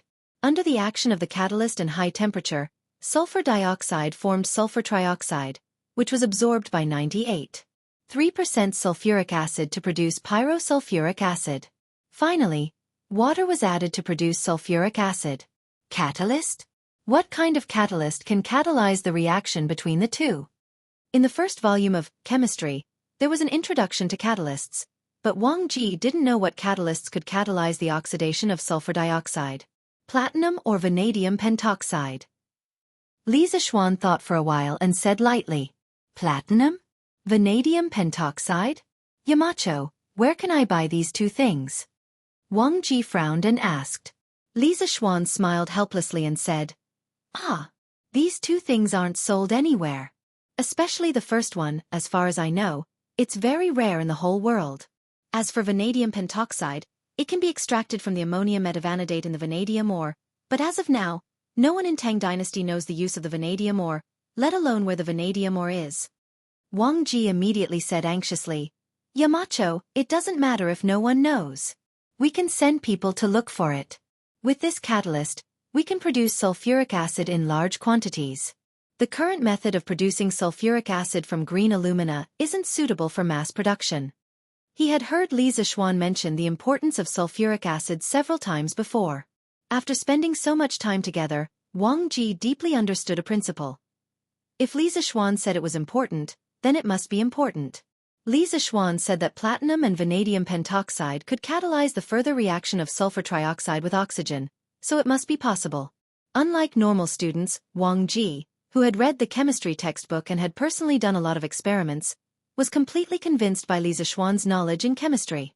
At this time, Li Zixuan closed his eyes and fell into deep thought. Seeing this, Wang Ji quickly shut his mouth and did not dare to disturb him again. Actually, Li Zixuan was trying to recall which area had the most vanadium ores on the mineral distribution map from his previous life. If it wasn't for the fact that he now had super abnormal spiritual power, he wouldn't have been able to recall this thing at all. After a full quarter of an hour, Li Zixuan finally opened his eyes and said, "What Mr. Wang said just now makes sense. The vanadium mine is very important to the workshop's future technological advancement. We must send someone to look for it. I've just deduced that there should be a lot of vanadium mines in the Jiangnan circuit." The so-called Jiangnan circuit mainly referred to the modern-day Sichuan region. Back then, after the Qin dynasty destroyed Ba and Shu, they implemented the system of prefectures and counties in Sichuan. Ba and Shu prefectures were established in the former Ba and Shu prefectures. In the 5th year of the reign of Emperor Wu of Han, The Sichuan region was designated as Yi Province. In the first year of Zhengguan, Li Er abolished the system of prefectures and changed Yi Province to Jiangnan Circuit.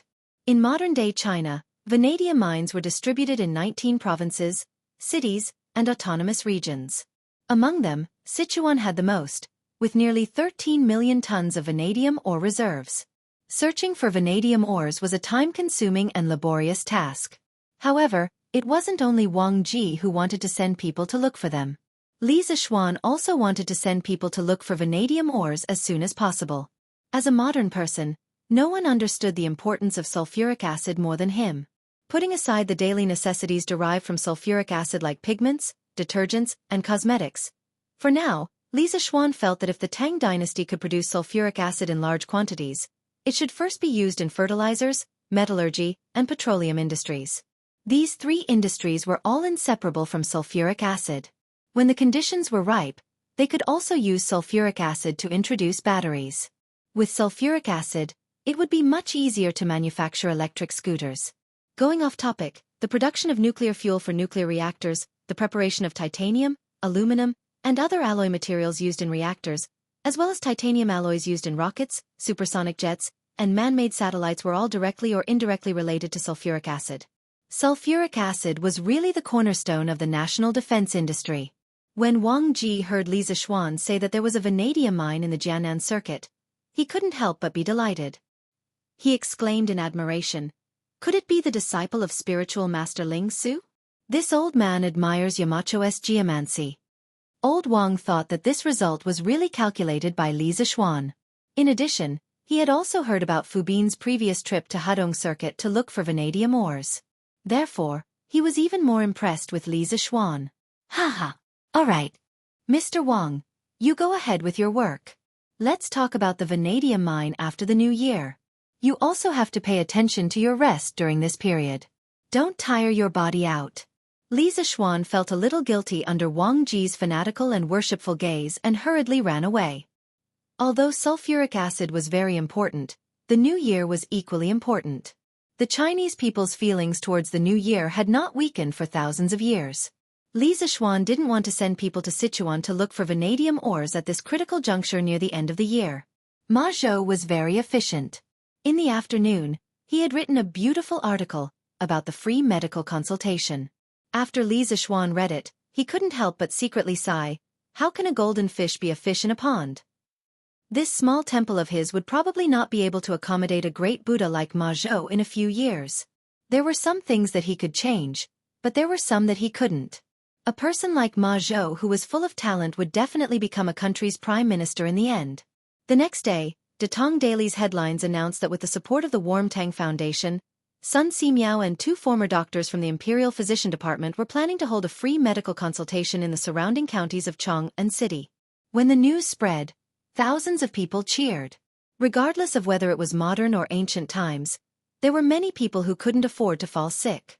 They didn't even dare to fall sick because sometimes, a seemingly insignificant illness could very well drag down an entire family. Now that Sun Simiao, the Tang Empire's publicly recognized miracle doctor, was planning to hold a free medical consultation, many families with patients would be reborn because of this free medical consultation. How could the people not be happy? Those who knew the news spread it everywhere. In an instant, the people of Chang'an City and its surrounding areas were beaming with joy as if it was the new year. Chapter 1076. This morning, Sun Simiao and his group arrived at the Lantian County Yamen first. This was the first stop of their volunteer medical treatment trip. They chose this place mainly because it was close to Yunshan. The county magistrate of Lantian County had already received the news, so he personally came out of the Yamen to welcome them. There were desks, tables, and chairs in the yard of the county Yamen. Everyone entered the county Yamen. Sun Simiao and the other doctors took their seats one by one, while Emo Zhong and the other academy guards stood on both sides. Sun Simiao smiled and said, "County Magistrate I'm ready. Don't delay your work." County Magistrate he was a middle-aged scholar in his 40s. He had a small beard on his chin and did not have a big belly like the other officials. He looked like an easygoing person. "Haha. It's fine. It's fine. There haven't been any cases in the Yamen recently. I've also learned some medical knowledge since I was young. Today I can learn from Dr. Sunday. It won't delay my work. Li Zishuan had sent people to greet the county magistrates of the 22 counties in Chang, and yesterday afternoon. They must treat Sun Simiao and his group well and ensure the safety of Sun Simiao, Dr. Qin, Dr. Wang, and the others. Lantian County was where most of Li Zishuan's fiefdom was located. Strictly speaking, county magistrate, he was a subordinate of Li Zishuan. Today, all the Yamen runners were present. No matter what the reason was, they were all summoned back by county magistrate He. It could be said that the Yamen was on full alert today to prevent any troublemakers from offending Sun Simiao. Yes. Since that's the case, please let the people waiting outside in. Sun Simiao frowned slightly. Due to his long years of cultivation and traveling, he did not like to deal with local officials. He was not used to county magistrate He's enthusiasm. No problem. County magistrate He answered and turned to the runner behind him. Arrester Sun, let the people outside the Yamen line up and come in. After that, he gave the latter a look, indicating that he should be more vigilant and prevent any bad people from mixing into the crowd. Yes. Constable Sun agreed loudly and nodded almost imperceptibly. Line up, don't squeeze. There was already a sea of people outside the Yamen. The commoners were squeezed into the crowd with their families. None of them wished to miss today's free medical consultation. If they missed it, it wouldn't just be a matter of waiting a year. Seeing that the officials of the Yamen were finally willing to let them go, the commoners cheered. The previously crowded and noisy crowd immediately lined up into 2 columns and began to enter the Yamen for treatment. Elda, where are you feeling unwell? Divine Dr. Sun, this old woman's leg hurts day and night. Please take a look. Not long after, the free clinic officially began. In front of Sun Simiao sat a white-haired old lady. Behind the old lady stood a woman. She must be her daughter-in-law or daughter. Does it hurt here? No. Here. Right. Does it hurt here? Ouch. It hurts a little too. Sun Simiao stood up and walked to the old lady. He pinched a few spots on the old lady's right leg. After confirming the location of the injury, he sat back down and said, "The main reason for this is that your body is too damp. Coupled with the cold weather, it's only natural that such symptoms would appear. I'll prescribe you a cream to remove dampness and remove cold. Apply it to your leg when you go back." The old lady and the woman behind her were overjoyed. They thanked him profusely. "Thank you, Divine Dr. Sun. Thank you, Divine Dr. Sun." Sun Simiao smiled. After a while he finished writing the prescription and said, "Please go to the side to get the herbs." Next. The two were stunned. After looking at Hu Jing and the pile of herbs behind him, they finally understood that Sun Simiao was not only treating them and writing prescriptions, he was also giving them herbs for free. "Thank you, Divine Dr. Sun." The two of them were moved to tears. They thanked Sun Simiao again and almost knelt down before him. Sun Simiao waved his hand and said, "No need to thank me. If you want to thank someone, thank the Emperor and those who donated money to the Warmtang Foundation." In the palace, after the morning court, a doctor from the Imperial Physician Department asked to see Li Er. He told Li Er about Sun Simiao and the others' tour for free medical treatment on Datong Daily. He also asked Li Er to allow the doctors from the Imperial Physician Department to join in. When Li Er heard the news, he immediately agreed. Therefore, when it was close to noon, the doctors from the Imperial Physician Department brought more than 50 students from the Imperial Physician Department to the Lantian County Yamen to join in the free medical treatment team. When the citizens heard the news, they couldn't help but kneel in front of the palace and chant, "His Majesty is benevolent." At this time, seeing so many doctors entering the County Yamen, the citizens who came later and were at the back of the line finally stopped worrying that they wouldn't be able to get their turn. "Divine Dr. Sun, my wife caught a cold a few days ago. Today, her forehead suddenly became hot. Please give her some medicine to save her." In the afternoon, a middle-aged man carried a woman whose eyes were closed and whose face was red. He staggered to Sun Simiao and cried bitterly. Sun Simiao's eyes narrowed. He said, "Then quickly help her sit up. This poor Taoist will take her pulse." However, the man's expression changed. He said, "Taoist son, my wife has a fever without a doubt. Why do I need to take her pulse? You can just give her some medicine to reduce her fever. Besides, men and women shouldn't touch each other. What if?" The so-called fever is what people in modern times call a fever. How dare you? Seeing that the man was becoming more and more outrageous, County Magistrate he finally couldn't help but scold him. At this time, County Magistrate he really wanted to take the man down and interrogate him. However, he also knew that there were many citizens here. If he were to take the man down rashly, it would likely cause panic. After thinking about it, he suppressed the anger in his heart and said, "Where did you come from? How dare you speak so rudely in front of this official and divine doctor's son? Doctors don't differentiate between men and women.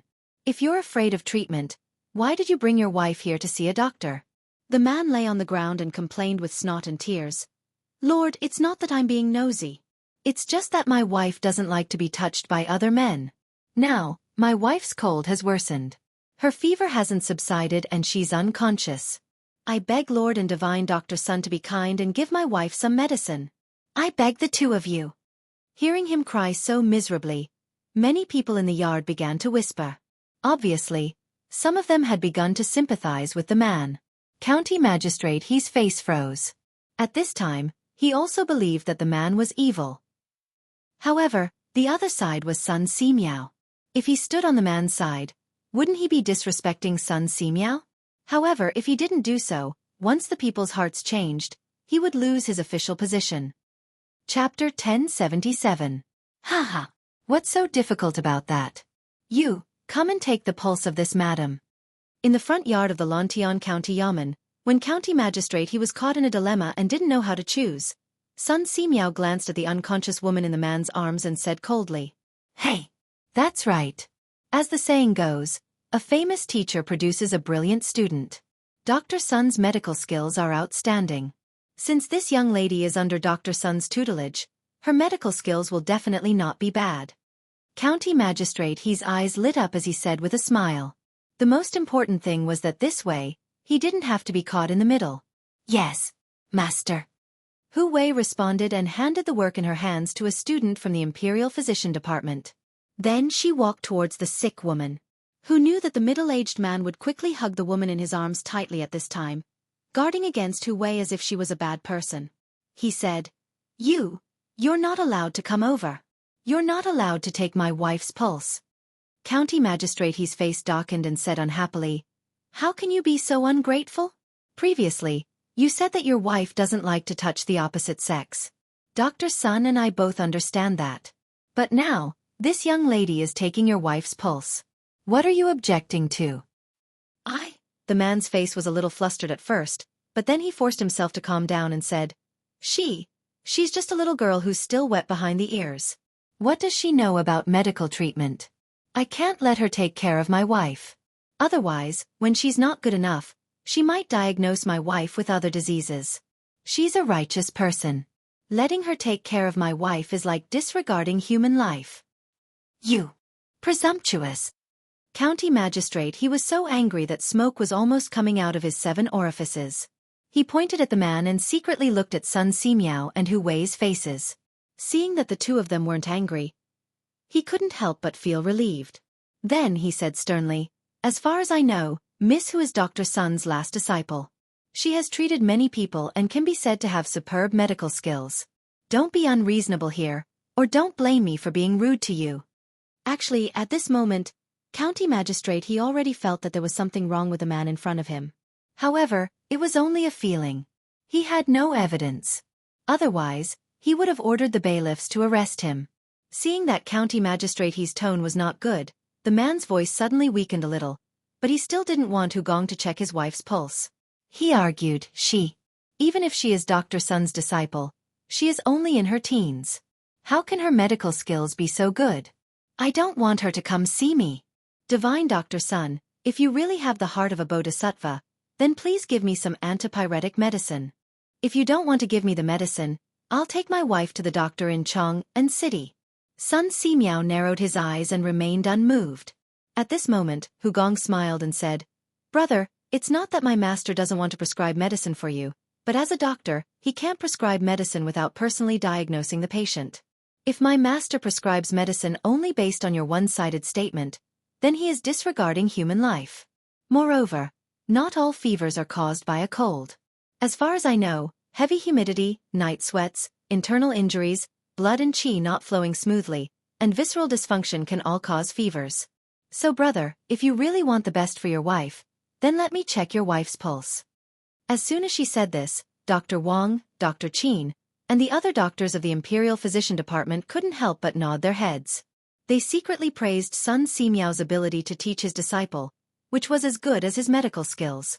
However, the man wasn't in such a good mood at this moment. He still stubbornly said, "I don't care." What do you know about medical treatment as a little girl? What do you know about checking the pulse? County magistrate he flew into a rage and was about to order the arrest when Hugong beat him to it and said, "Brother, you keep saying that I'm young and don't know how to treat illnesses, then I have to introduce myself." Then she looked at the bustling commoners in the courtyard and said loudly, "Fellow villagers, my name is Hugong. Before April this year, I was just a blind girl who couldn't see anything. Fortunately, my master saved me and I became his disciple. Although I don't dare to say that I've saved all the people in the world, I've actually cured at least a few hundred people. In August this year, my master and I traveled to Liang province and there was a plague there. It was my master and I who helped the local medical officials and suppressed the plague. So brother, tell me, do I have the qualifications to treat your wife?" Hu Jing's beautiful face, coupled with her extremely clean voice, made the people present feel as if they had experienced a spring rain. Those who were in a bad mood also felt their moods lighten up at this moment. Wow! This girl is amazing. She's been studying medicine for less than a year and she can actually cure a plague. Tisk! Aren't you spouting nonsense? How can Dr. Sun's disciple be bad? I remember now. Isn't this the fairy doctor who was rumored in Liang province? Fairy doctor? Yes, that's her. Some of the commoners recognized Hugong and the crowd immediately exclaimed. When the middle-aged man heard the discussions and cheers, his face was as black as ink.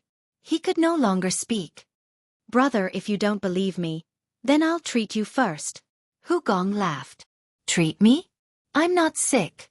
I'm going to bring my wife to Chang and city to seek treatment. Get out of the way." The man picked up the woman in his arms and was about to leave. "Brother, your lips are purplish red, which means that your liver has been burning and your temper has been irritable recently. Are the 3 inches below your side often swollen and painful? And you don't have an appetite?" Hugong blurted out. When the man heard that, his body trembled and he could not help but stop in his tracks. Hugong continued, "Other than that, your mouth and tongue have been dry recently. You've been eating less and your chest feels stuffy. This is very likely a symptom of depression." Ridiculous. What stingy atmosphere. I've never heard of it. This little girl is spouting nonsense again. The middle-aged man angrily rebuked. The few doctors present shook their heads.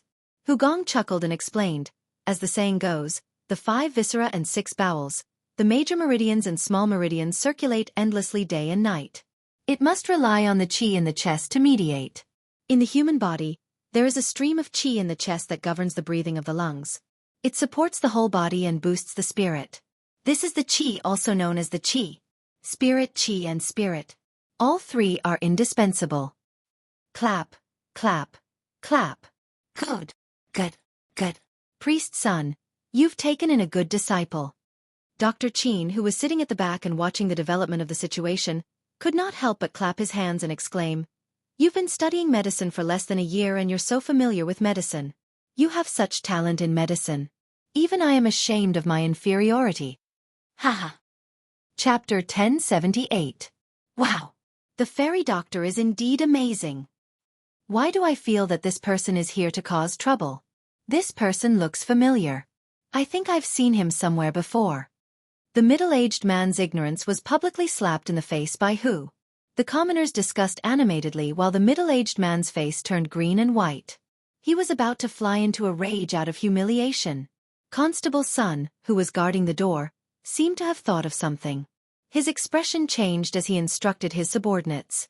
Then, he quickly walked to County Magistrate He and whispered a few words into his ear. County Magistrate He was startled. Then, his eyes spat fire as he scolded in a low voice. "Bastard! Why didn't you say so earlier?" Just as Constable Sun was about to open his mouth to explain, he heard Hu say something earth-shattering, shocking everyone in the courtyard. Also, this big brother, Your wife is only asleep. Why did you say that she's sick? Asleep. These 3 words were no different from a deep water bomb that blew up the tranquil courtyard of the yamen. What does the fairy doctor mean? What does she mean by asleep? Could it be that this woman isn't sick at all? Is this man here to cheat the medicine? But this woman's face is red and there are beads of sweat on her forehead. It's obvious that she has a fever. The commoners were dumbfounded as they discussed animatedly. Nonsense. You bunch of quacks. I'm going to Chang'an to get medicine for my wife. A bunch of quacks. The man's expression changed greatly as he roared angrily. Then, he carried the woman in his arms and turned to rush out of the yamen. Humph. Men. Capture this person for this official. County magistrate, his face was covered with frost as he ordered hatefully. Yes. There were already many people in the courtyard and there were 4 or 5 yamen runners at the door. In such a short time, the man was still carrying the woman in his arms and could not rush out no matter what. Under the watchful eyes of the yamen runners, the middle-aged man was caught before he could escape. Let me go. My lord, don't believe this girl. She's slandering me. My wife really has a fever. Let me go quickly. I still have to save my wife. The man was still unwilling to give up and tried to gain the sympathy of the public by pretending to be pitiful. But at this time, the wife he was talking about had been pulled away, who actually supported the woman to lean against the chair. Taking this opportunity, she took the woman's pulse. Seeing this, the middle-aged man's face turned pale with a whoosh. Let go. You damned girl. Quickly let go of my wife. Murder. You're treating human lives like grass. The middle-aged man tried his best to break free from the yamen runner's hold, but how could his small body fight against these burly yamen runners? Thus, he could only act shamelessly like a woman. All right. This big brother. I'm not treating human life like grass. Earlier, I saw that your wife's chest was rising and falling very regularly, which proved that her breathing was very even. She didn't seem to be suffering from a fever at all, so I guess that your wife wasn't sick at all. Just now, I took your wife's pulse and found that her pulse is stable and her body is very good. He just took some knockout pills. At this moment, Hu actually walked over with a cold look in his eyes as he spoke to the man who had been pinned down by the bailiffs. Knockout pills? Everyone was stunned again. County magistrate, he couldn't hold it in anymore and shouted, Guaziming, how dare you? You actually swindled your way to the county yamen. You're looking down on me. Guaziming? Is that the scholar Gua who drinks and gambles every day and eventually lost all his ancestral wealth? Ha! If county magistrate didn't remind me, I wouldn't have known. Now that he reminded me, you don't say, this person looks quite like Guaziming. What do you mean by look like? They're obviously the same person. But why would this guy want to drug his wife and trick divine Dr. Sun? Sigh. What else could it be? Isn't it because he wants to swindle a few sets of herbs to treat fever from Dr. Sun? If he takes them out and sells them, he can at least earn a few hundred copper coins. Hiss. This son of AB*TCH is really a bastard. How could he do such a wicked thing? If old Master Gua's spirit is in heaven, wouldn't he be angered to death? That's right. Dr. Sun was kind enough to treat us for free, and this son of a B*TCH actually did such a despicable thing. If my son is as useless as this scholar Gua, I'll beat him to death. Sigh. That young lady is also a pitiful person. She hasn't even enjoyed a few days of happiness after marrying into the Gua family, and the Gua family's wealth has been squandered away by this Guaziming. This Guaziming would beat her up every time he gets drunk. How pitiful. Sigh. That's right. Now this young lady of the Gua family has been drugged by this bastard, and then brought here to swindle and embarrass herself. This Guaziming is really heartless. Beat him to death. Beat this bastard to death. County magistrate, he only knew the true identity of this middle-aged man after Constable Sun's report. His scolding caused many of the commoners in the crowd to recognize Guaziming. After a series of discussions, Guaziming's dark history was instantly exposed. The commoners were even more enraged, and each of them wanted to rush up and beat Guaziming to death. The atmosphere in the county office was a little tense. County magistrate, he saw the situation and quickly shouted, Everyone, stop! Men, take this Guaziming to the prison and wait for trial. Yes. The bailiffs lifted Guaziming from the ground and escorted him to the back door of the county office. In fact, these bailiffs wanted to beat Guaziming up even more than the commoners, but they knew that even if they wanted to beat him up, they couldn't do it in front of so many commoners. Otherwise, if the commoners came over and beat him up, he would definitely be beaten to death. If that happened, they wouldn't be able to bear the consequences. Dr. Sun, I'm really sorry. I was careless and almost fell into this unruly commoner's trap.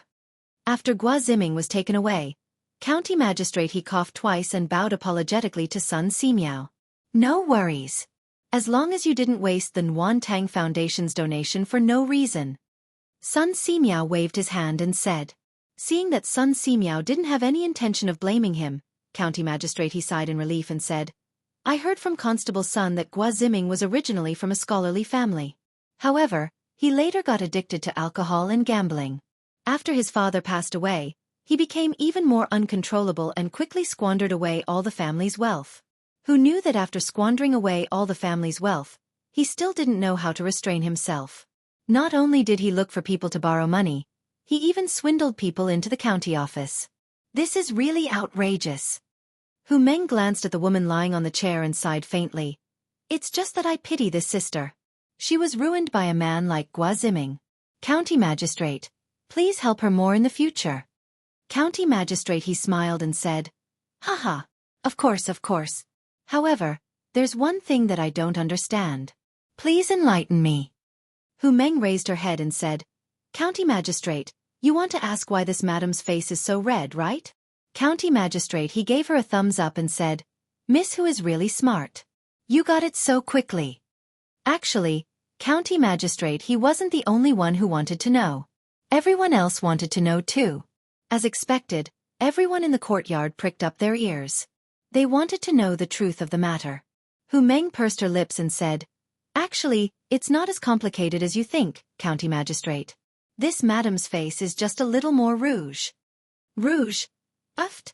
County Magistrate he choked and almost vomited blood. When the doctors and students from the Imperial Physician Department heard this, they were even more embarrassed. They had studied medicine for so many years, but they were almost fooled by Guaziming's little trick. Chapter 1079. The farce finally ended with Guaziming's arrest. The people continued to line up for medical treatment, but while they were lining up, many people didn't forget to condemn Guaziming. The news reached the Li residence. During dinner, Yi Guozhong sighed and shook his head. It's hard to predict people's hearts. This is what it means to predict people's hearts. Sometimes, you want to be a good person, but you will always meet people with ulterior motives. Li Zishuan was silent for a moment, then said, But in this world, there are always many good people. We can't give up the persistence in our hearts because of a few rats. Old Madame Yi laughed and clapped her hands. Haha. Xiao Xian said it well. I always believe that the heavens are watching everything that people do. Some evil is not unpunished, but it's not time yet. Some kindness is the same. Good and evil will eventually be repaid. This is the truth. Yi Fashion nodded and said, I agree with grandmother and cousin. No matter how evil others are, we just need to stay true to our hearts. Mrs. Li rubbed her nephew's head with a smile and said, All right. Don't talk anymore. Eat. It won't taste good if it gets cold. Everyone put down the topic and began to eat. After dinner, Li Zishuan and Han Yushi returned to the west courtyard, but they didn't go to bed immediately. Han Yushi took out an account book and began to flip through it. Li Zishuan stood at the side and watched. After a while, he frowned and couldn't help but say, Wife, we spent more than 7,000 strings of coins today? Yes. Why are you so surprised? Dr. Sun brought a group of doctors from the Imperial Medical Department for a day and used so many herbs. Don't they need money? Han Yushi felt that her husband was making a fuss about nothing, so she said. Li Zishuan smacked his lips and sighed. Tiskte. I know that herbs cost money, but I didn't expect it to be so expensive. This is more expensive than sending coal stoves and clothes. He couldn't help but sigh in his heart. It seems that whether it's in ancient times or modern times, seeing a doctor is quite expensive. At the very least, it's much more than the usual expenses of food, clothing, housing and transportation. Han Yushi rolled her eyes at her man and said, This is still because Daoist Sun and a group of imperial physicians tried their best to replace some of the expensive medicinal herbs when prescribing medicine. Otherwise, it wouldn't have been 7,000 strings of coins. Speaking of which, who had actually helped the Tang Foundation reduce their losses? Husband, this child is becoming more and more promising. Uncle Hu and Aunt Lu don't have to worry about them anymore. While Han Yushi was rejoicing over the recent emergence of talents in the Han village, Li Zixuan's focus was different. When he heard that Hu had actually helped the foundation save 2 or 3 strings of money, he was immediately surprised. 2 or 3 consecutive hits. Wasn't it just a few decoctions for febrile diseases? Is it that expensive? Speaking of which, in modern times, a cold medicine costs only $1, right? Now that he had finished 2 or 3 rounds of medicinal soup, what he was eating wasn't medicinal soup, but immortal herbs. Han Yushi pursed her lips gloomily and then said angrily, "Does husband think that fever is so easy to treat? It's very difficult for a normal doctor to treat it. In our Tang Empire, who knows how many people die from fever every year? Daoist Sun's medical skills are top-notch. The decoctions that he prescribes, not to mention the medicinal herbs, are worth more than 2 or 3 strings of coins." Li Zixuan instantly understood. In the past, he had heard that febrile diseases were considered serious illnesses for ancient people. If they were not treated well, they might even die. He didn't expect it to be true. After thinking about it, he thought to himself, looks like there's a problem with the medical skills of this era. A small prescription for a cold decoction hasn't been popularized yet. It's not good to keep it to oneself. Medical skills must be constantly exchanged to improve. Old Sun probably hasn't started writing his 1,000 gold prescriptions yet, right? I have to hurry him up and give him some advice while I'm at it. When the time comes, once he settles down to write his book, he won't have time to wander around. He can also leave behind a medical canon for all the doctors in Tang Empire. Hee, it's killing 2 birds with 1 stone. Hey! Hubby? While he was lost in thought, Li Zixuan felt his arm being shaken twice. He took a closer look and realized that it was Han Yushi calling him. He came back to his senses. "Oh, my wife, what's the matter?" Han Yushi rolled her eyes and had no choice but to repeat herself. She said, "I'm asking hubby, you used Leather Knight to write a record of a mortal's journey to immortality in the newspaper. Now, do you want to donate some money? Hubby, what were you thinking about just now? Why were you so lost in thought? Donate money? Oh, my wife. Did you read today's Datong Daily?" When Li Zixuan heard this, he knew that Han Yushi had read the notice on Datong Daily, Dahua Jianghu, about the author donating money to the editorial department. He didn't know whether to laugh or cry. Was his wife addicted to doing charity? She was asking him for money instead.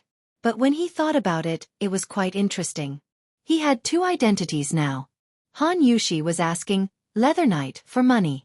Logically speaking, there was nothing wrong with that. "Wife, those authors are donating the rewards they received this month or next month. Your hubby has finished writing the novel, but I haven't received any rewards. How should I donate?" The main reason was that he felt that the foundation wasn't short of money now. Otherwise, he would definitely donate all the rewards he received. When Han Yushi heard this, she snorted. "Who said there's no more? I heard from Steward Ma that although hubby's novel was finished last month, there were still many people who gave hubby rewards this month. Up until now, there were already a few thousand strings of coins." Li Zixuan was slightly surprised. Then, he looked at Han Yushi's cute wrinkled nose and couldn't help but scratch her nose. He said dotingly, Okay. I'll do as you say. My wife, you can tell Steward Ma yourself. Sigh. My wife. You're really a little money grubber. The Tang Foundation hired you as the vice president. They really picked up a treasure. Haha. Didn't they pick up a treasure? How could the manager of a charity foundation use his own family's money for charity? Han Yushi grabbed Li Zixuan's hand and said unhappily, Hubby, aren't I just accumulating merit for our future children? Li Zixuan shuddered. His head moved closer to Han Yushi's face and he said nervously, My wife, you're pregnant? He remembered that the safety measures had been done quite well recently. That shouldn't be. Han Yushi was stunned. When she came to her senses, she was instantly embarrassed and said, Hubby, I'm talking about the future. What are you talking about? What's there and not there? Li Zixuan let out a big sigh of relief and said, Phew, that's good. When Han Yushi heard this, She glanced at Li Zixuan faintly and sighed softly in her heart. Chapter 1080. In the west garden of the Imperial Palace, Li Er had just finished reviewing memorials from the Sweet Nectar Hall. He saw that Zhang Sun was wrapped in thick clothes and that there were 2 stoves burning in the room. He guessed that Li Changqian or Li Tai had told her about the need to open the windows for ventilation. The west window was half open. When Li Er pushed open the door and entered, the air on both sides formed convection. The cold wind blew past Empress Jianghu's ears with a whoosh, causing her to shiver uncontrollably. Seeing this, Li Er couldn't help but laugh. Ha ha! After tomorrow, the heating in this bedroom will be finished. At that time, Maid Guanyin won't feel cold anymore. Your Majesty, the heating that Cheng Qian and Qing Ke mentioned 2 days ago, is it really that amazing? Empress Zhang Sun resisted the cold and stood up to help Li Er take off his cloak as she asked. Li Er helped Zhang Sun sit down on the couch and said with a smile, Cheng Qian and Qing Ke both personally experienced it at Li Zixuan's home. How could it be fake? If I hadn't been so busy recently, I would definitely have gone to that kid's home to experience it. Empress Zhang Sun covered her mouth and laughed. Your Majesty is joking again. However, I have discovered that Your Majesty seems to be especially close to the Marquis of Yong'an. Li Er was startled and speechless for a moment. He retorted, Is that so? Maid Guanyin, you said it the other way around, right? Who in the imperial court doesn't know that I often reprimand that brat? Empress Zhang Sun laughed softly and didn't refute. She thought in her heart, only when you close the door deeply will you reprimand him. Just based on your attitude toward the Marquis of Yong'an, only Cheng Jijia, Qin Qiong, and the other founding generals can compare to you. Li Er saw that although Empress Zhang Sun didn't refute, it was clear that she didn't believe him. He smiled helplessly and didn't make any more excuses. Instead, he skipped the topic and continued, Haha. Let's not talk about anything else. The hot pot we ate tonight was truly delicious. Haha. Li Chengqian and Li Tai not only did they introduce heating into the imperial palace, they also introduced hot pot. Compared to heating, which required time to produce, hot pot was something that could be made easily. Ever since Li Chengqian returned to the palace with the secret recipe for the hot pot yesterday afternoon, Li Er had actually eaten 3 hot pot meals. In other words, old Li's 3 meals a day were all hot pot. This was simply insane. This hot pot is indeed extraordinary. Moreover, this method of cooking the vegetables before dipping them in the sauce not only retains the freshness of the ingredients, but also allows the ingredients to be infused with flavor. Changle had never eaten mutton before. She didn't expect that because of the hot pot, she had eaten a lot in the past 2 days. In this concubine's view, the Marquis of Yong'an's skill in gourmet cuisine is truly unmatched in the entire Great Tang. Speaking of hot pot, Empress Zhang Sun couldn't help but sigh with emotion. The taste was only one aspect. The liveliness of eating hot pot with the whole family was what she missed the most. When Li Er heard that, his mood was great. It was only to hear him laugh loudly and say, Haha. Then tell the imperial chef to prepare the ingredients every day. In the future, I will accompany Maid Guanyin to eat hot pot every day. When Empress Zhang Sun heard that, she was secretly delighted.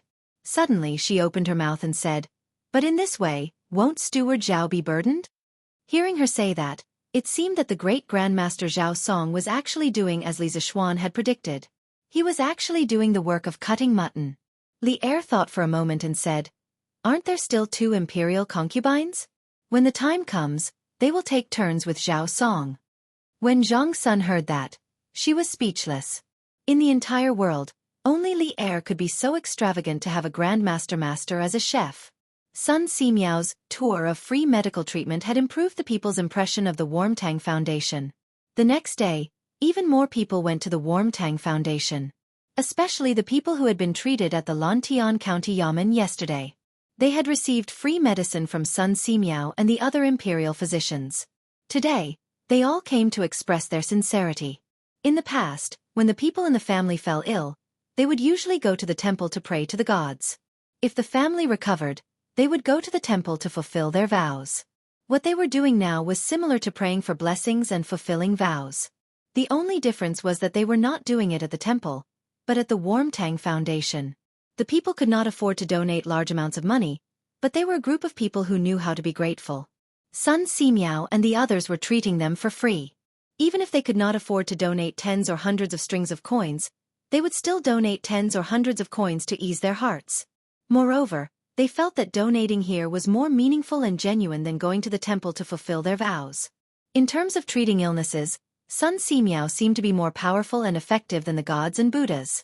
As a result, the temples in and around Chang'an City received less money from incense offerings.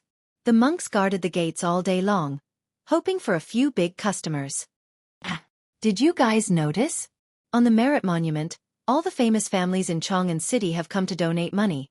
But why didn't I see the Cui family donating? In front of the Warmtang Foundation, someone pointed at the huge monument and asked in confusion. Back then, not long after the Warmtang Foundation was established, Lisa Xuan ordered the craftsmen to build a huge monument in front of the gate.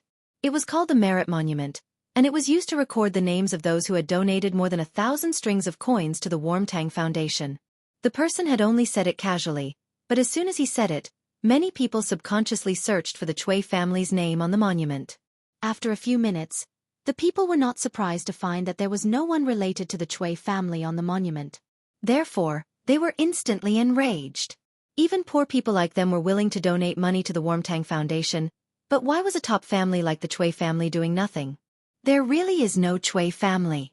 The Cui family is one of the 5 families, the role model of all scholars in the world, but they are so heartless and cold-blooded. This is so disappointing. A down-and-out scholar could not help but beat his chest and stomp his feet after looking at the monument. Originally, the 5 surnames and 7 hopes had a very high reputation in the minds of scholars.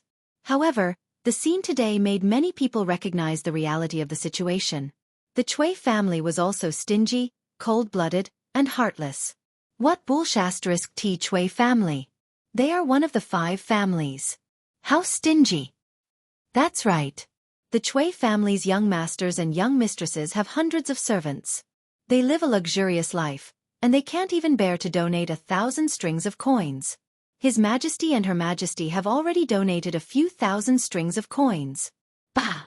After donating, I will go to the Cui family's gate and spit on them. I want to go too.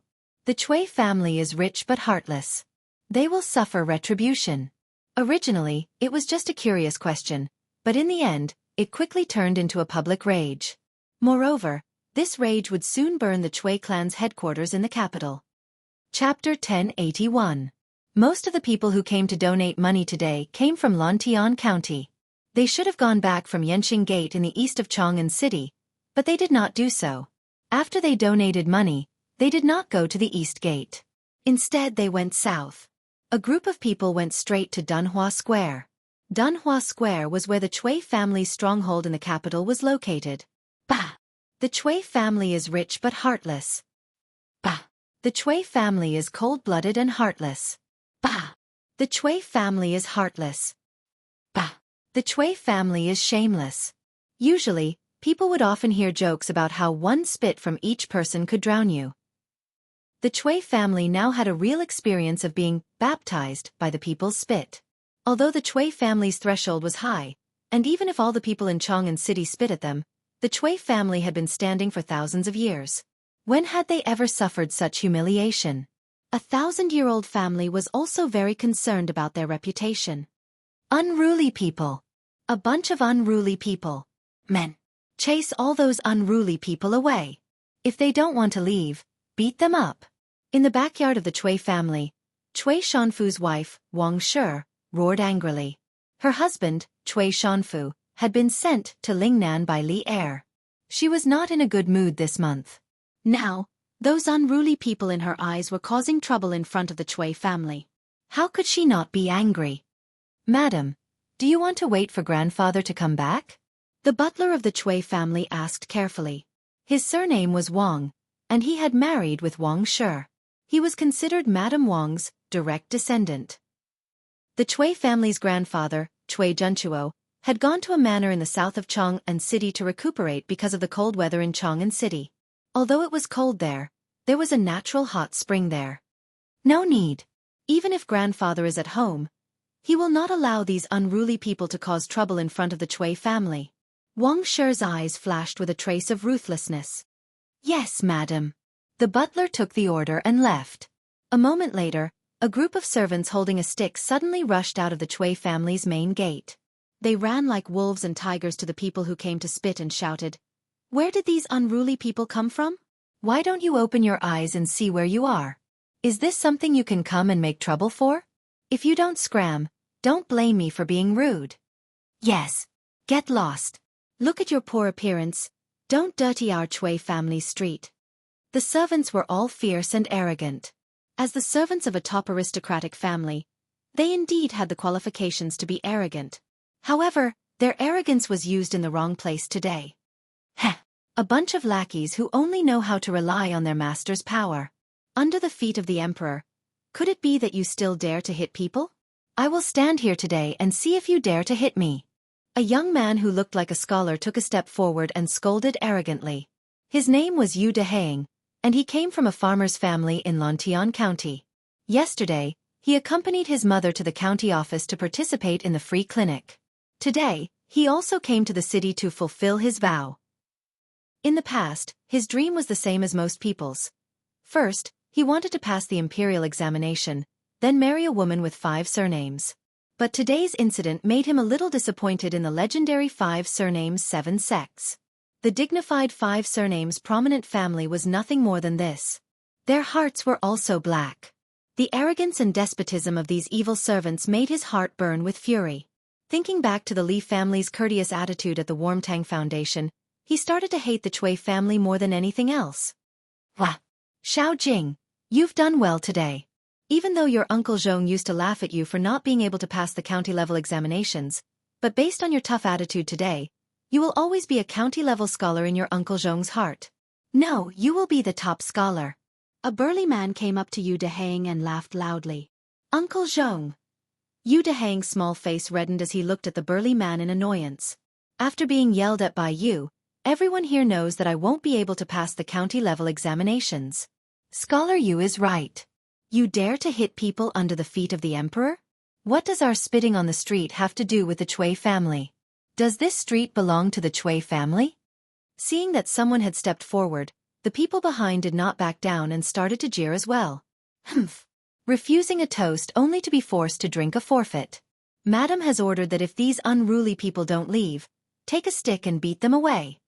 The leader of the servants shouted angrily and then took the lead to hit Yu Dehang with the stick. Ayo! F***CK. You bunch of dog slaves. How dare you hurt people on the street? See if I don't fight with you. Go. Fight with them. Yongla Lane, Li Mansion. Hee. Young master, this is what happened.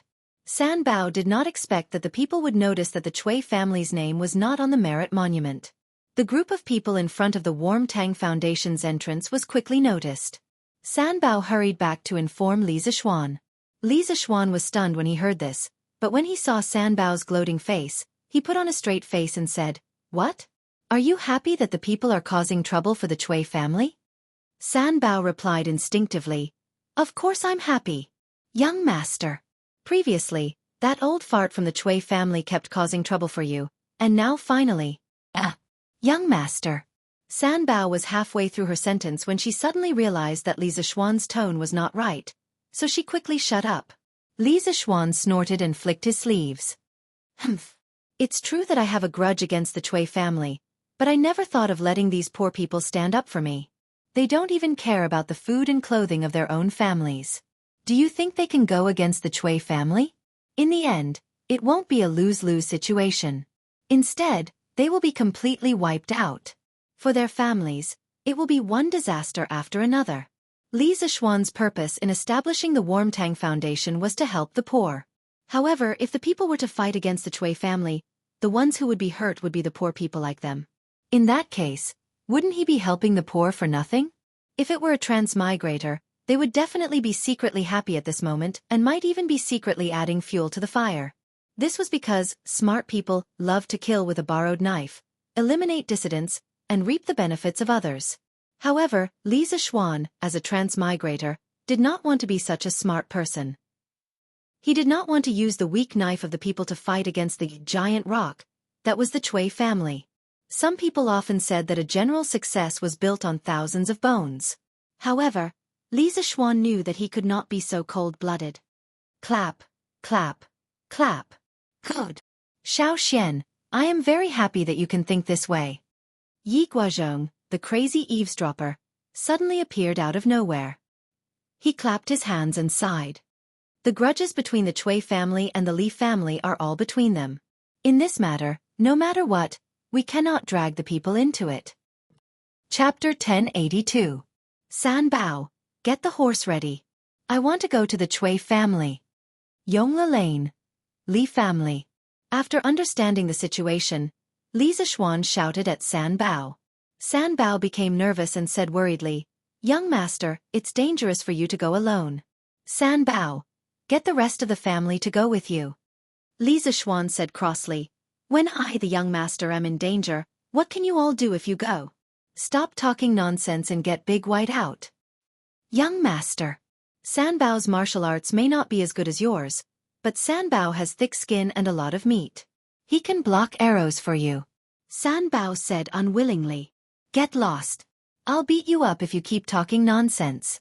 Li Zishuan was touched, but he still scolded him mercilessly. San Bao had no choice but to leave. Yi Guozhong sighed and said, Xiao, I won't stop you if you want to go to the Cui family. But don't act rashly. The Cui family has been standing strong for thousands of years. Their background and hidden strength is not something you and I can imagine. So don't fall out with the Cui family unless you have no other choice. Li Zishuan frowned and said, Grandfather, don't worry. I know the severity of the situation. Just as he finished speaking, San Bao brought the horses over. Pang Feiji walked over and cupped his fists.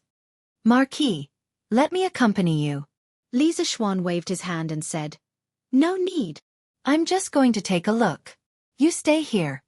After he finished speaking, he mounted his horse and rode out of the mansion. Behind him was Li Jingma and his wife, who had rushed over after hearing the news. The two of them asked Yi Guozhong about Li Zishuan's whereabouts. Pang Feiji saw that there was nothing else for him to do and left to patrol. However, what no one noticed was that after this fellow patrolled around the Li residence twice, he slipped away. As for where he went, only the heavens knew. Dunhua Square, in front of the Cui family. This small skirmish had developed into a full-scale conflict. The poor commoners who had been fighting with the Cui family's guards could only retreat as they fought. However, not long after, they received wave after wave of reinforcements. Those were the commoners from the other counties who had come from the Warmtang Foundation to support them.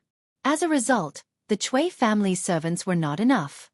The servant who shouted the loudest quickly asked the rest to hold the fort while he went in to get reinforcements. Cui Shanfu's wife Wang Shi was furious when she heard this. She sent out all the servants in the residence and swore to chase away all these unruly people.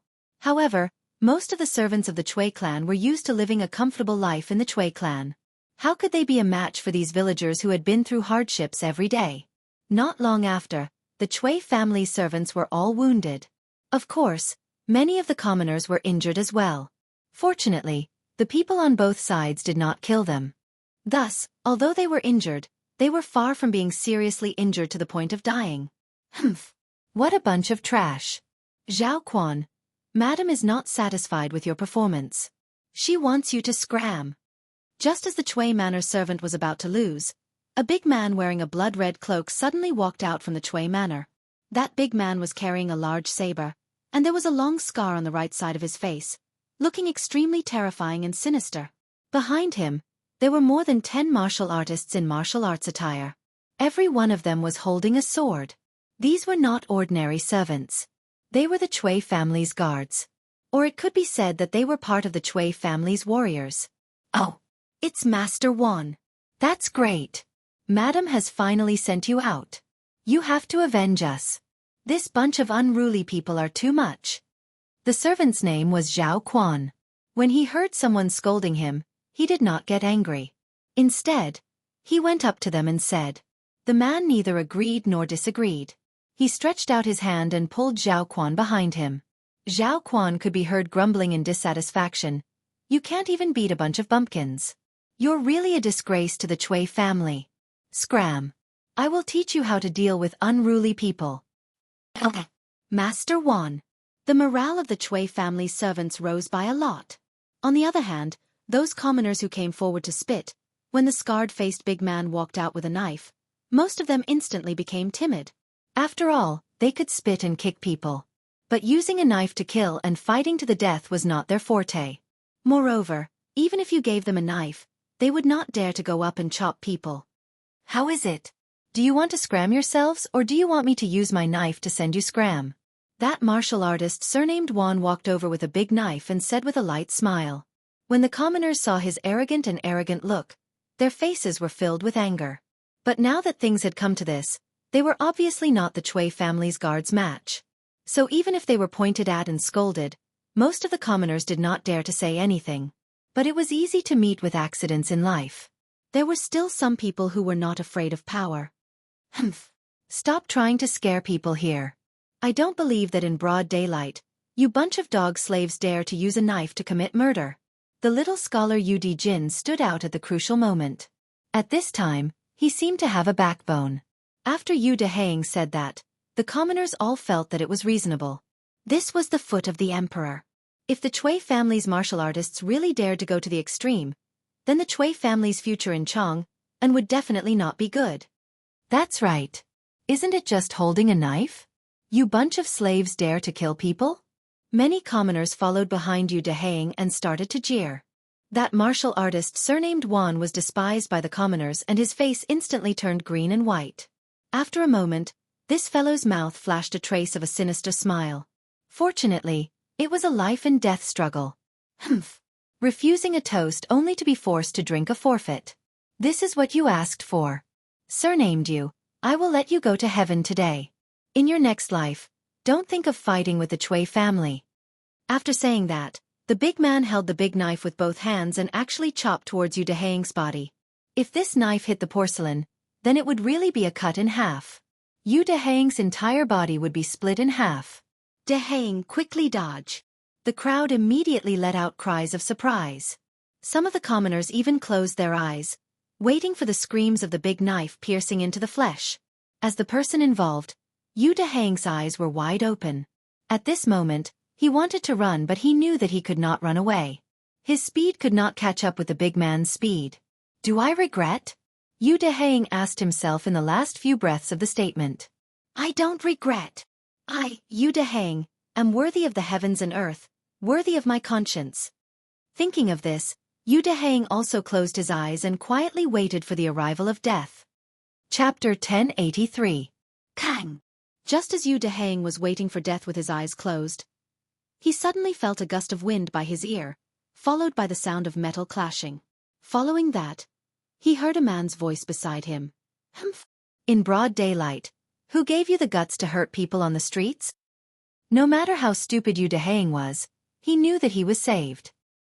He opened his eyes in joy and saw a man younger than him, holding a cold gleaming long sword, blocking the heavy blade of the warrior surnamed Wan. Following that, the man lightly waved the long sword and the warrior surnamed Wan was sent flying far away. With a pang sound like a sandbag, he slammed heavily into the Cui family's dark red iron gate. Master Wan! Master Wan! Are you all right? The Cui family servants and warriors were shocked as they surrounded him and asked with concern. Hey! I'm fine. The warrior surnamed Wan pushed away the surrounding people who were trying to help him and walked in front of Li Zishuan. With a ferocious face he said, Where did this little kid come from? How dare you meddle in the Cui family's business? Are you tired of living? If you know what's good for you, kneel down and kowtow to me. Maybe I'll let you die with dignity. Noisy! The young man frowned. No one saw how he made his move and the warrior surnamed Wan was sent flying again. Pang! No one knew if the young man did it intentionally or not, but the warrior surnamed Wan crashed into the same spot again. The Cui family's main gate suffered 2 consecutive heavy blows and finally could not take it anymore. With a loud boom, the Cui family, which had been glorious for close to 1,000 years, was smashed down for the first time. In front of the Cui family's gate, the people who were watching the show, the people who participated in the fight, the Cui family servants and warriors were all stunned. Everyone only had one thought at this moment. Crazy. Crazy. The Cui family's main gate was smashed down by someone. This was a slap to the Cui family's face. Marquis Yong'an. He's Marquis Yong'an. What? You said this young man is Marquis Yong'an? How is that possible? It's really Marquis Yong'an. I've seen him many times. I can't be wrong. Oh my god. The Marquis of Yong'an actually smashed the Cui family's main gate. Bullshit. Don't you know how to F***king talk? It was clearly that warrior surnamed Wan who smashed the Cui family's door. What does it have to do with the Marquis of Yong'an? These words were spoken by Yu Deheng. Being in the eye of the storm, no one could understand the shock in his heart at this moment. Originally, he thought that he was going to die, but at the critical moment, he was saved by a young man who fell from the sky.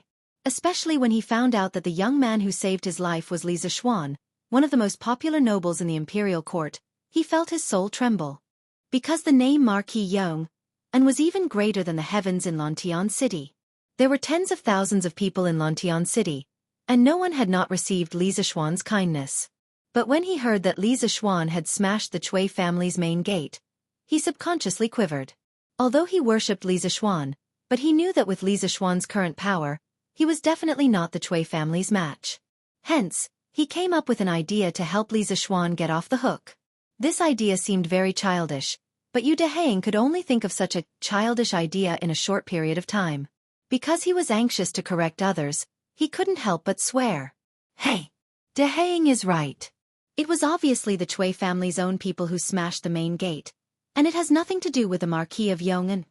That burly man surnamed Zhong was first stunned, but immediately followed up with a loud voice to echo. That's right, it was the Cui family who smashed it, and it has nothing to do with the Marquis of Yong'an.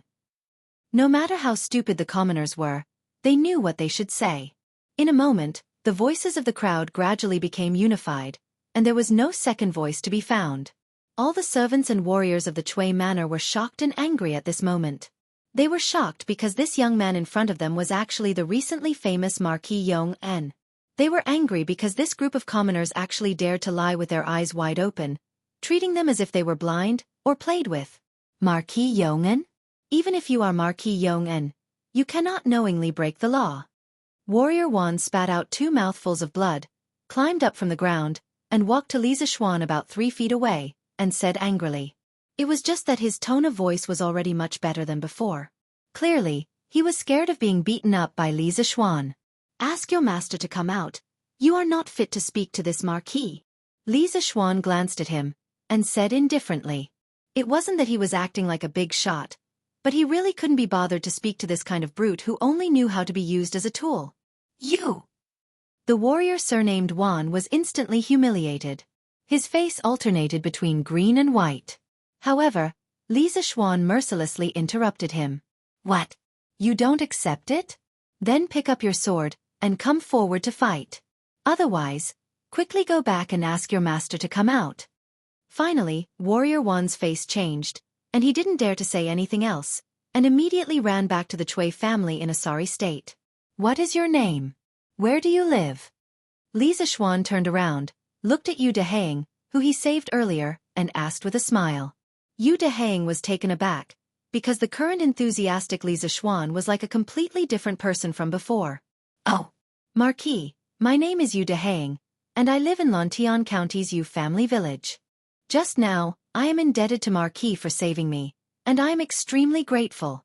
Yu Deheng, who recovered from her shock, cupped her hands towards Li Zishuan. Yu family village? If she didn't remember wrongly, Yu family village should be more than 10 miles north of Lu family village, which was the northernmost part of Lantian County. This village just happened to not belong to Li Zishuan's fief, so it was no wonder that Li Zishuan found this young man unfamiliar. Yu Deheng, why didn't you dodge when that burly man tried to chop you? Li Zishuan smiled and asked. Yu Deheng's mouth twitched, and she bitterly smiled. To tell you the truth, Marquis, I didn't expect that guy to be so lawless, daring to kill someone on the street. I was caught off guard, and couldn't escape even if I wanted to. When she said this, some of the commoners not far from them suddenly burst into laughter. Li Zishuan also couldn't help but laugh. Haha, you are quite honest. There was one thing he didn't say, and that was that the warrior from before didn't really want to chop Yu Deheng, and was only testing her. When his wind-chasing sword caught the warrior's blade, he understood, and it was because of this that he spared the warrior's life. I was wondering who it was. So it's the Marquis of Yong'an. But even if you are a Marquis personally conferred by the Emperor, You still shouldn't smash my Chui family's door, right? While the two were talking, an upper-class lady wearing a purple fur coat walked out from the Chui family. She had a pair of phoenix eyes, and that upper-class lady came in front of Li Zixuan and said in a cold voice.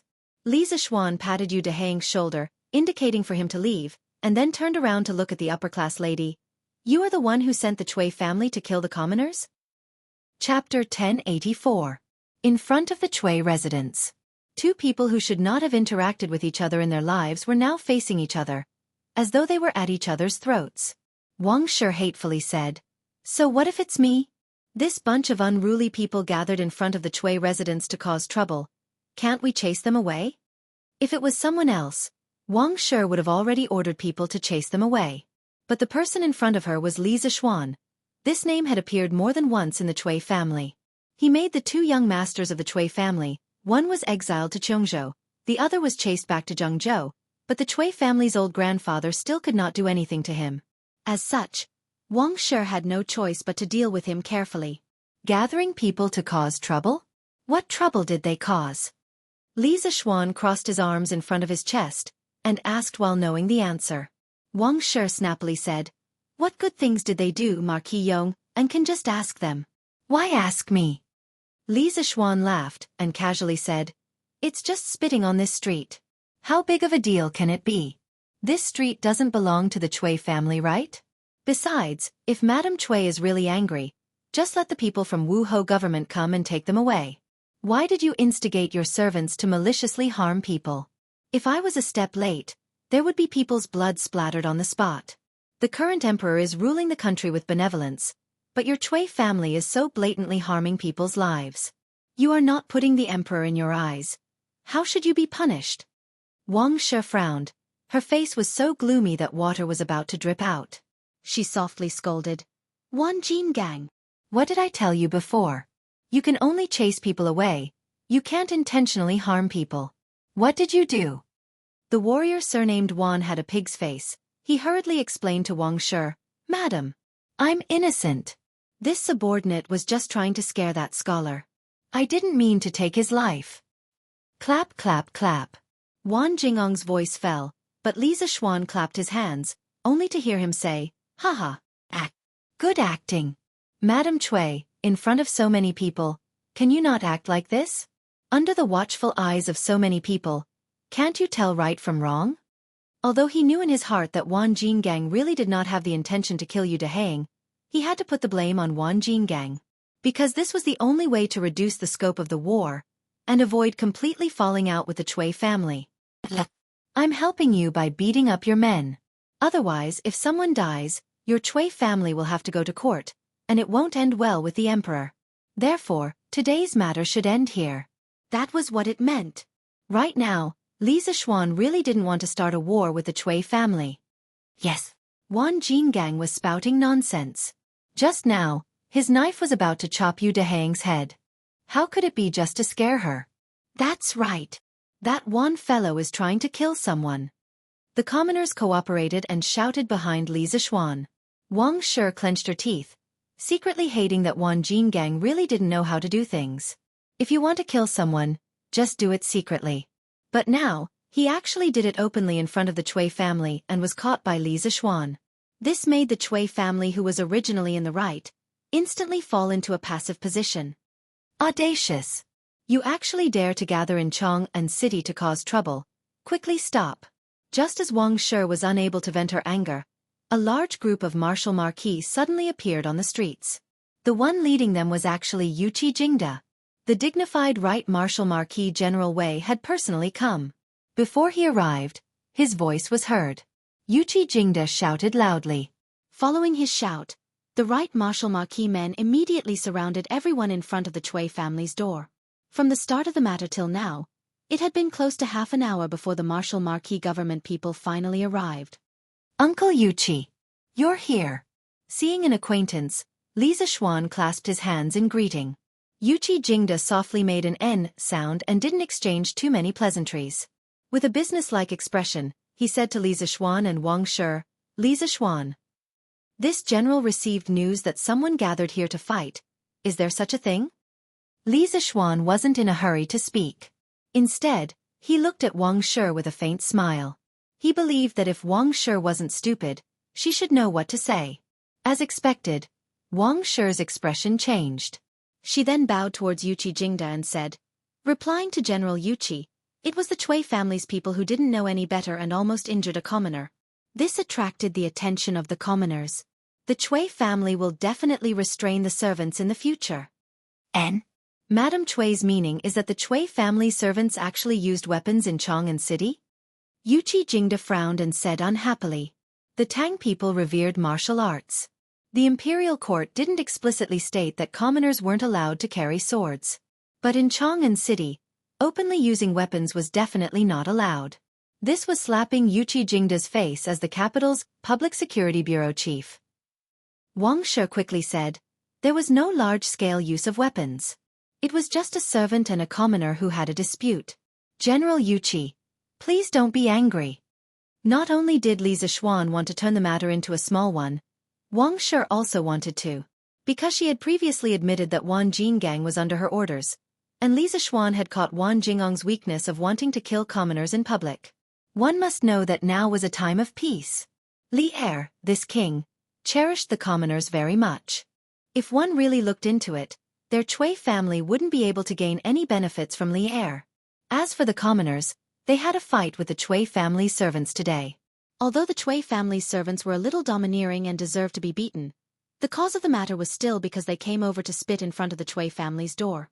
Now that they could turn the matter into a small one, they could also accept it in their hearts. Moreover, in the process of the previous fight, they didn't suffer any losses. After all, such a good thing like beating up the Cui family's servants and not being arrested by the officials didn't happen every day. No matter what, openly using weapons in Chang'an City is definitely not allowed. Madame Cui, please hand that person over. I want to bring him back to the Wu Hou government for questioning. Yuqi Jingda looked around and muttered to himself for a while before speaking. Wang Shi was indignant, but she couldn't show it on her face. After a while she said, General Yuqi, the Cui family will punish him severely after this matter. There's no need to trouble, General. Yuqi Jingda's tiger eyes focused and said coldly, Madame Cui doesn't intend to hand him over? Fine. Then I won't force it. At most, old grandfather Cui will make another trip to the palace. The day before Cui Yunhan was exiled to Jianghu, Cui Junchuo personally went to the palace to plead with Li Er. Wang Shi's expression finally changed. After hesitating for a moment, she gritted her teeth and said, General Yuqi, please wait. The Cui family is willing to hand him over. At this point, in order to prevent the Cui family from getting into bigger trouble, Wang Shi could only abandon the rook to save the king.